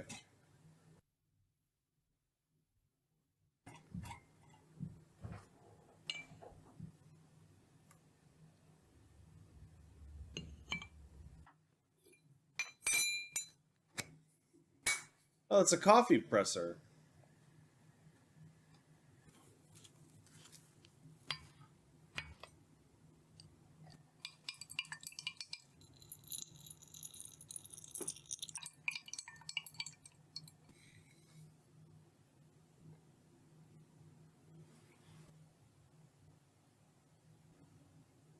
Okay.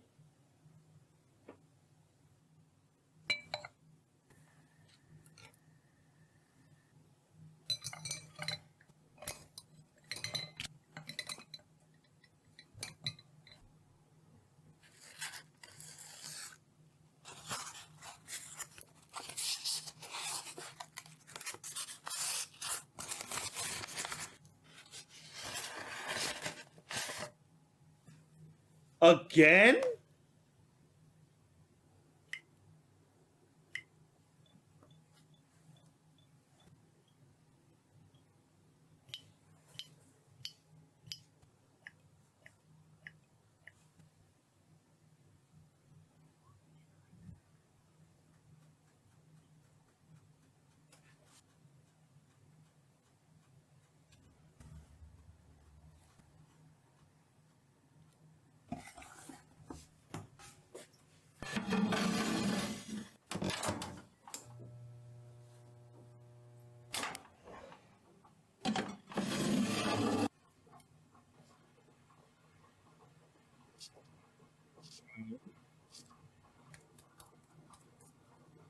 Oh.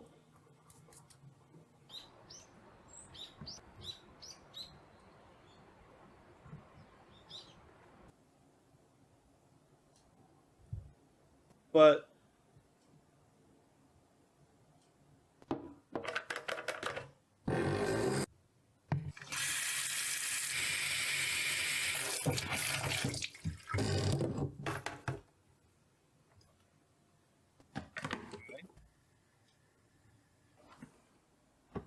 What's that? It's a humidifier?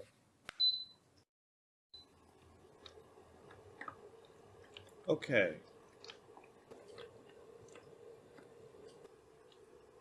Why?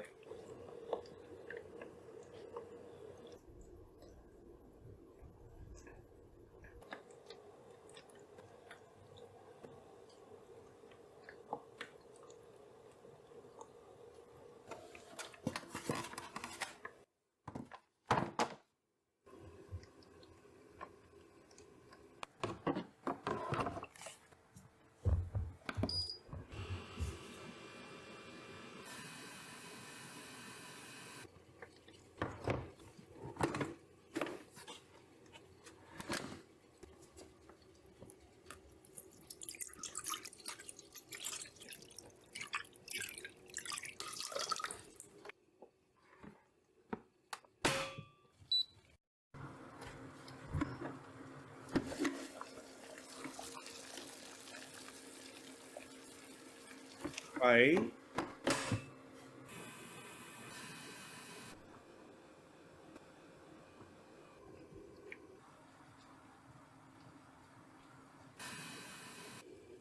Why?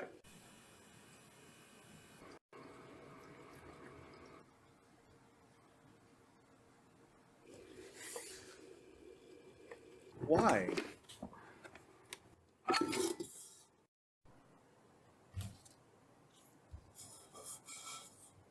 What is that?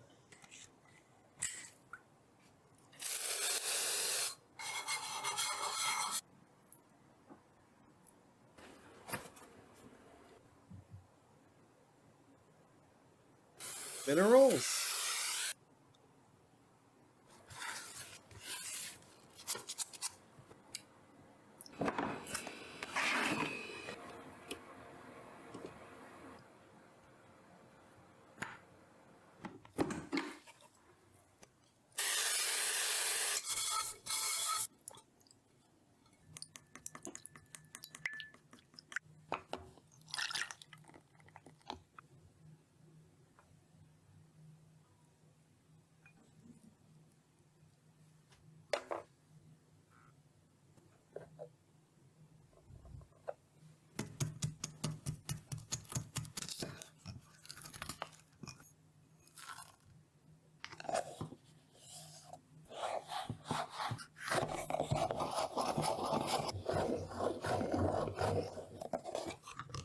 Oh, all right.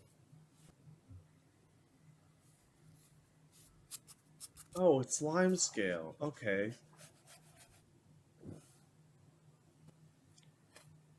You did not do that 30 times.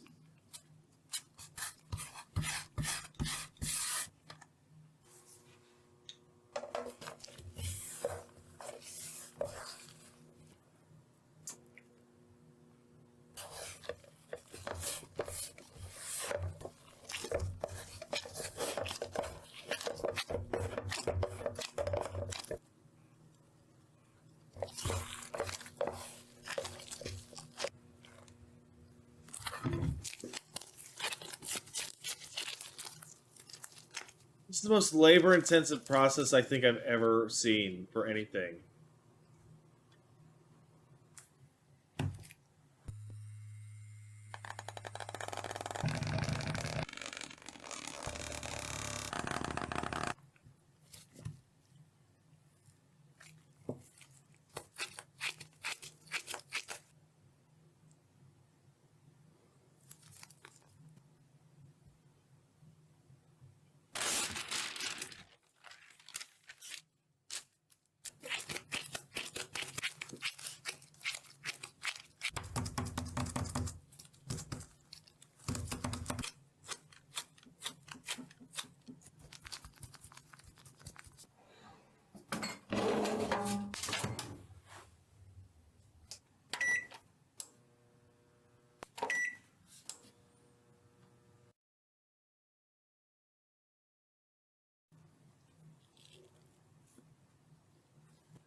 But why?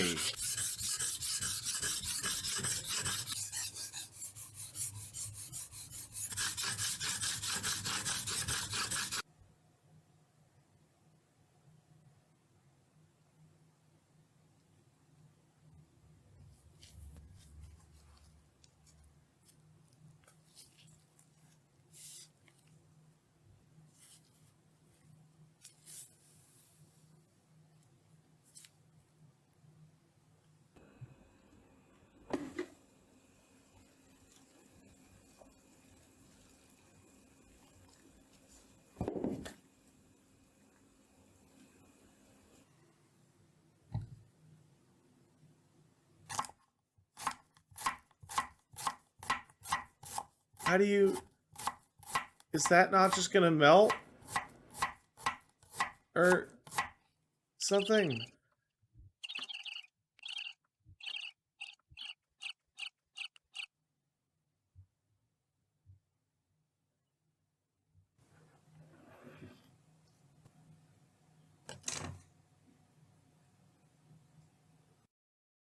What? Why?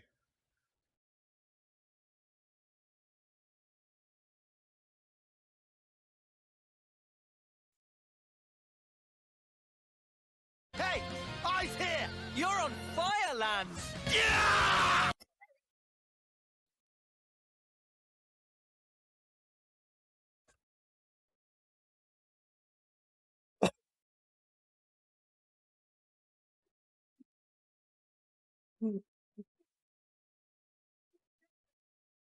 I can't. Okay, we're done. We're done.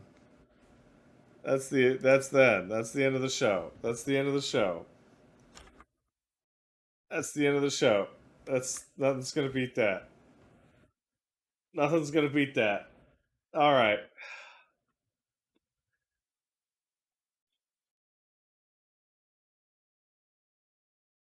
All right, let's thank some people and get raiding.